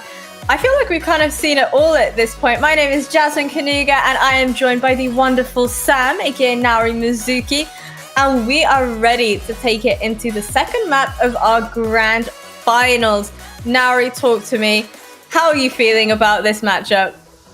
This has really been a surprising matchup, I think, because we spoke about how this is kind of a grudge match for 10 Star and Project X after Project X lost out on the grand final of Huntress Trials to 10 Star Nova last month. This is really kind of a Cinderella story for this team, so to speak. And just a quick update, our third place match between Chatband and Rix GG. Chatband are currently 1-0. That was another map that went into overtime. It was 14-12. To Chatband. So very spicy things happening over there. There you go. You can get that bracket up in front of you just to have that, have that handy. So yeah, heading on over to map 2. We know that it's 10 Star Nova's map pick, so we're going to be expecting a lot more from this team. We're heading on over to Bind, which is statistically 10 Star's second best map. Okay, but traditionally we have seen, especially in the previous game, that just because it is your map pick does not mean that you're going to succeed in taking the map win. So I'm curious to see, we saw Project X picking up the first map win. It was their map pick, but can 10 Star Nova do the same on theirs? Well, we're going to be heading on into Agent Select now. So let's have a look at what these ladies have in store for us on our second map of the grand final, and it's already looking to be quite interesting. So Lyralia is going to be swapping from Smokes. In fact, Lyralia and Nino are swapping roles here. We'll have Lyralia moving on over to the Sage potentially, while Nino is going to be rocking that Brimstone. And I really like the Brimstone pick on Bind. It's one of those things that I feel can work out really well. Unsurprisingly, both teams are coming with both Vipers and Razors. These are two agents that you almost never don't see on Bind. They are just way too powerful, super easy to abuse close quarters. Specifically with like the Poison Cloud, which brings you the decay, and then of course the Paint Satchels, which can deny a ton of space. And this is also interesting because Project X didn't run the Sage on the previous map, and again, they're not running the Sage here, and there are a lot of plays that can be used with that, but again, just leaning into that super aggressive play style, whereas 10 Star, it feels like, again, they're leaning into a more passive play style. If they don't pick it up a little bit here, despite this being their map pick, we may see them start to get shut down a little bit again. Especially when it comes to the talking point of that runaway train. That is not what you want to see, especially in a situation like this in the grand finals. We want to see full send it, we want to see full action. And I'm so hyped to get into this. Also worth mentioning the fact that we have Glance once again on the Sova. Yeah, so I love the fact they're playing this information-based character to kind of gather as much initial info as possible. It does look like they're going to start to set on up for a B push. Yeah, again, I think that Glance's Breach pick is very situational. We tend to see it a lot on Split because Breach is really good on Split. But apart from that, we will see her more often on the Sova. That is kind of her main agent. And Project X, unsurprisingly, look at this, pushing straight through into Hookah, using a little bit of utility as well, just to make sure that it's clear. But they're going to push straight through rather aggressively. There's a fake wall over on the A site, but it's the B push through and through. I think they did hear Roxy actually drop down as well. You can see rotation has come through. 3 players now placed on the B site. Spike has been dropped towards B long. I would love to see a TP rotate right now. You can see the 2 players from Nova actually teleporting towards site as well. Nello gets wiped off the map by Smurfette, and now 3 versus 5 situation they've been placed in. Go on, TP away. You know you want. One enemy remaining. Okay, Kim. How does she get that much value with the boom bot as well? Just there to give that extra little bit, and she's still able to get 2 kills. This was a rough round for 10 Star. A rough round indeed, but who knows? Maybe they can pull it back and come back stronger from this. You can see full specters in the hands of Project X, and I'm wondering whether or not Tenstar are going to be able to answer back to this. You can see they've got a bit of a stack going on towards the B site. 4 of those players posted up in and around B. I would love to see a bit of a flash face coming into play. And you know what? I feel like they're definitely going to play incredibly passive, maybe trying to get a Spectre or 2 out of their hands. Oh, and you can see it's a full stack on the site. And that's what we talk about time and time again. Safety in numbers, yada, yada, yada. And again, the fact that they're at a very large weapon disadvantage. So you kind of stack one site and then wait for the push to come through, then decide if you're going to play for retake or if you're going to, you know, deny the push that's coming in towards you. Things are looking a little bit dire here. That's a beautiful early pick, though. Oh, I was about to say that should never happen. And now Spectre's in their hands. 2 bullets remaining. That is not the timing you want to be reloading. 1 versus 3 now with Slicey on site. Unfortunately, she's just not able to close it out. That was a bit sloppy. Well, the problem there, so Nello runs down long to pick up the Spectre. If someone peeks her and she only has a few bullets left, she dies anyway. So you kind of take the risk that, okay, they won't peek at that exact moment, but they probably hear the sound cue of the reload coming through and 2 people swing out. So realistically, either way, she's probably dead there. She had a teammate with her though, no? Yeah, I think there was one behind her, but again, like maybe you take the risk because maybe you hit those headshots, right? But, you know, opted not to. A little bit of a difficult situation to be in either way. What does help now, of course, is after losing the 2 pistol rounds, we'll talk about this Tenstar. Oh my god, that one way is so good. And what I was about to talk about, the fact that they have rifles in their hands means that it's easy cleanup for Claw. Cleanup crew in full force. See the nade and flash coming into play here. Satcheling onto the side, but unfortunately unable to pick up a kill. Nino goes absolutely huge with 2 of those opening frags. Slicey has a lot to say for herself as well, picking up 2 of her own. And there we have it. Tenstar Nova picking up their first round on this map. So they had the gun advantage, that definitely helps, and they have Nino, so that really helps. She gets so much value just chilling there in that long area. The fact that she's able to get 1 on long, 1 on hookah before she actually gets taken out is invaluable. Now, what is unfortunate to note here is that Kim, who I believe forced up a little bit in the previous round, isn't able to buy this round. It's again one of those kind of high risk, high reward decisions, and she's going to be forced down onto a sheriff, whereas the whole of Tenstar are able to full buy up here. That being said, it might not be necessarily enough to convert this into another round win. Tenstar have been looking very shaky today, far more so than usual. See, I love how sneaky they're kind of trying to play, making sure that nobody aggressed towards long area and giving away the info that they were in fact flash as the drone goes in to reveal some locations. Dog follows straight after as well as Cinnamon opens things up with the first kill. Claw has something to say for herself though as she sends that boombot in to potentially spot some people out and do a little bit of damage. Oh, she's hoping to bait them out in front of the teleporter.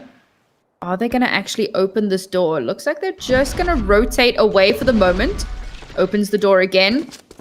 And doesn't spot anyone. They've already rotated past as they start to make their move over towards A site. Nello, who's been left here all alone, tries to block that, but it's a little bit too far to the side. They are going to be able to sneak through, but they don't check close. 30 seconds Checking left. close corners, incredibly important. She does have another snake bite to use, but Cinnamon is way too fast for her to keep up with. And round we go. Spike down A. Last player standing. But the spike's being dropped. That is super unfortunate. no. Here we go. Smurfette gets traded out, but somehow because... Okay, so the fact that Cinnamon takes the TP there literally wins them the round. Because they trade back and forth here, and there's no one else left alive. And, of course, that showstopper comes out to trade it out earlier.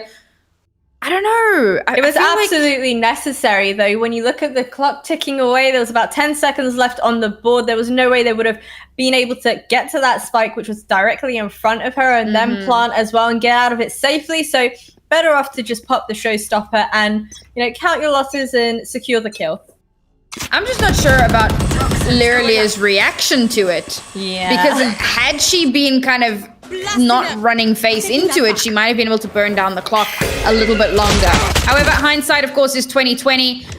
And so is having 3 people cover one angle. Nino pushing out so aggressively. Oh, wow. And this is just another really horrific round for TenStar. It's only just begun. And this might be the last round that they're going to be able to actually buy up. Pushing all over the site now. 3 versus 4. You can see Nello being incredibly patient here, waiting for this smoke to dissipate. But if she waits a little too much, she might get swung by all of these players. Nello! Oh my goodness. My you know God. what? I take it back, Nello. You do you. Once again, I'm so sorry for ever doubting you. All right, well, they're not out of the woods just yet. It is a 3 versus 2, but they are just kind of running in onto the site. Nobody's checking elbow. Oh my God, Nino manages to survive very barely. And now we've got, oh my God, Hunter's Fury comes out to deny. The plant does manage to take down Claw. We had the orbital strike coming through. It didn't actually connect. But Vet's still on site. The defuse hasn't come through yet. She pushes into the smoke and she loses to Nino. One person left alive. Glance actually manages to get the kill. And there isn't enough time for the defuse. A beautiful round from Glance and the ace to boot. Oh my word. Yep. That's all I have to say on the matter. That's kind of how I'm feeling about this. That was another spectacular round from Project X, and a little bit of an investment from both sides. The Hunter's Fury, of course, comes up huge, but the orbital strike comes out and doesn't actually manage to get anything. Because Smurfette just kind of pushes out. As soon as she hears, open up the skies, she just runs away. And she manages to get out of that position. She pushes in. Now, while she wasn't able to survive the encounter with Nino, she does force Nino off the spike, which gives an opportunity for Glance to come around and then get the follow-up kill. You can kind of just spray through the smoke. It's told them exactly where the spike is being planted. They already knew that because they planted it. And then the spray comes through and it's down to last person standing. And at that point, there's no time left. So they perfectly run down the clock to ensure that there's no way that a defuse is going to come through. Yeah, absolutely. I just want to talk about that pushing through the smoke and the big whiff. Oh my goodness. I felt my heart jump out of my chest, honestly. That's the kind of situation where if I find myself in a situation like that, my friends would never let me live that down. Yup. That's pretty common depending on how you usually perform. But TenStar now have managed to build up 3 ultimates. So they've got a lot of firepower to work with here. They're still showing far too much of that passive. Okay, never mind. Passive for what? They're just going straight through. It is, of course, a pistol round. They have managed to pick up at least 1 rifle. Yeah, they brought it down to... Oh, a good attempt. And honestly, a really, really good eco round to have gotten 3 kills there. I love it. More to say about that. I honestly love it. I want to see more of that. It's just small, silly plays like that, kind of pugging it out as you would. I love it. I want to see more of it because it's just expecting the unexpected. But that is generally what happens with those pistol rounds. And I mean, had they had rifles, maybe that goes a little bit better. But they didn't. So, they kind of just rushed through. And that's the aggression that I wanted to see from them. Now that they have rifles in their hands, I want to see them really getting into this game. Okay, maybe not this round because they have decided to just drop the Viper's Pit over on the A site. Although, to be fair, Project X haven't really pushed through showers. Maybe they thought this would be the one time that they actually do it. Oh, okay, beautiful. Oh, but unfortunately, it was just a little bit too slow as they've already pushed on back. Through towards mid, Seekers go out as well, revealing them a little bit of info as to where their opponents may be, and Clara finding herself in a little bit of a dire situation right now. Run on back as quickly as you can. They may not catch you. You are not the gingerbread man. That's right, I'm a modern day poet. I heard the sound cue for the orbital strike in the previous round, but it looks like Nino didn't actually use it because she just used it now to deny some space. So might have been a little bit of a, I don't know, maybe I just imagined it.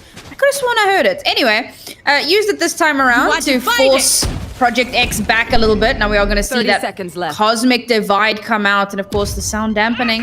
Spike planted. Can't really hear what's happening. Oh, the satchel ult coming into play. You know how much I player love standing. to see that 1 versus 1 now. Nello.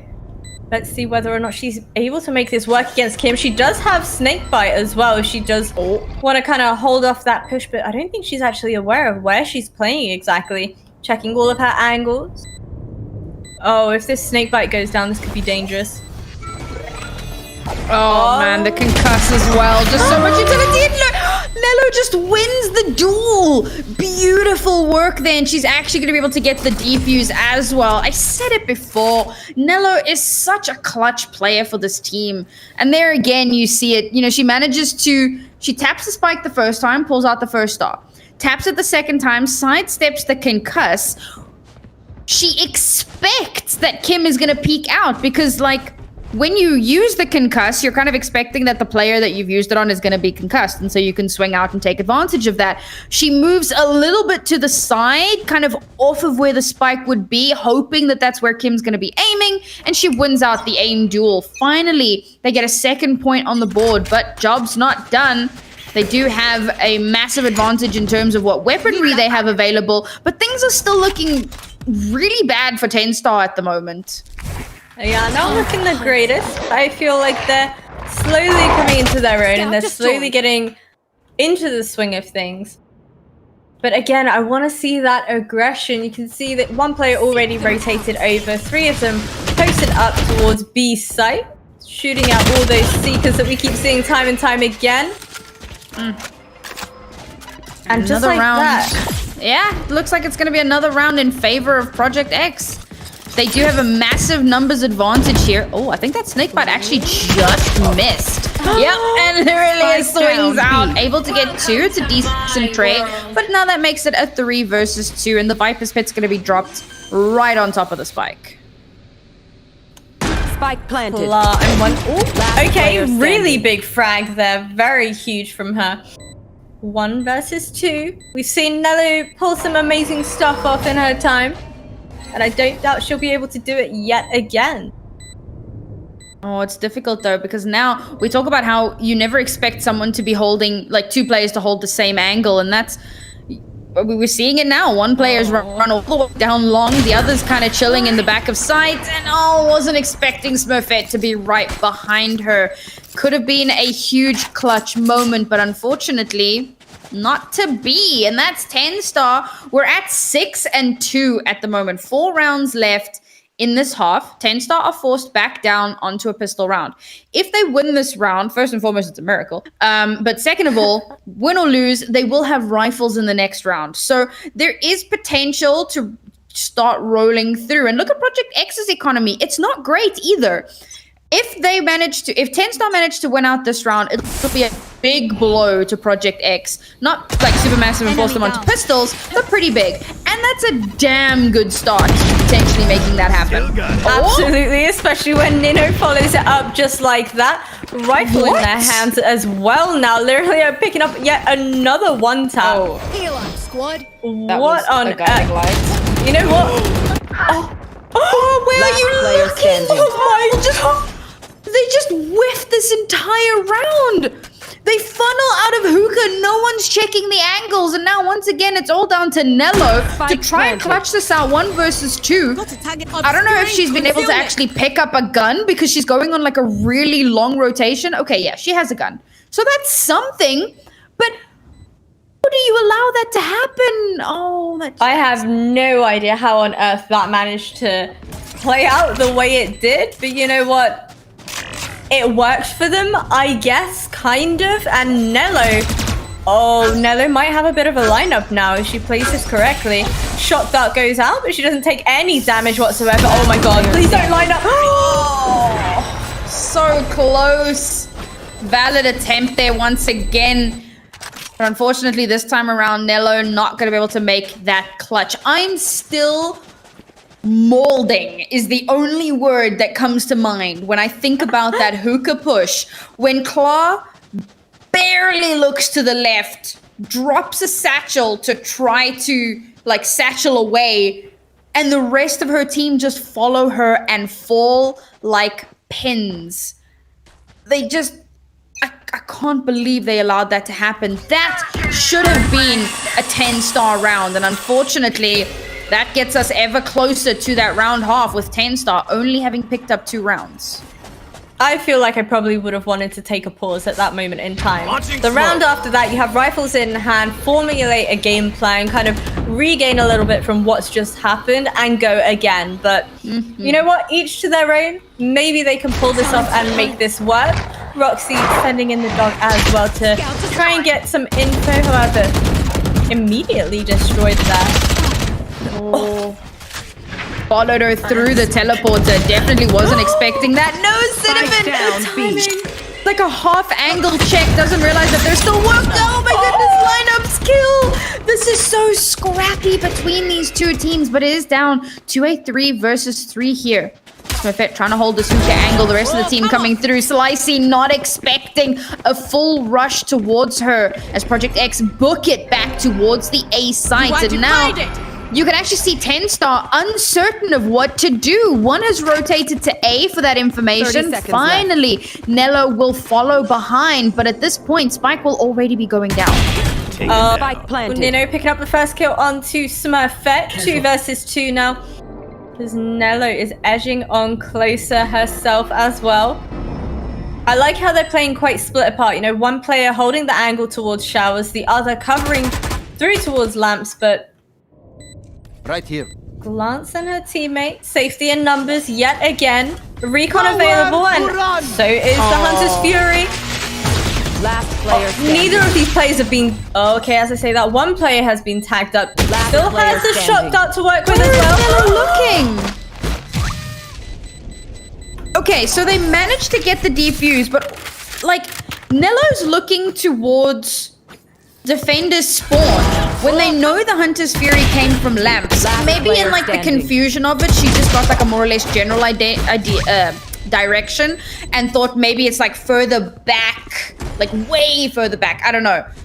But I mean, it feels like she's just checking the wrong angle. Thankfully for 10-star, Nino is able to clutch that out and get the defuse. Otherwise, that could have been another one of those like catastrophic whiffs. Yeah. When we're now down to what is the second last round in this half. 10-star Nova having committed a couple of ultimates there. They still have 2 available.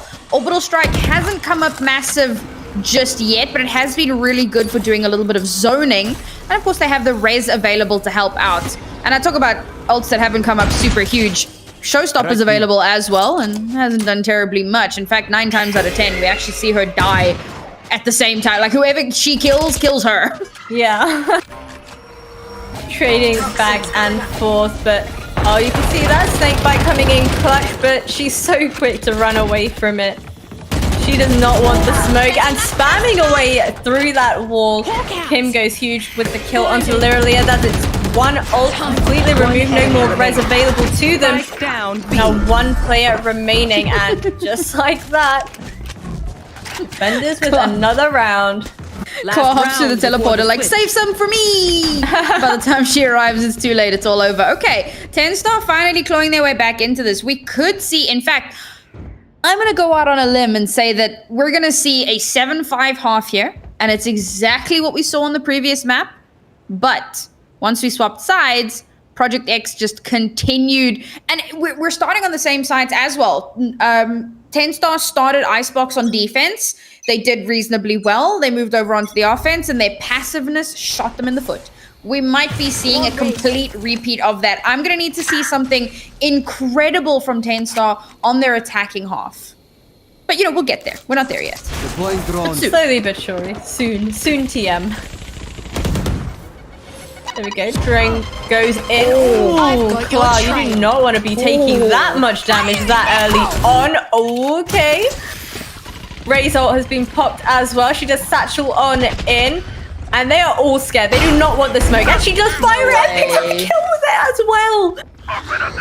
You're kidding me, that's gross. Orbital Strike does come through there, manages to actually pick up the kill onto Roxy. So 10 Star do actually have a massive numbers advantage here. Only 2 players left here for Project X. Smurfette will get one, but it's immediately traded back.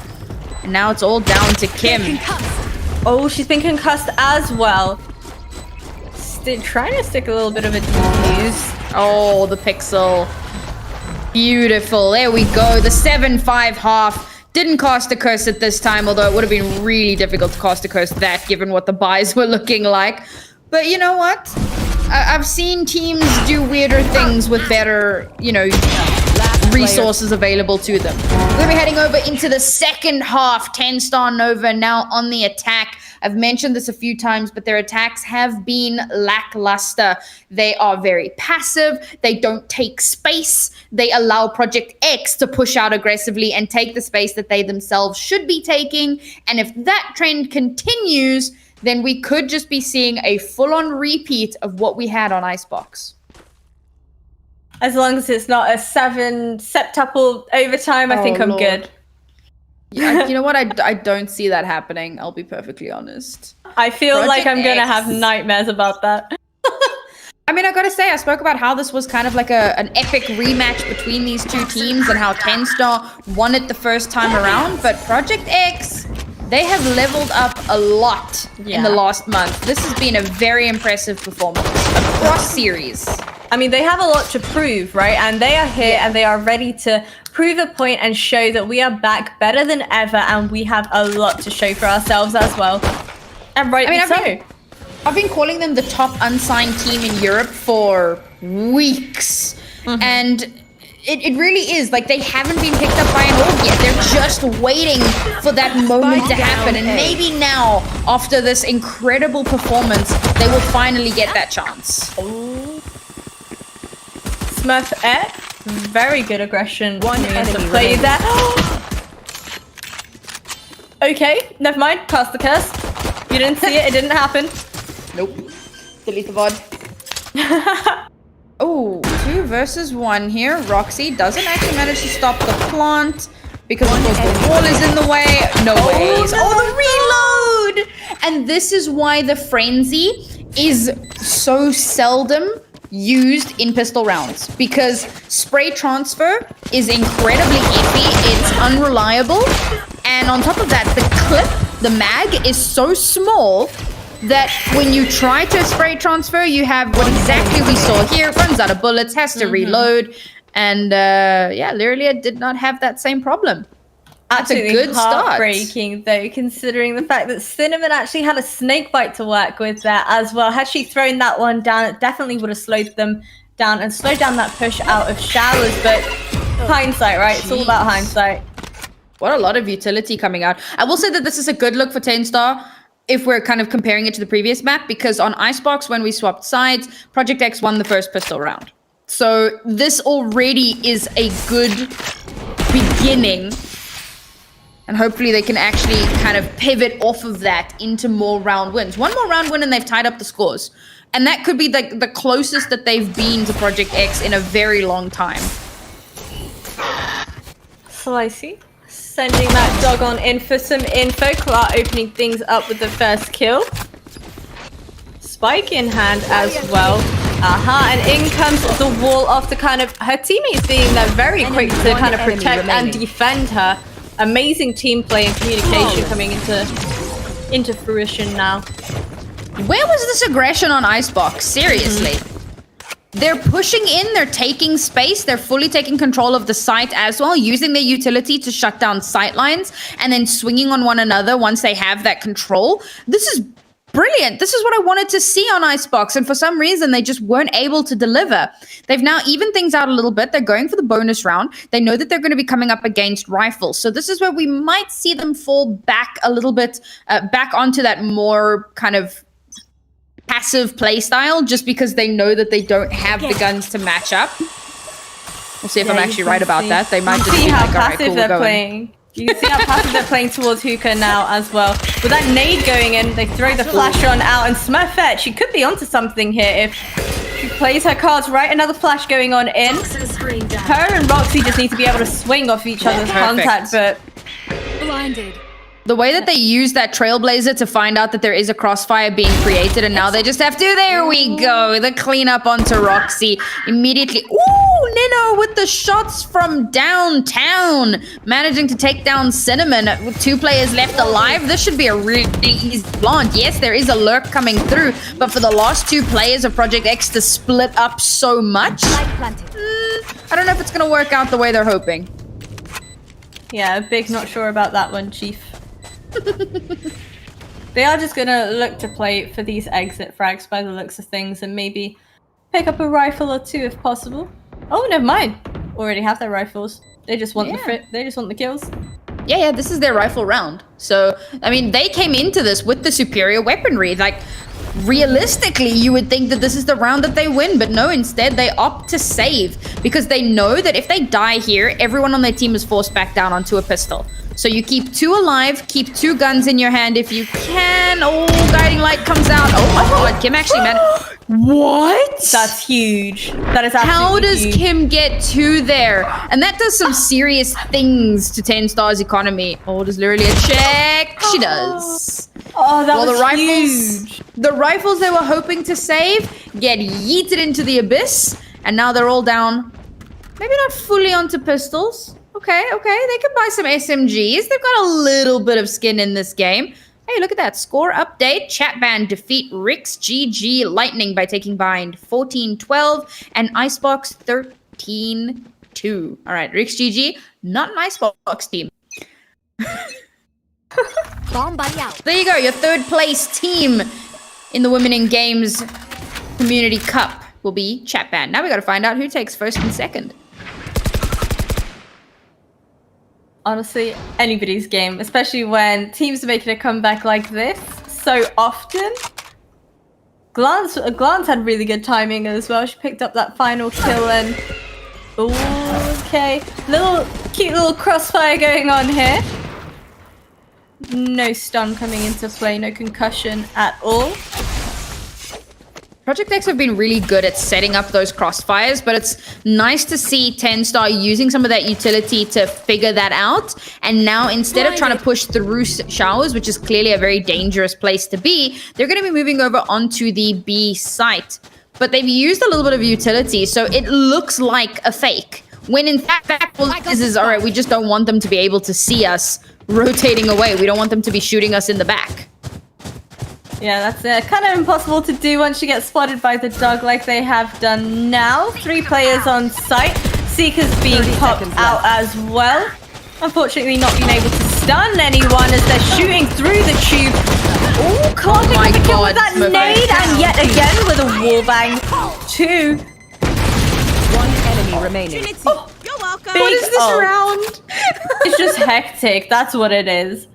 10 seconds left. Like, this is one of the most ridiculous rounds I've ever had to watch. It just unfolds like a comedy show. And now Nello just trying to play time. come Oh, up just so play big. time. Yeah, I mean, that's all she has to do. Oh, unfortunate. Nello was trying to get that last kill there. There was no way that the plant was going to come through. And again, 10 Star, this wasn't even about passive play. It was just taking too long to execute. They got a little bit of information over towards the A site. They move over towards B and get stalled out over and over again. Every time they try and get in onto the site, it's like, nope. And when they eventually do get in onto the site, Smurfette with the run and gun. I cannot believe that worked. She just Ferrari peeked around the corner with a classic of all things. We're back up to a tied up scoreline, but what makes this so dangerous is that there is an operator posted up here in showers. I'm waiting to see if we can get some value out of that. Oh, maybe. Okay, yeah, no concussion kind of coming through. The best part is that she moves out of the way with the operator, so the information that the op is there does not get given over. Spike is currently posted up towards Hookah. Toxins going up.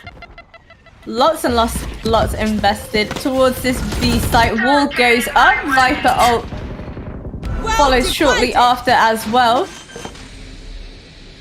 That's Okay, so we've got the Viper's Pit coming through, and then we have the counter Astral Divide, or Cosmic Divide, to create a little bit of sightline denial, but the retake is coming in from the defender's spawn, and they haven't cut away too much. They've cut away Long and Hookah, but the whole of Project 10 Star are already basically on site.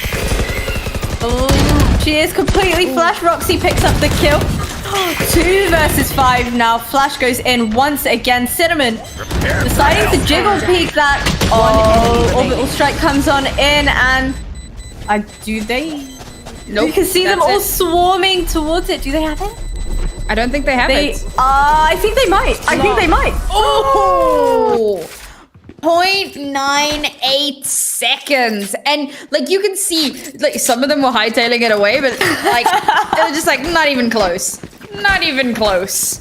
Beautiful round there again. 10 Star had that aggression. They were looking really good at the start, but they've now started to kind of struggle a little bit. That utility usage that I lauded them for, using that to create space, push in, deny sightlines, they're just not getting the same results as they had been previously.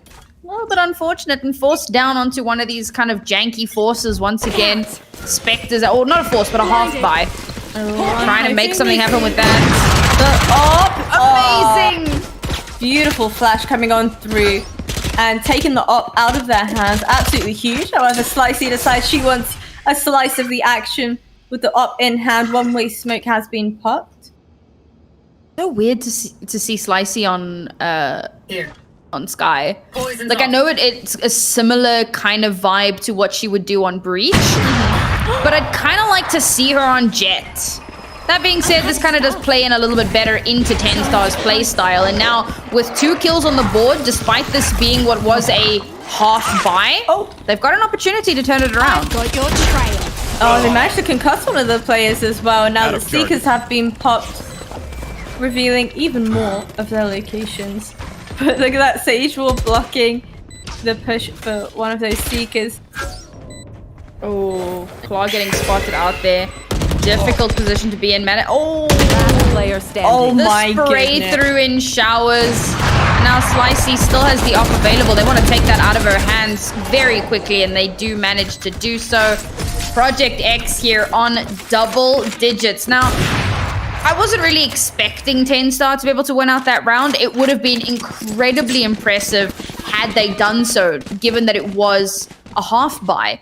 But realistically, it wasn't going to happen. Now, however, they have decent economy, so they should be able to buy up to rifles, and they're taking that all-important tack pause. We talk about how it can really create a momentum shift, and now more than ever is when they need that shift. Yeah, absolutely. Did they not have the player advantage though, 10 Star Nova, when it came to that situation? Or am I imagining things? I think they did, but it doesn't really make a huge difference when you don't have the guns available to like follow up on anything. And then, I mean, everyone knows, the entirety of Project X knows that you're chilling in showers. So Yeah. everyone just kind of sprays through into showers, and then it's just clean up.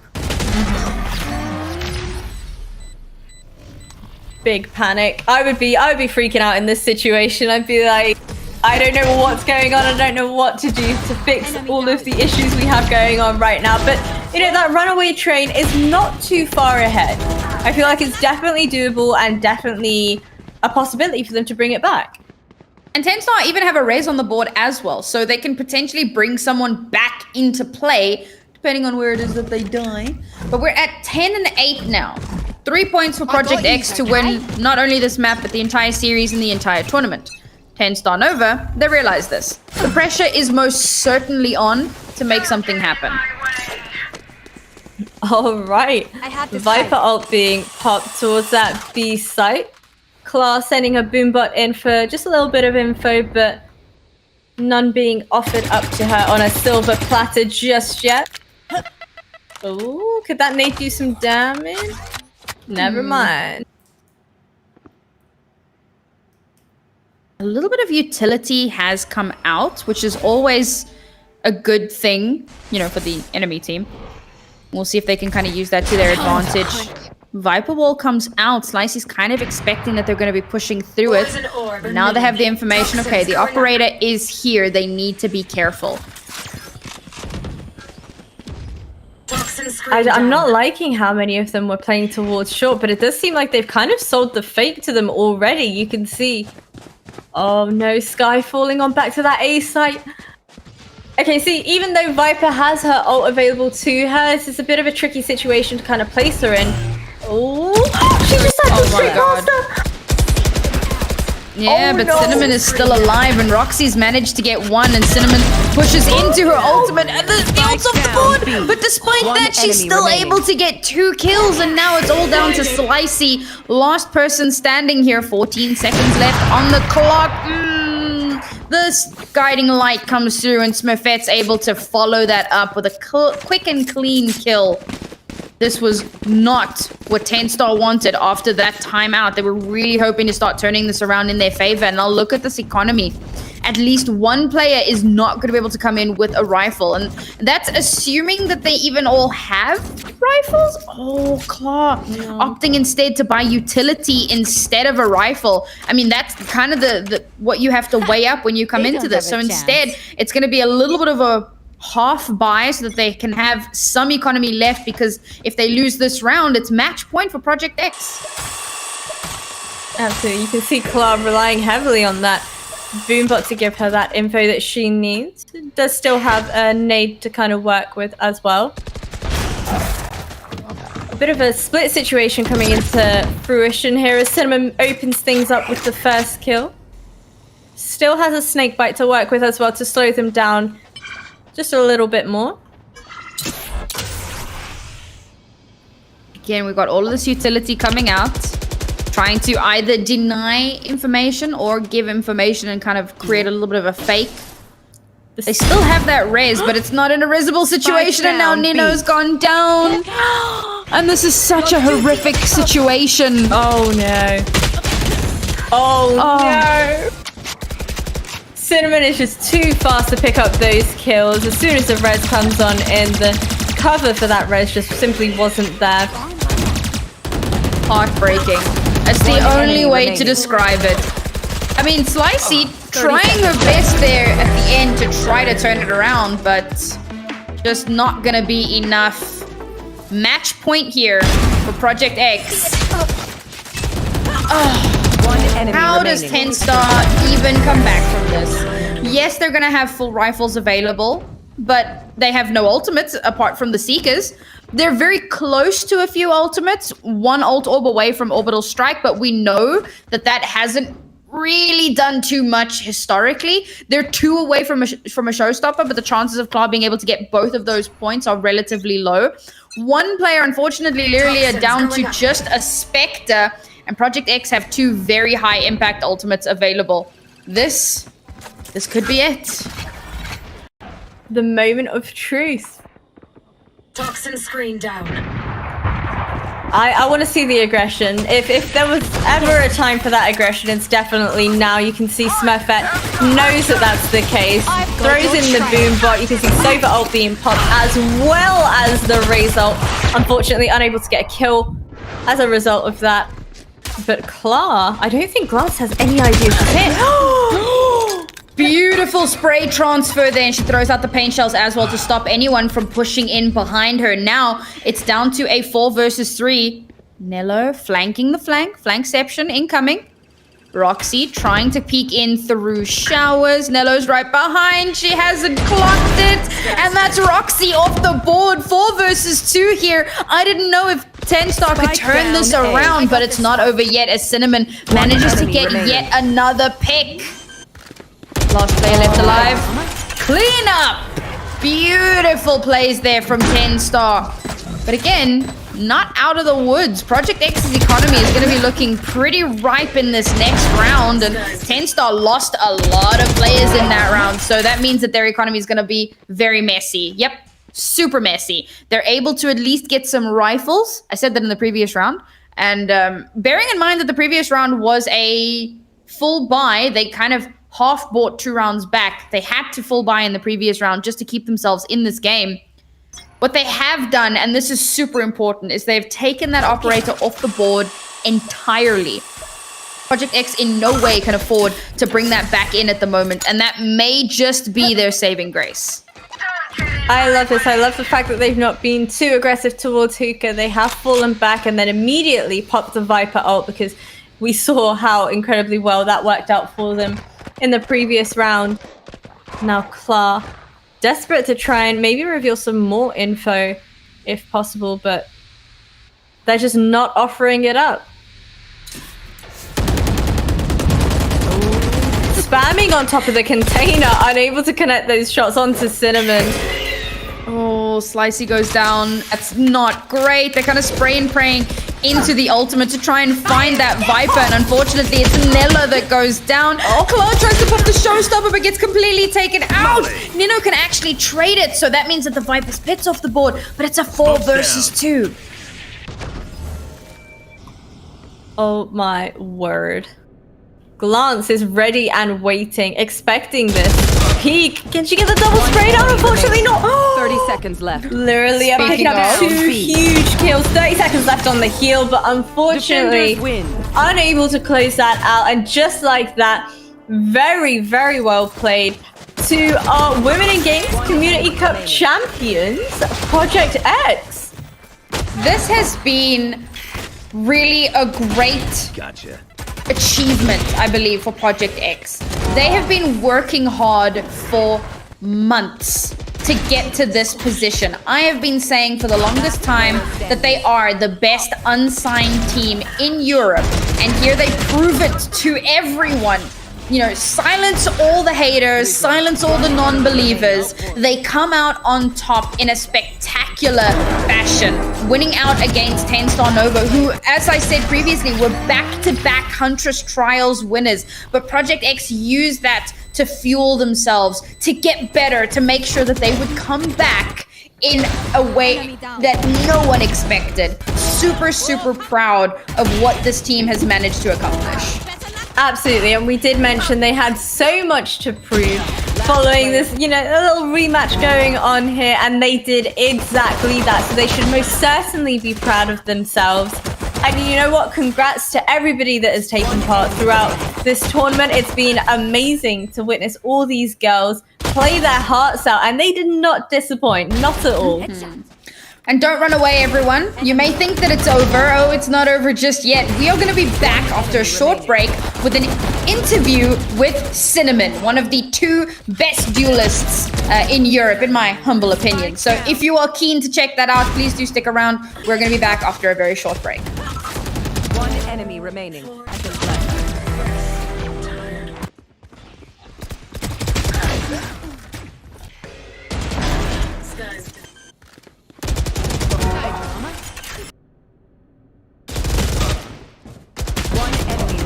So my in-game name is Fnatic Pilot CB. I am playing for Stella right now, but I am content creator for Fnatic, so that is why there's an FNC in front of my name.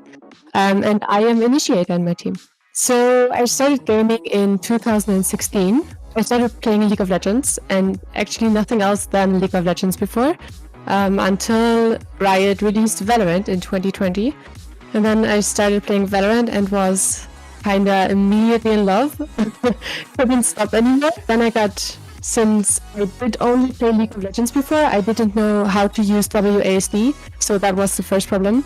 I started in Iron 1 and got Immortal in about a year. Yeah, now I'm here. When the VCT started, so the stage 1, I got more and more interested in what they are doing there and how they play Valorant in comparison to how I did at that point. And I thought to myself, okay, why can't I do this? I want to do this as well. This looks so good and it looks like so much fun. So I decided to search for other girls that were interested and found some other girls now. We are about 1.5 months now at Stellar together.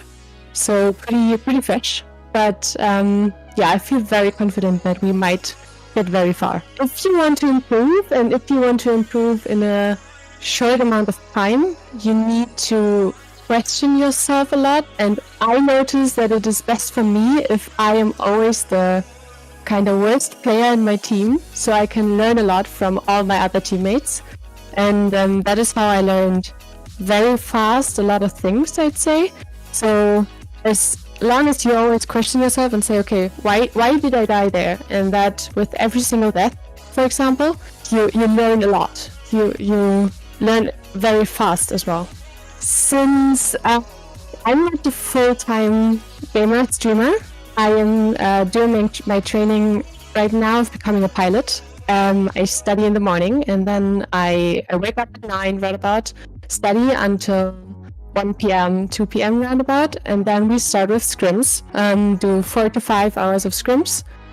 After that, so about 7 p.m. kinda, I eat something and then I start my stream, and I play ranked queue up to, I don't know, 10, 11, sometimes 12 p.m. Or a.m. Yes, that is kind of my schedule. So a lot of gaming, a lot of studying, but yeah. That is so much fun.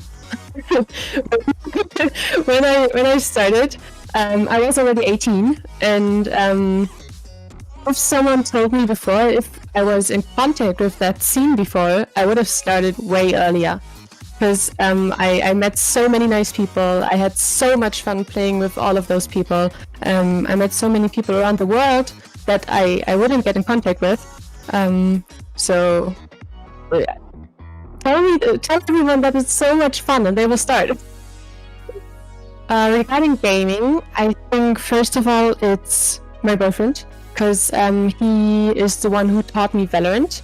He had a lot of patience with me, I'd say, because I was the biggest noob you could find. I couldn't use WASD, I didn't know where to look, I didn't know how to shoot, I basically didn't know anything. And he has 14 years of FPS experience now. So he knows a lot, and he played 6 years competitive. To this point, we are still looking at my VODs and looking what do I do wrong? Where are my mistakes? How can I do this better? How can I do that better? And I think this is helping me a lot. And I think this is one of the persons, but the other persons are kinda the people playing in the VCT right now. Every single one of them is doing such a good job, and it's a very, very good motivational aspect that I say, okay, I want to be like them, I want to be as good, and I don't want anyone to say to me, you cannot do this, or you're not good enough, because I know I can be good enough. And yeah, following to the thing I said before, especially for women, you hear a lot, especially in Valorant. I have no experience in CSGO, so I take all of my experience from Valorant. There's so many people that are saying to you, especially in ranked games, you cannot do this, or women shouldn't play computer games, or you shouldn't be here, or go somewhere else, or whatever.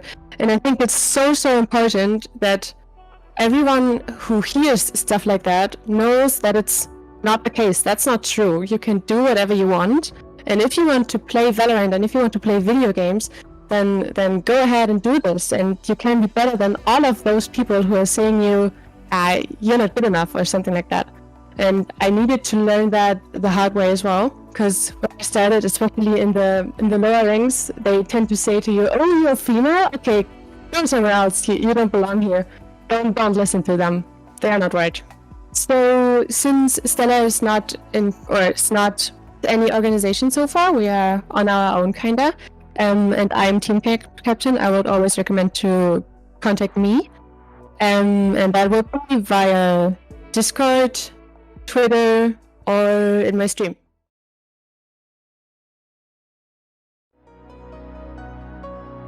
Welcome back once again. What an amazing final game we saw over here in the Women in Games Community Cup. We are joined by the wonderful Cinnamon, who's going to have a quick little chit chat with us about how she feels the games went and the tournament in general. Cinnamon, can you hear me?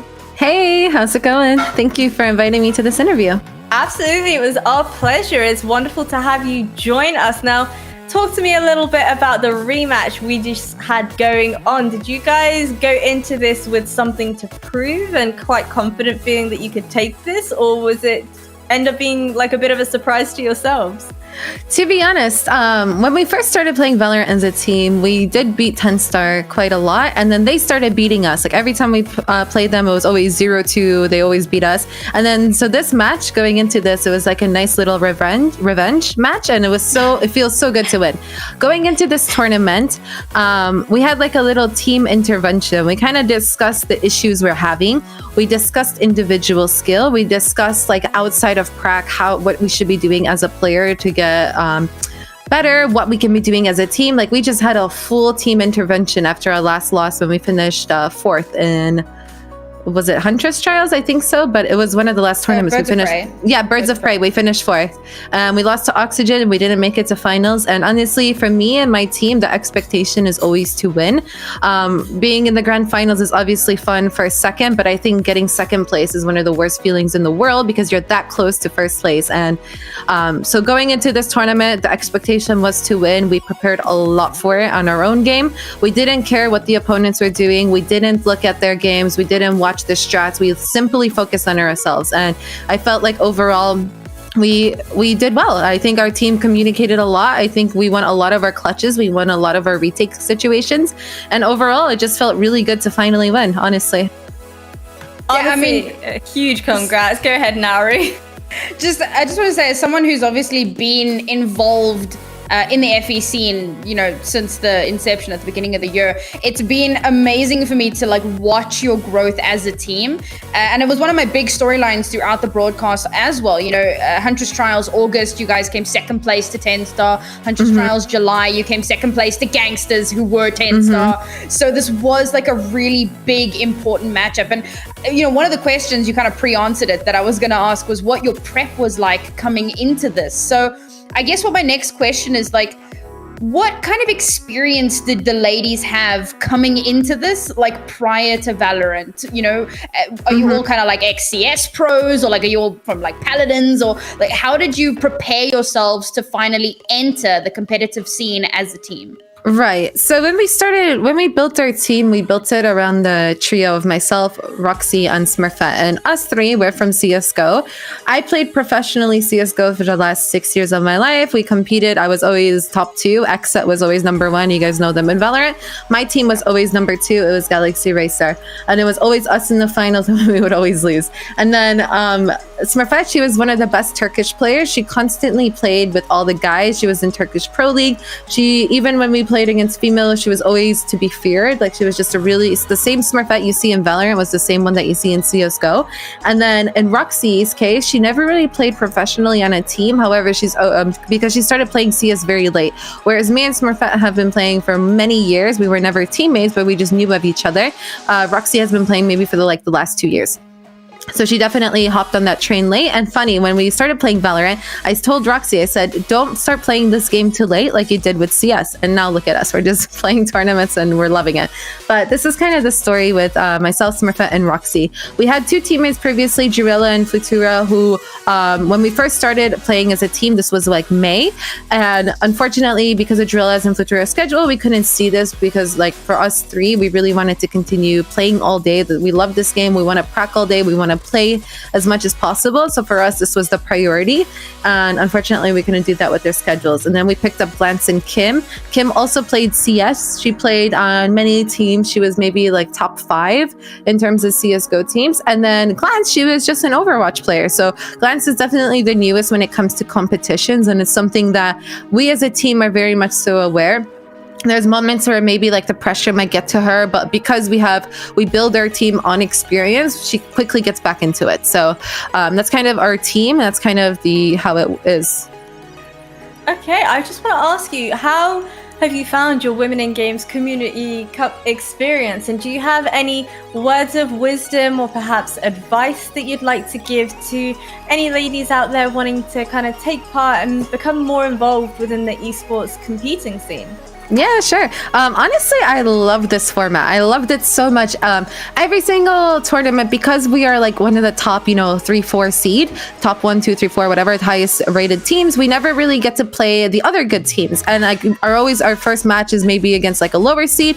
And so what I was really excited about going into this tournament is that it is round robin. It is a group stage. You play everybody. And it was so fun. Even if it's BO1, it was so fun to just play everybody. I absolutely love this format. And talking to a few other players, they loved it as well. The other female tournaments, I'm super grateful for, love them, but it's just like BO3, single elim, you either win or you lose, and that's how it is. So this format was refreshing. We played BO1s, and then we went into this finishing top 4. You play BO3s, and it's just such a refreshing format. I absolutely loved it. Overall, this tournament, loved it, like I said, and my experience has been good. I hope there's more in the future. And as far as females trying to go into gaming, 100% start somewhere. Find a friend, maybe find one friend that is a girl, just play with her and have fun. And eventually, if you want to take this to the next level, find other teammates that are like-minded, determined, and you build a team. It always happens in this kind of way. Or you could just go down the route where it's like looking for team and you just hope somebody picks you up. But honestly, I hope everyone continues competing. I hope that if you are looking to compete, you start somewhere.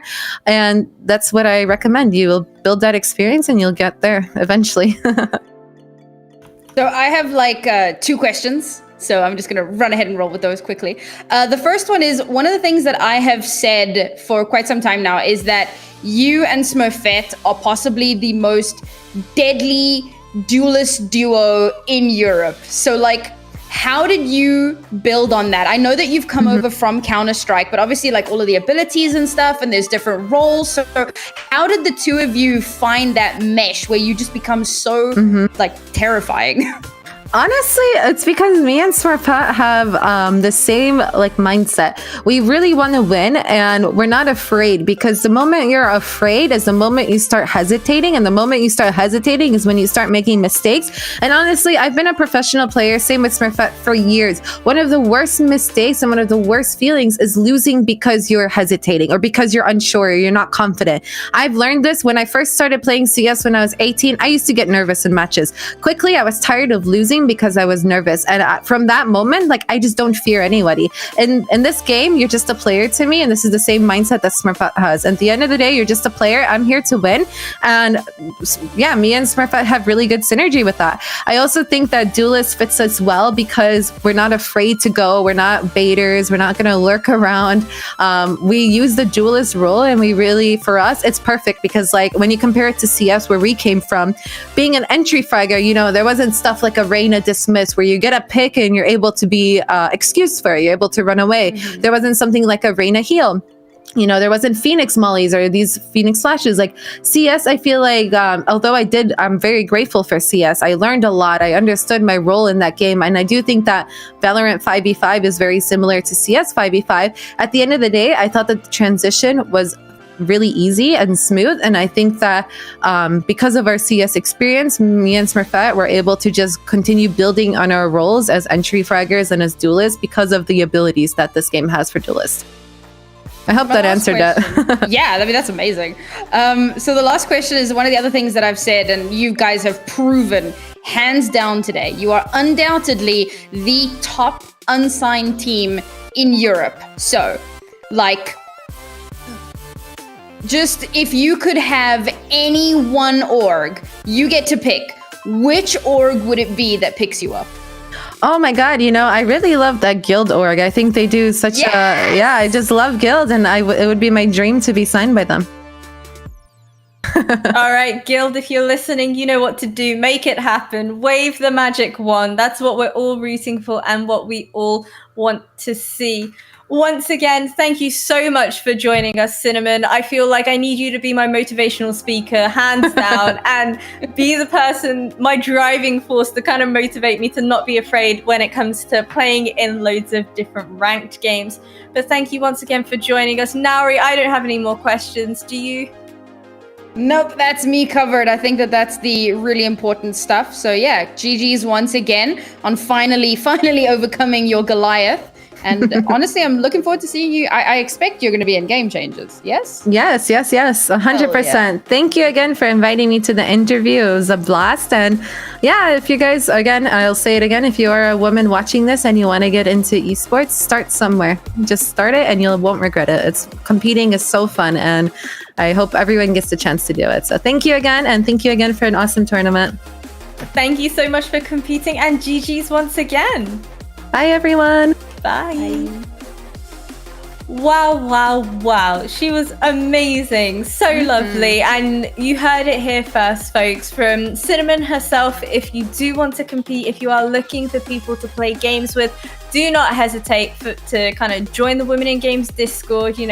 Drop a message, even if that's just tagging us on social media. Let us know. Let us put you in contact with some other fabulous ladies who want to compete and play games.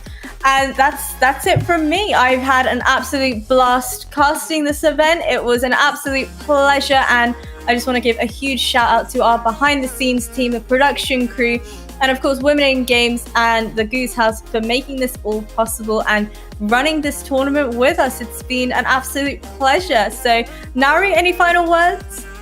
Just thank you everyone for supporting female Valorant. I know the teams appreciate it, and it's what keeps us going. So keep supporting, and yeah, we'll see you guys in the next one. We'll see you guys in the next one. Thank you so much for tuning in.